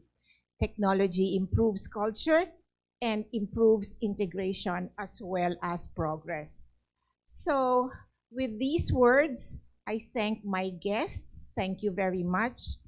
We thank you for your projects, and we marvel at your accomplishments and wish you even more successes. And we thank our audience for your patient listening, and remember, the products are available. Madali silang kausapin. Maraming salamat po at bigyan natin sila. Thank you very much. And over to you again, Cayenne and OJ.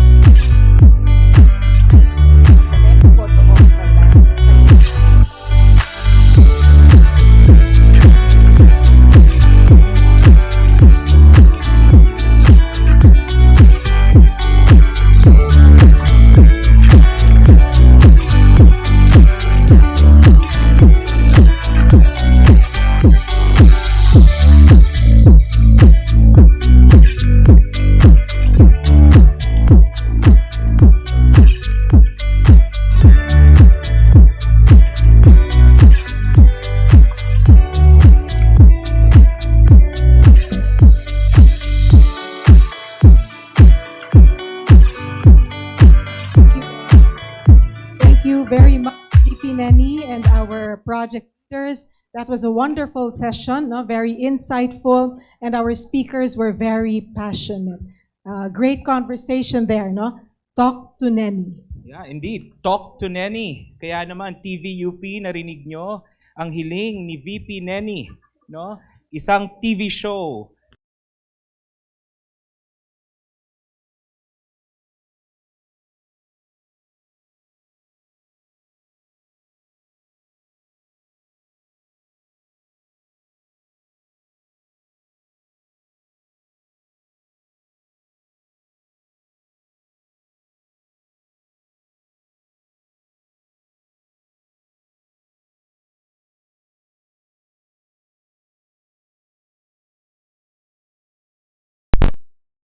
No? Bisitahin ang ating mga Fab Lab. Our office, the Oil Diliman, is a happy client of Fab Lab Diliman.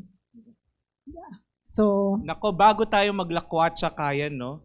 Punta na muna tayo sa ating last session. yes, may isang session pa tayo. Bubusugin pa natin ang ating mga kaisipan. Ang bilis ng oras. Pero ngayon, introduce natin ang isa pang session. Yeah, for our last session on featuring research projects, please welcome, ladies and gentlemen, Professor from the College of Home Economics and Assistant Vice President for Academic Affairs Resource Management, Dr. Mary Delia G. Toma Cruz.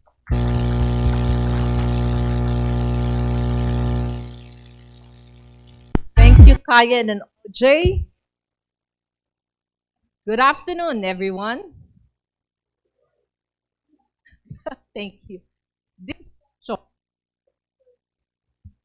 Wow. Okay. Now, this session features projects that address SDG number 12, that is responsible consumption and production.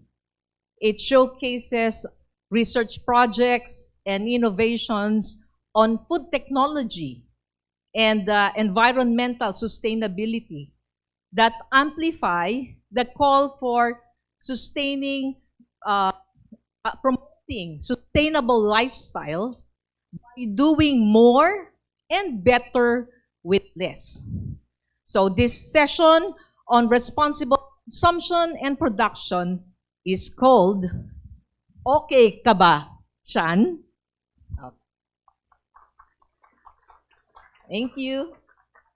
At this point, I would like to recognize our actors in the session. We have Dr. TTBDO Director of UP System. Hi, Louie. Dr. Reynold Tan, TTBDO Director of UP Visayas.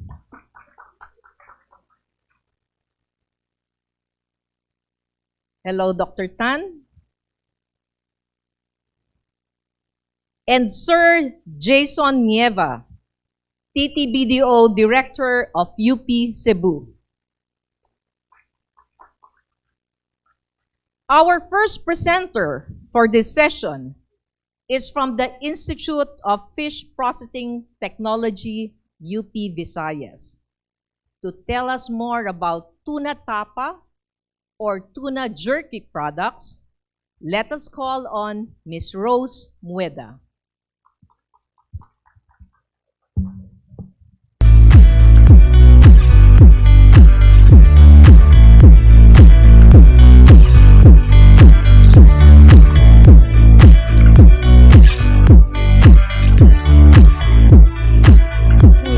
Product na isa show.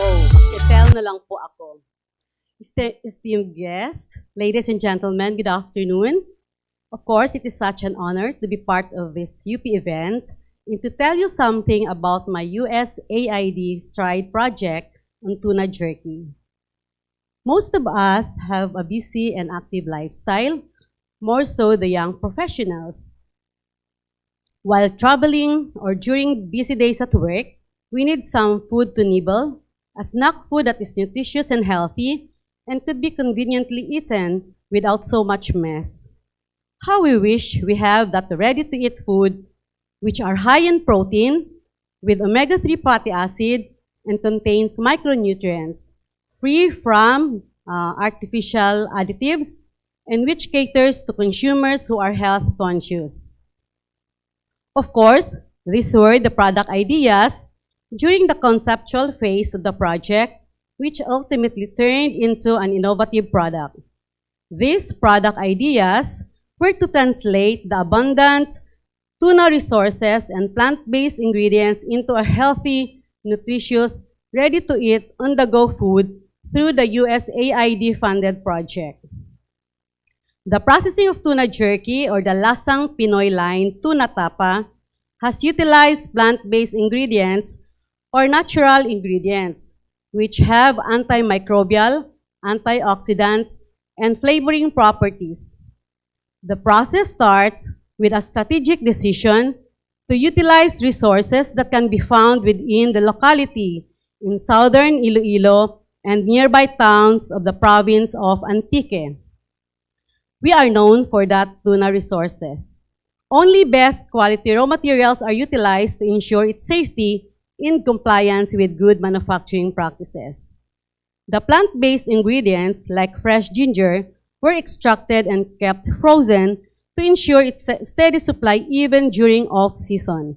The same strategy was applied for tuna, which were prepared into loins and kept frozen, more particularly during peak season when the price of the raw material inputs was very cheap. The tuna cuts were marinated according to its variants. We have developed 6 variants under the Lasang Pinoy line, and these are sweet, spicy, original, peppered, adobo, and barbecue. And then these are dehydrated based on the time temperature protocols of the said variant. Of course, we found out that there are 2 critical factors in the processing of tuna jerky, and these are texture and the water activity, which are indicators of its acceptability and shelf life stability. And then the dehydration process was quite a challenge. Thus, the project has procured through the USAID grant the dehydrator, which is compliant with the international standards such as the NSF Food Equipment Standards. This USAID grant enabled the transformation of this abundant tuna species into jerky products with more economic value. The project was able to develop more tuna variants, improve the packaging design, subject the products for analysis of essential fatty acids and for nutrition labeling, as well as we were able to develop pre-launching strategy. The goal was to spin off commercialization or initiate startup enterprise. With this project, the Resilient Processed Food Manufacturing was formed. The strategic plan of the company is to continue its R&D initiative to address the needs and wants of the consumers and meet the demands of the market. Of course, I'd like to thank the UPV, TTVDO, and FTBI for helping me in this journey. I am Rose Toledo Mueda, the innovator of tuna jerky and the founder of Resilient Processed Food Manufacturing. Thank you very much.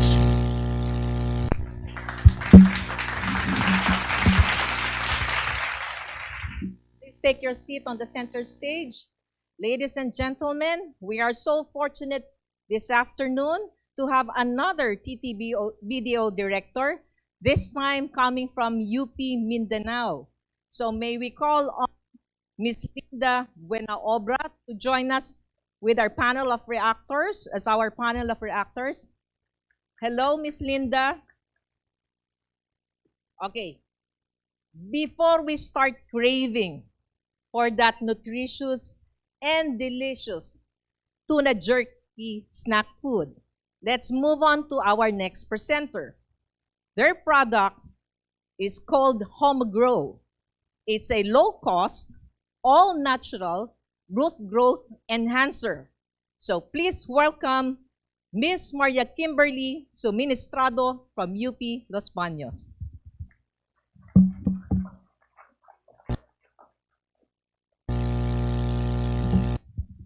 Good afternoon. I am Kimberly Suministrado, and our projects are led by Dr. Lilia Fernando. We are from University of the Philippines, Los Baños, and we develop Hormogrow plant growth regulators and alert nanobiosensor kit for plant pathogens. Hormogrow are nanoformulated plant growth regulators, auxins, cytokinins, and gibberellins, which are known to improve root development, shoot development, fruit development, and flowering. These nanoformulated plant growth regulators are environment-friendly, have more efficient delivery system, can enhance rooting, enhance growth, and increase yield. We have tested the efficacy of this Hormogrow in different high-value crops and ornamentals such as coffee, pineapple, and in tissue culture of banana. Our efficacy trials showed that the application of Hormogrow resulted in significantly higher survival rate compared to other brands. In tissue culture of banana, our trials also showed that the application of Hormogrow also significantly increased the survival rate of banana compared to the farmer's practice. Our target market share for this technology are the high-value crop producers in the Philippines, which is around 300,000 farmers are involved in production of coffee, cacao, banana, pineapple, and ornamentals, and we are going to target at least 20% of this market in the coming years. Alert is another technology developed by the team, which is a nanobiosensor for plant pathogen detection. The nanobiosensor kit is composed of two detection methods. First is colorimetric detection, which allows rapid and easy determination of presence of pathogens in cacao, and electrochemical detection, which provides quantification of the present pathogen. We started working on Phytophthora palmivora, which is an organism that causes black pod rot in cacao, and now we are currently working on other pathogens that cause diseases and contaminations in the cacao industry. Our biosensor technology utilizes magnetic nanoparticles that allow capture of the pathogen and DNA-based detection to specifically determine what pathogen is present in cacao. Our aim is to develop a biosurveillance system through a smartphone through our nanobiosensor kit in order to record outbreaks caused by plant pathogen here in the Philippines. Our colorimetric detection uses gold nanoparticles in which positive detection will result in pink solution and the absence of the pathogen will result in violet to clear solution. The electrochemical detection, which uses potentiostat, can be connected to a laptop or a smartphone to visualize the quantification of the present pathogen. Our aim is to have a portable kit that can easily and rapidly detect the presence of plant pathogens in different crops. Again, we are from University of the Philippines, Los Baños, and I am with my colleague, Engineer Juan Miguel Parami, and we develop Hermagrow plant growth regulators and alert nanobiosensor kit for rapid determination and to improve the profitability of the farmers and enhance life and sustainability. Thank you.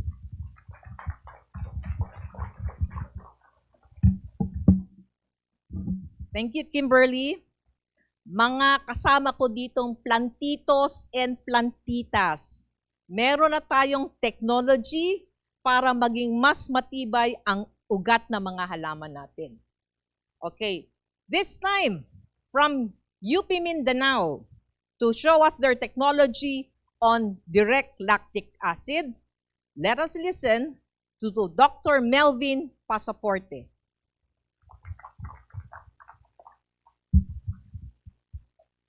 Thank you. Good afternoon. The UP Mindanao lactic acid technology refers to a sustainable process of producing lactic acid directly from one of the most abundant agricultural resources in the country, the cassava starch. Now, unlike the other existing technologies, our process is capable of utilizing industrial-grade starch to produce lactic acid at room temperature in less than 24 hours. Now, this is done by eliminating the process of pretreatment and enzymatic hydrolysis, which usually happens at a higher temperature of around 90 degrees Celsius with the addition of amylase enzyme. Now, this technology has a huge economic potential for our country since lactic acid has multiple applications in several industries. And one of the but we don't have local production. So we are importing all of our lactic acid needs. So with our technology, we are aiming at developing our manufacturing capability to be able to produce lactic acid with different purity grades for different applications. Now, the top 3 industrial applications for lactic acids are in the polymer industry, the food industry, and the chemicals industry. So the lactic acid technology has been in development for more than a decade already. So it was pioneered by my mentor, the late Dr. Dulce Flores, way back in 2008. Now we are here to pursue the development of this technology towards commercialization through academe government industry partnership. With funding support from DOST and our industry partner, Monde Nissin Corporation, we were successful in producing food-grade lactic acid for food applications. But before we can commercialize this technology, we need to conduct a pilot plant testing to evaluate the scalability and commercial feasibility of the technology. Currently, we are working on establishing our own pilot plant in UP Mindanao to build our capability to do pilot testing for this type of technologies.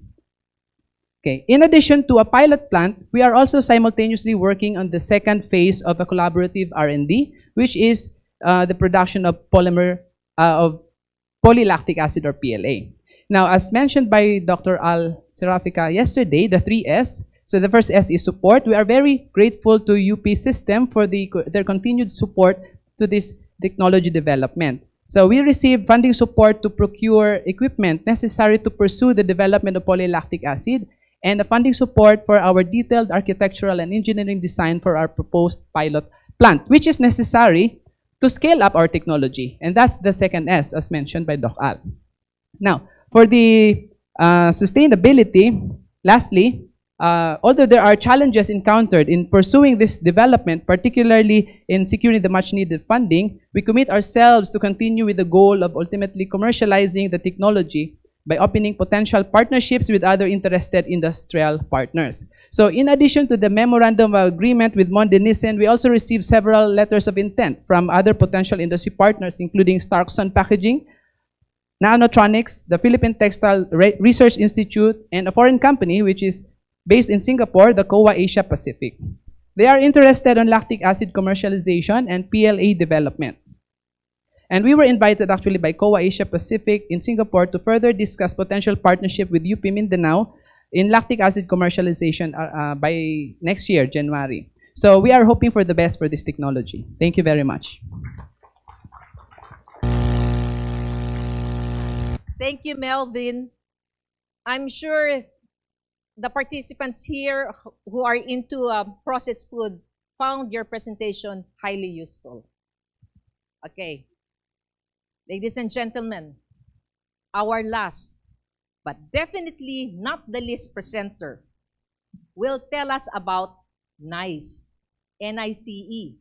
So that's nutritious, immunologically beneficial, commercially advantageous, and ecologically responsible. Ano kaya yun? Basta, ang alam ko, masarap yun. So please welcome Professor Joyce Ibana. Hi, Joyce.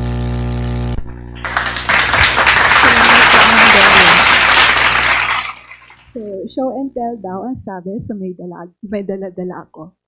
Nung kung ano man yung nice na yon.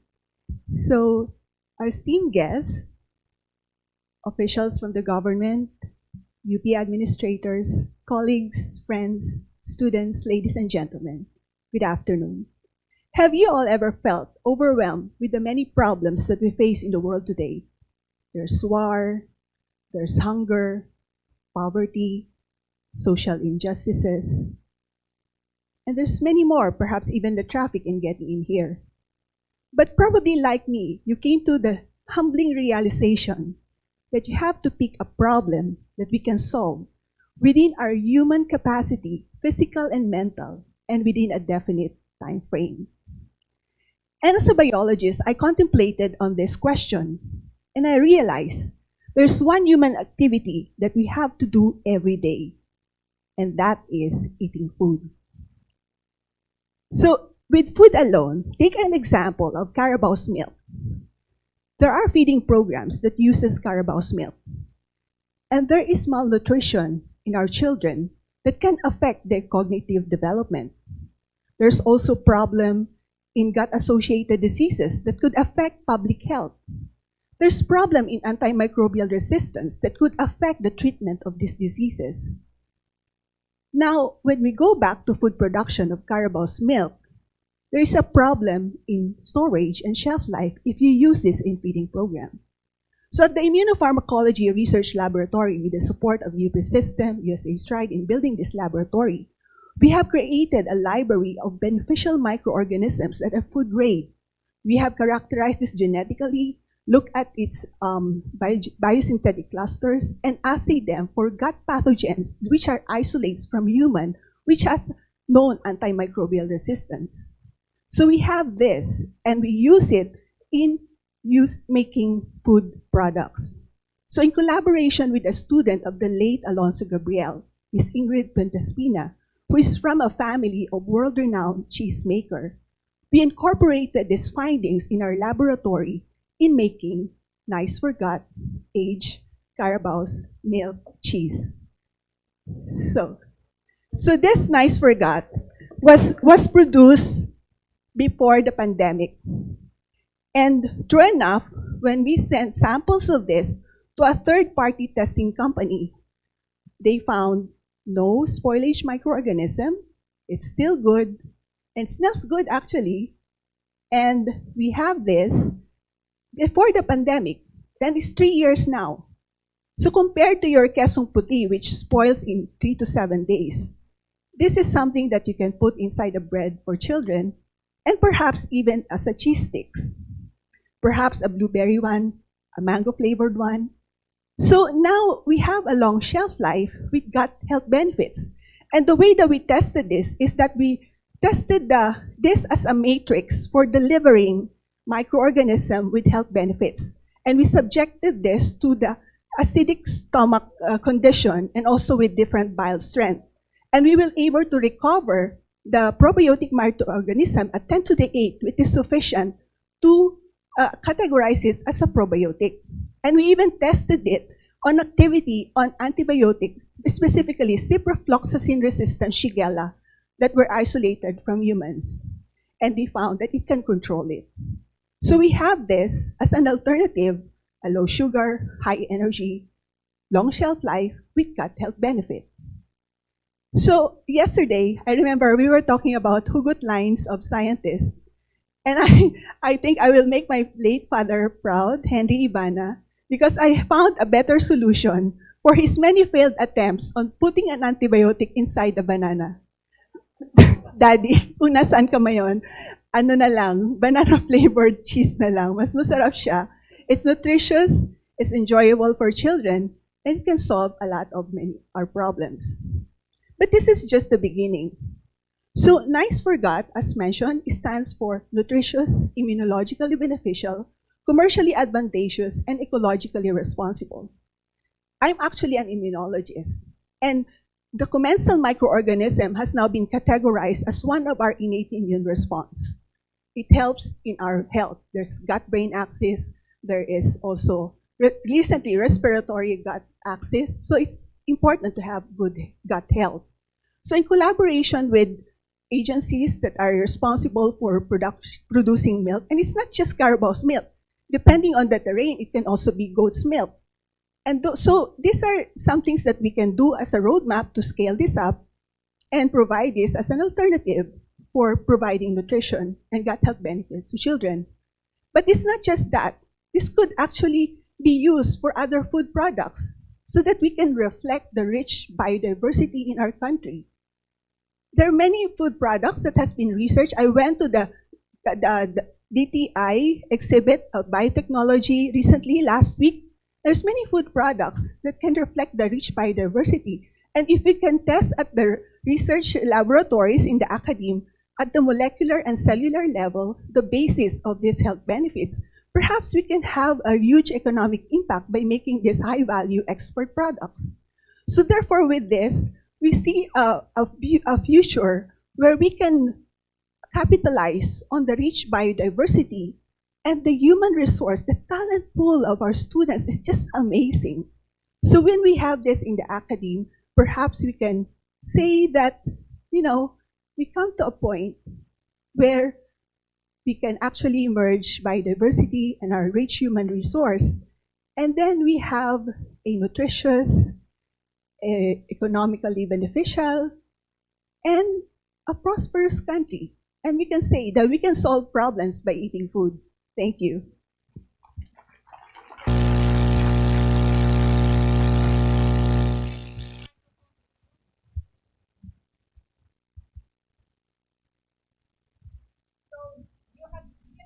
We were given a glimpse of all the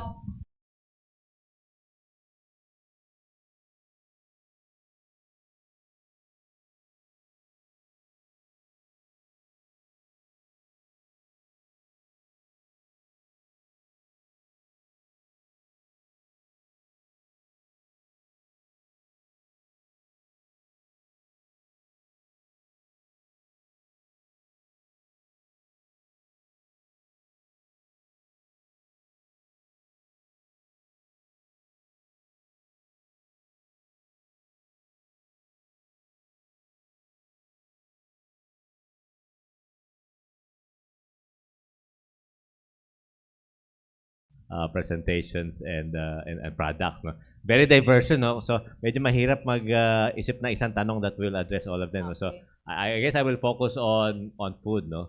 Kasi sa tiyan muna, no? For Ma'am Rose and Doc Joyce, when you talk about food, there are generally two aspects, no? The nutritional and the sensory. So I think you did a great job presenting the nutritional aspects and benefits of your technologies.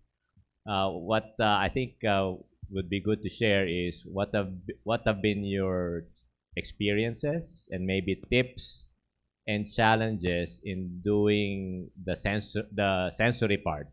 Doing consumer preference testing and maybe even formulating or reformulating your product to improve the sensory qualities.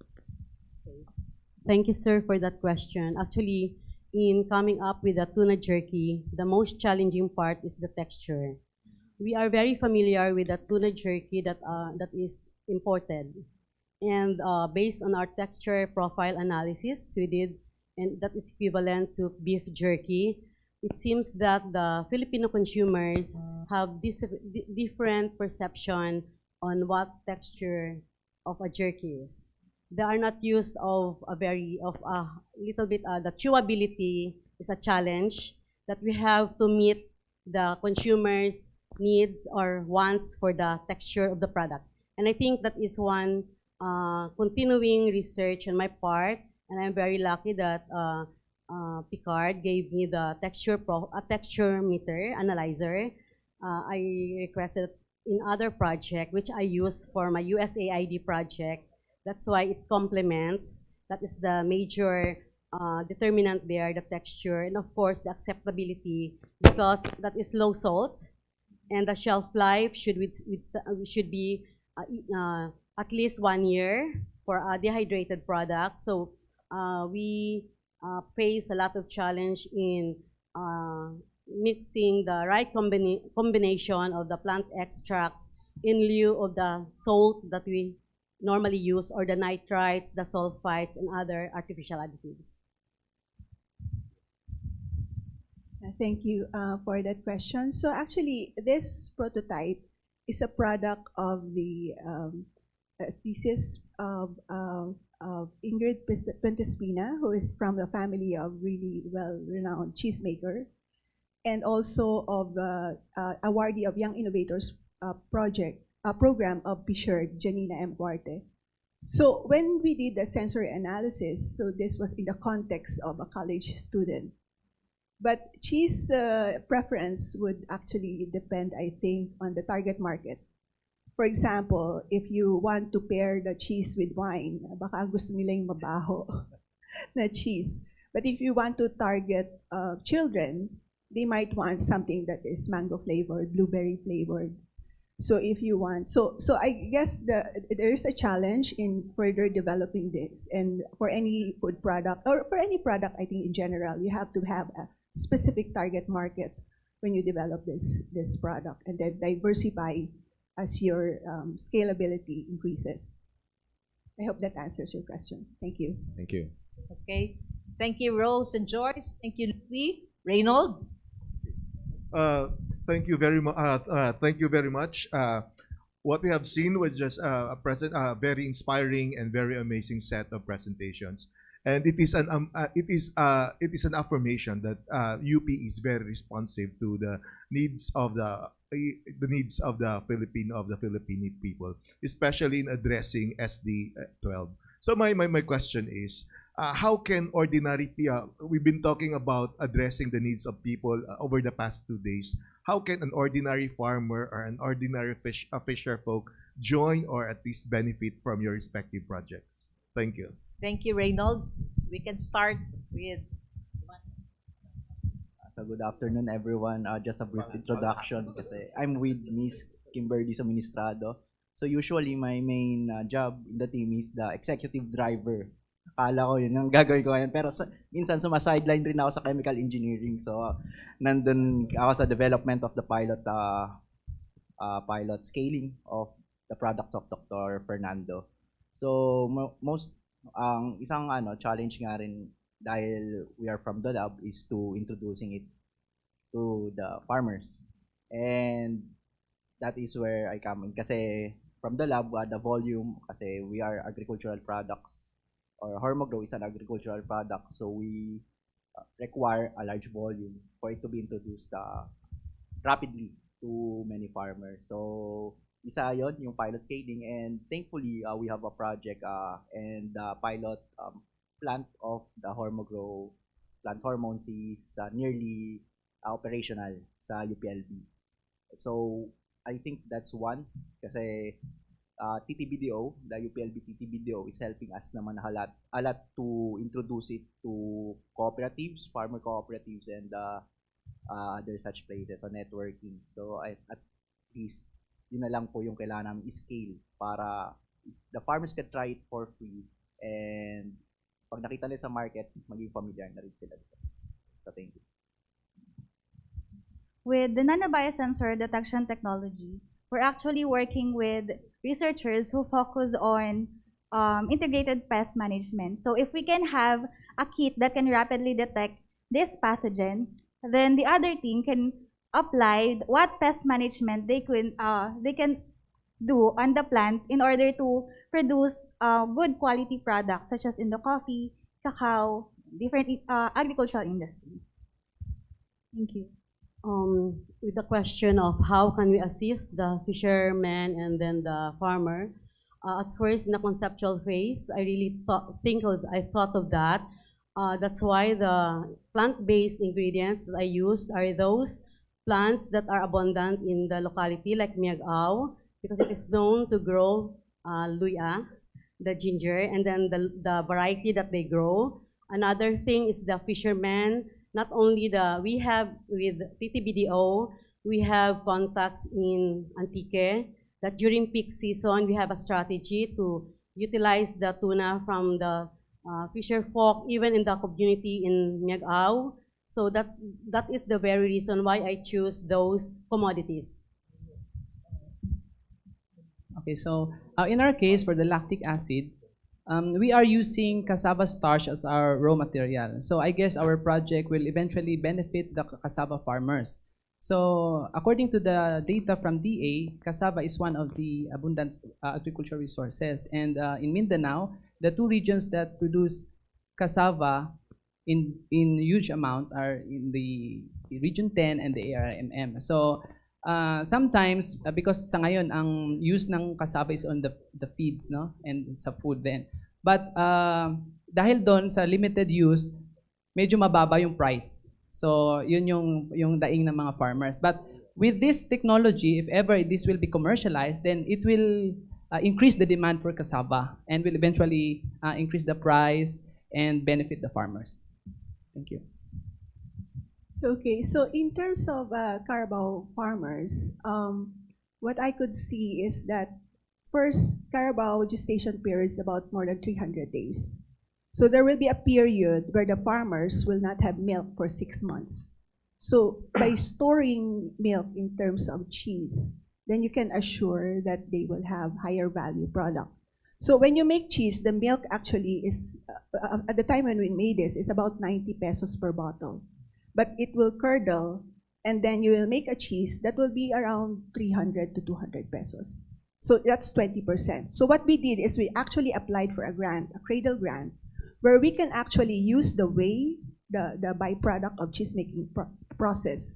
And this whey can actually be converted into whey protein, which is used by athletes as a drink.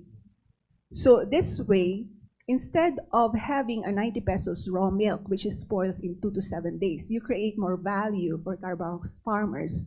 And just by, I think, assisting them, we create more value for a supposed to be easy to spoil and cheaper product.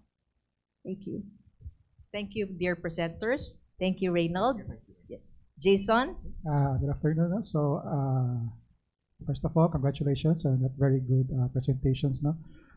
It's clear now that the start of your research projects, you were trying to solve a problem, diba? So you have this problem, you have the solution.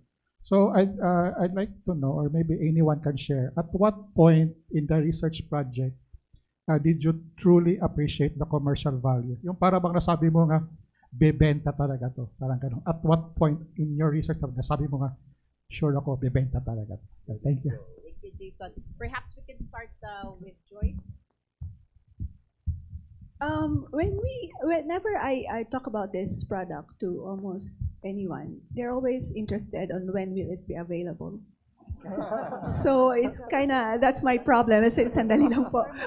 It's the value chain is complicated, and I have a lot to learn. I'm actually a basic scientist by training, and I've got pushed into this problem solving in the country that has so many problems. But it's a joy to actually solve difficult problems, and that's the education that we get from UP. Thank you. Well, for lactic acid, we are using a novel microorganism. And this was discovered in rice cake or puto in Mindanao. So during that time, we are screening, Dr. Flores was screening for a perfect isolate. And then he discovered that this has a amylolytic activity which can produce lactic acid from starch. So from that moment, that na-discover na mayroong potential for lactic acid, dun pa lang na-discover na this has economic potential. Because we don't have local manufacturer, and this could be yung huge na, there will be a huge impact in our economy once this is commercialized. Kailan ko ba na-feel na may commercial value? Actually, na-feel ko siya nung nag-pandemic. Because I got a grant, the 6-month grant from USAID WARP. Actually, yun yung turning point ko na pwede pala siya sa frontliners. Because there are medical professionals.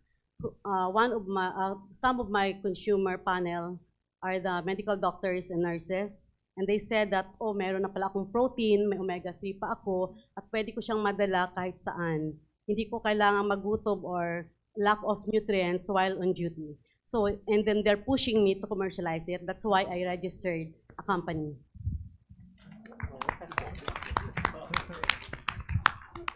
For our nanobiosensor technology, which is actually a DNA-based detection, and as a molecular biologist, working on DNA is actually lab-based and equipment-based and requires highly technical, some of it requires the highly technical skills.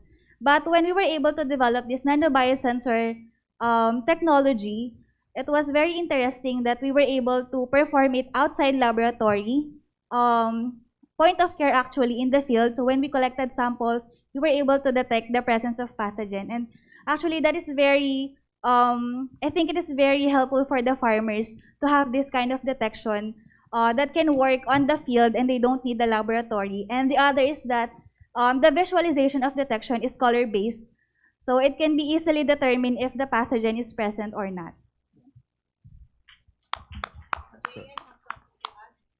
Yes, for the Hormogo project naman, kasi this for Kim, siya ang representative for the nanobiosensor and I'm the representative for the hormones. And syempre kailangan natin yung mga hormones, plant hormones and hormones in general, ginagawa nila pampahaba, pampalago, pampalaki, which are very nice to hear if you're a farmer. So, and these plant hormones now we have developed or we have extracted can be applied to any crop. So, we could enter any market sa agriculture, and that's when we realized na malaki ang potential ng plant hormones na invento ni Dr. Fernando. Kaya nandito pa rin kami sa team niya.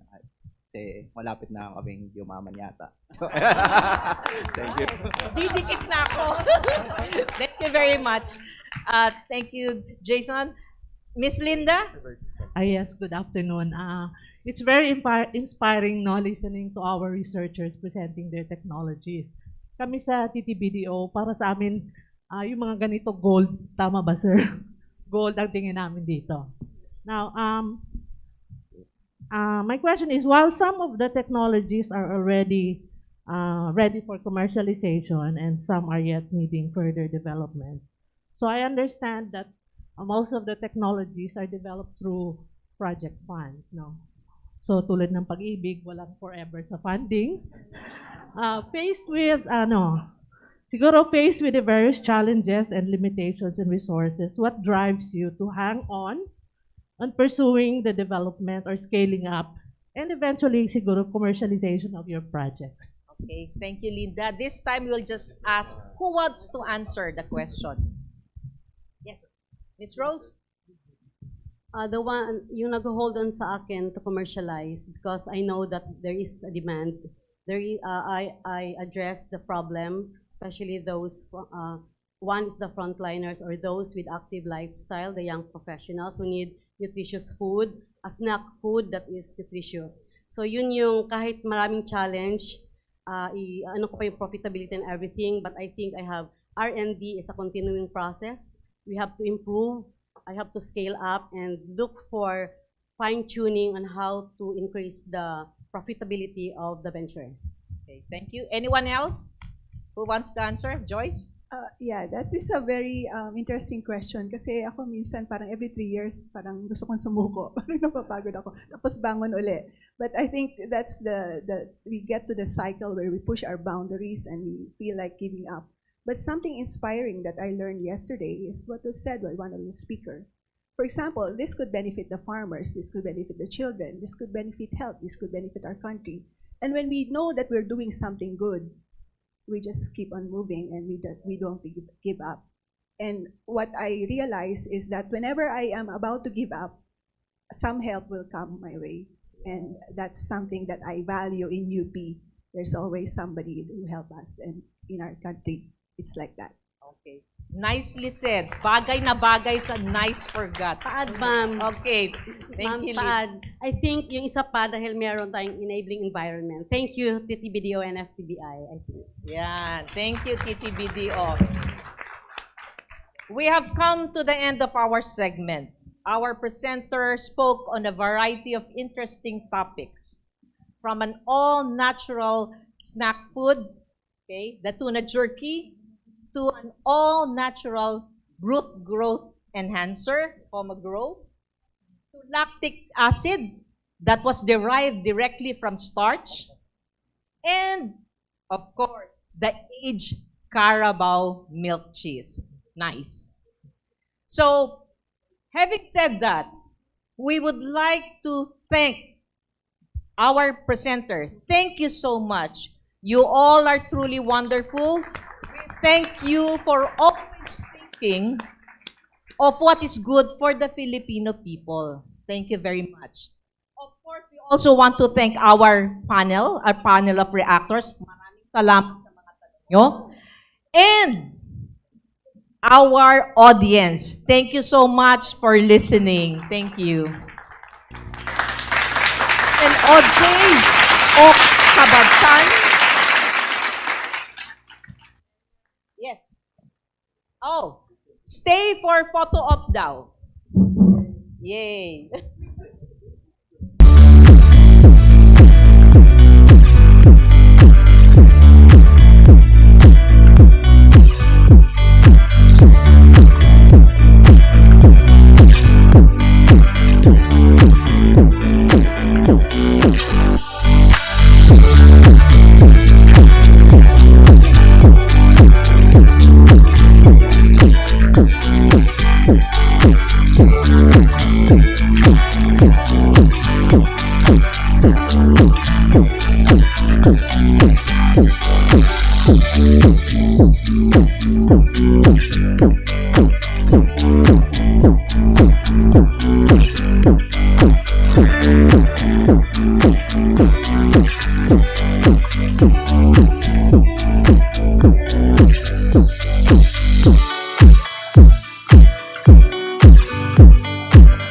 Thank you very much, AVP Delia, our project leaders, and our panelists. No? Talagang okay na okay ang aming mga tiyan dahil sa session na iyon. No?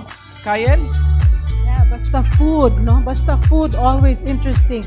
Kuhang-kuhang ating atensyon, lalo na pag may makabagong research o kaya mga bagong produkto.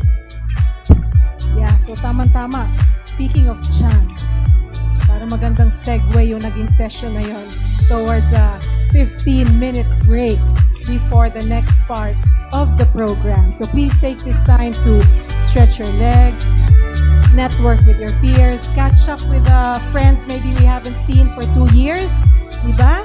So refreshments are available at the back of the auditorium at magkita-kita po tayong muli pagkatapos ng ilang sandali.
Thank you.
we request everyone to settle down and please start making your way to your seats. We will resume our program shortly.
Ladies and gentlemen, please welcome back our host for this afternoon, Dr. Oscar Serquinia Jr.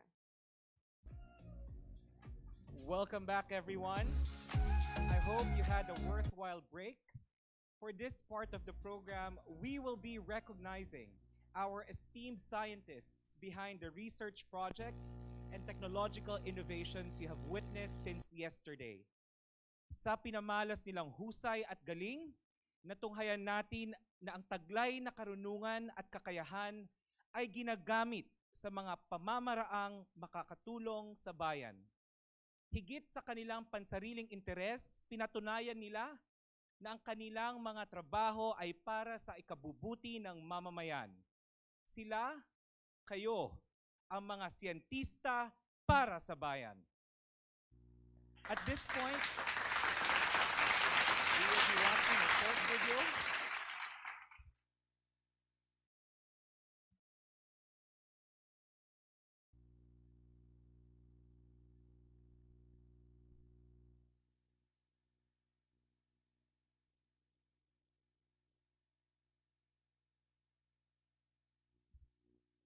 Okay, while waiting for the...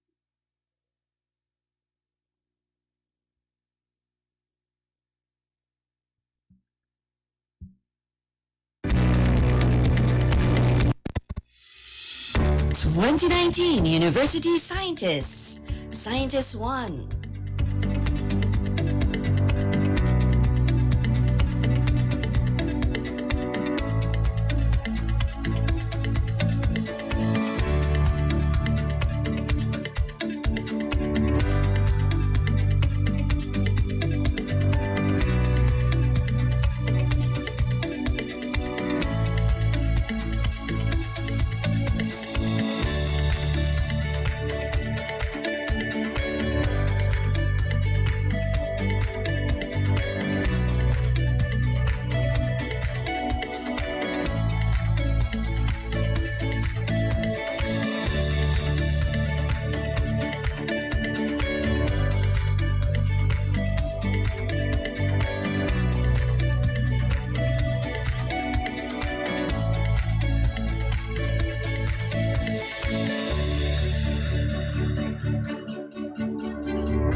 Scientists 2.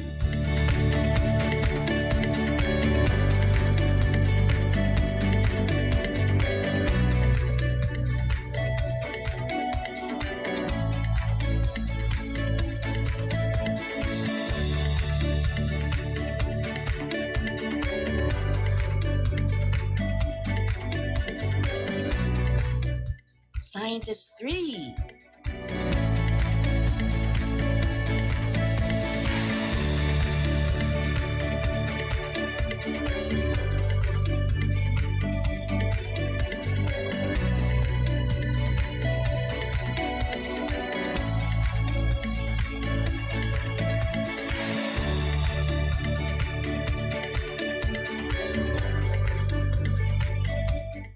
(2020) University Scientists. Scientist 1.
Scientist 2.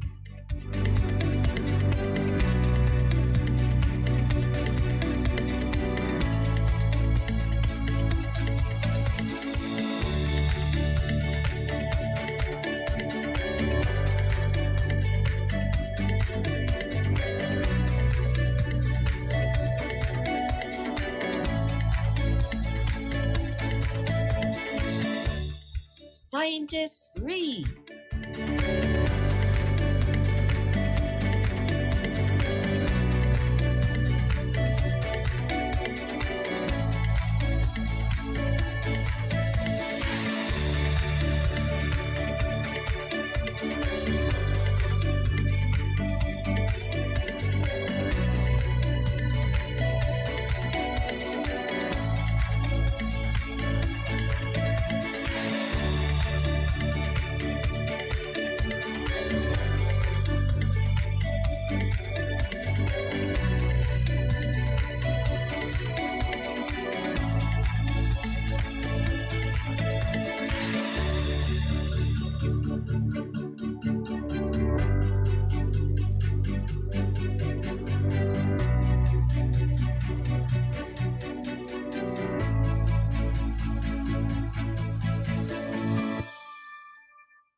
2021 University Scientists.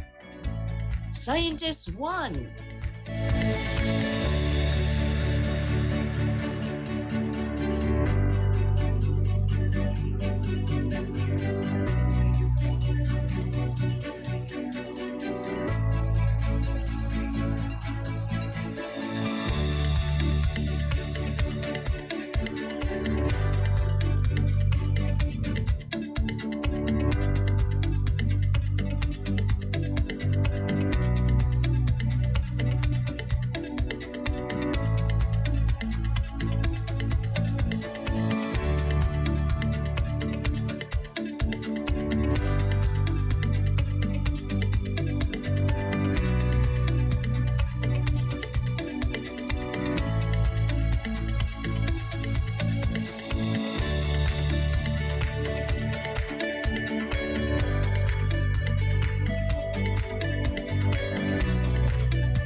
Scientist 2.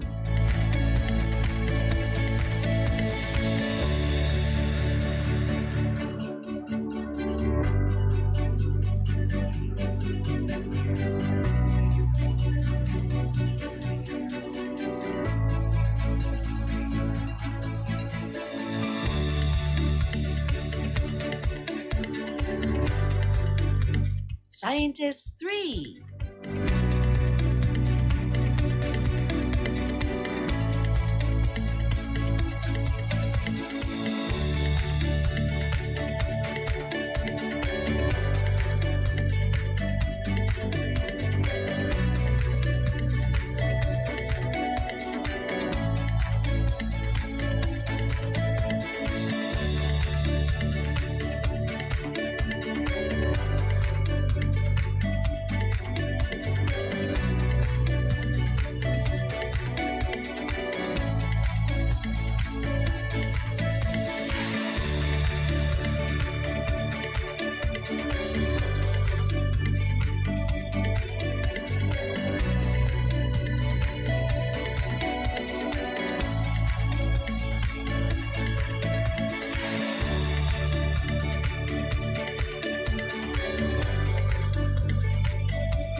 At this point, congratulations to all of you. At this point, I will be calling our scientists who are joining us in person here at UPBGC for our group picture. I would also like to request our scientists joining us via Zoom to please turn on their cameras.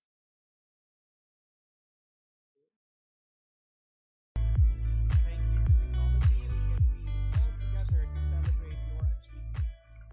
I would also like to invite Vice President for Public Affairs, Dr. Elena E. Pernia, to occupy one of the seats in front.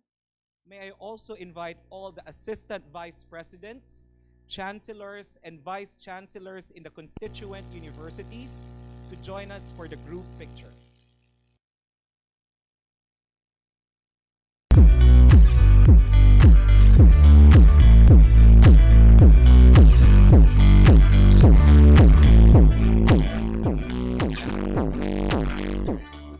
The stars of this show, or this session at least.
calling our university scientists batch 2019 to 2021. Please head to the risers for the group photo. This batch of university scientists was appointed by the Board of Regents in its 1,353rd meeting on September 2, 2020.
Meeting on November 4, 2021.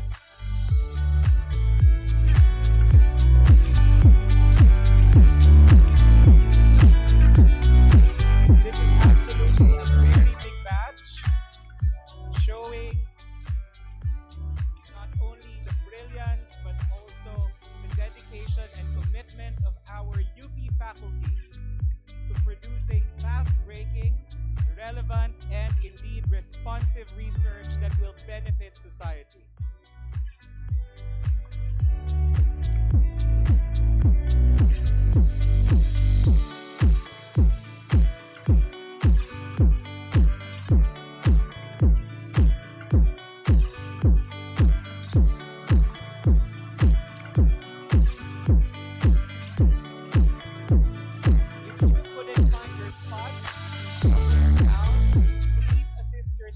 To the stage.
batch 2021 to 2023. Please head to the risers for the group This batch of university scientists was appointed most recently by the Board of Regents in its 1,372nd meeting on July 28, 2022.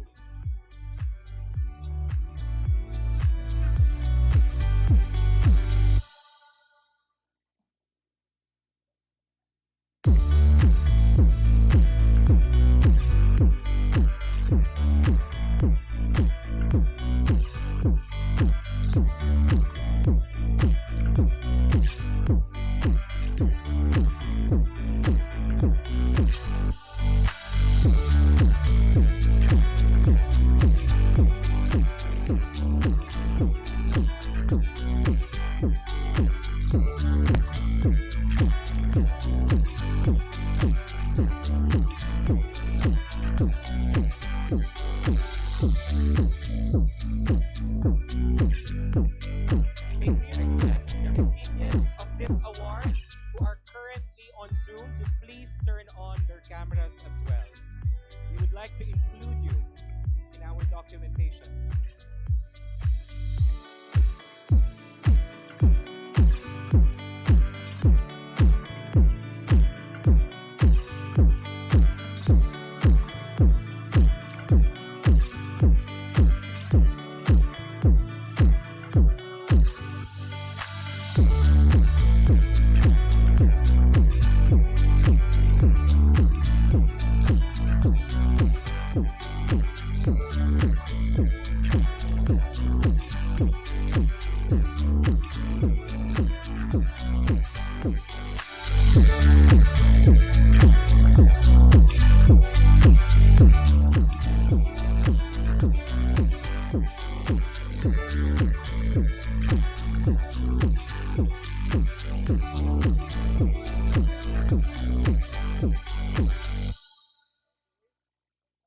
Maraming salamat pero walang aalis. Sa puntong ito, tinatawagan po natin ang lahat ng ating mga sayentista para sa bayan upang sumama sa harap para sa isang big group picture. You may also occupy the stage.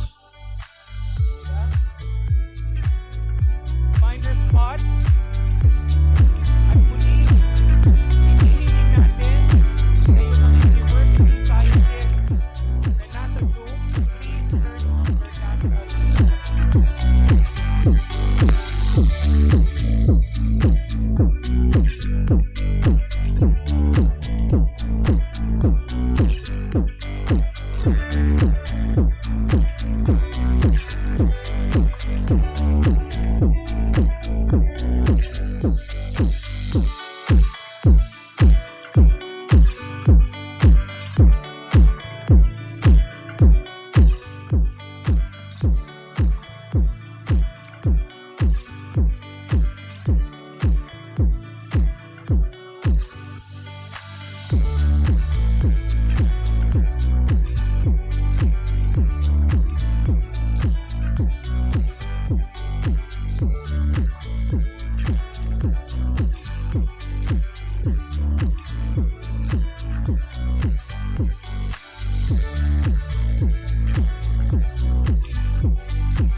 Thank you and congratulations to all our university scientists. We truly appreciate you for contributing to the consistent productivity of our university. Hangad po namin ang inyong mga tagumpay sa hinaharap na panahon. We have now come to the closing session of the festival.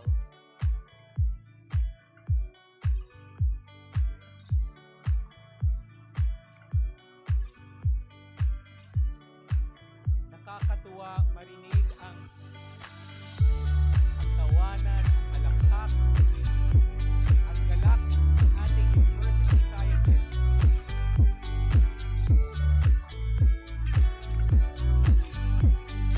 Okay? Please settle down. We have now come to the closing session of the festival. And to give us the closing remarks, please welcome Assistant Vice President for Academic Affairs and Research, Dr. Carla B. Dimalanta.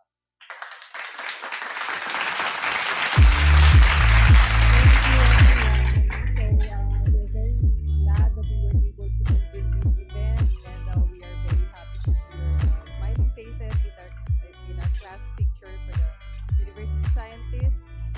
We have had insightful presentations and meaningful discussions for the past 2 days. The research projects that were highlighted today address the critical issues in quality education, health and well-being, infrastructure and innovation, culture and the arts, and responsible consumption towards a sustainable future. Such shows our commitment to aligning our institutional endeavors with the UN Sustainable Development Goals. With the aim of this festival to showcase UP's best technologies, research, and creative works, we hope that you are motivated to press on towards our collective mission of serving the Philippine nation para sa bayan. On behalf of the Agham and Sining Organizing Committee, on behalf of Vice President Maria Cynthia Rose Banzon Bautista, I thank our technology and project leaders, their respective project teams, our dear university scientists, and the UP community for joining us and sitting through the event. We thank our industry and research development partners for their unwavering support. We also express our appreciation for our university officials who joined us for this event, and we appreciate you for being a part of the university's research undertaking. I would like to personally extend my heartfelt thanks to the tireless efforts of our very dear Ma'am Gigi Alfonso and the TVUP team. Thank you very much. Of course, we have VP Nenny and the OVPPA team. Thank you very much. Doc Louis Season and the TTBDO team. And to our own OVPAA team for their very hard work in putting together this event. So as we bring this festival to a close, may we leave the halls of the UP Bonifacio Global City with joyous hearts and motivated spirits with what we've seen in the past 2 days. So advance happy holidays po at maraming salamat sa inyong lahat.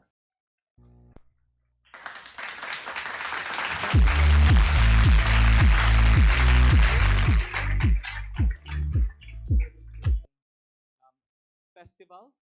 It's truly inspiring to see our faculty members, our project leaders, contributing to the society in this manner and scale.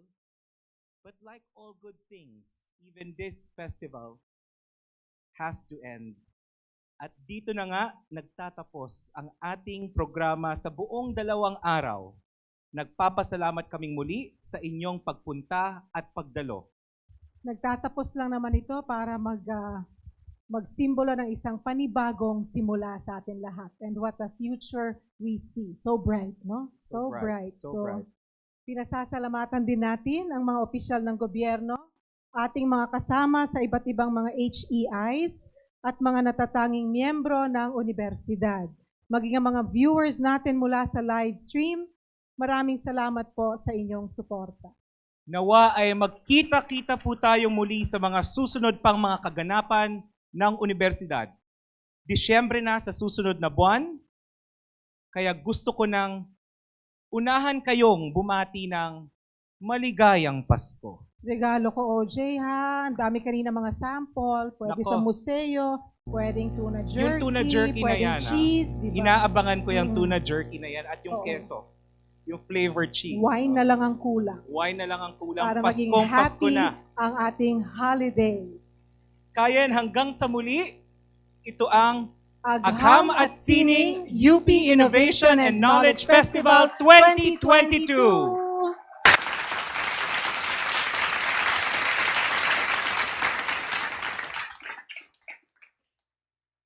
Ladies and gentlemen, please stand for the singing of the UP Naming Mahal.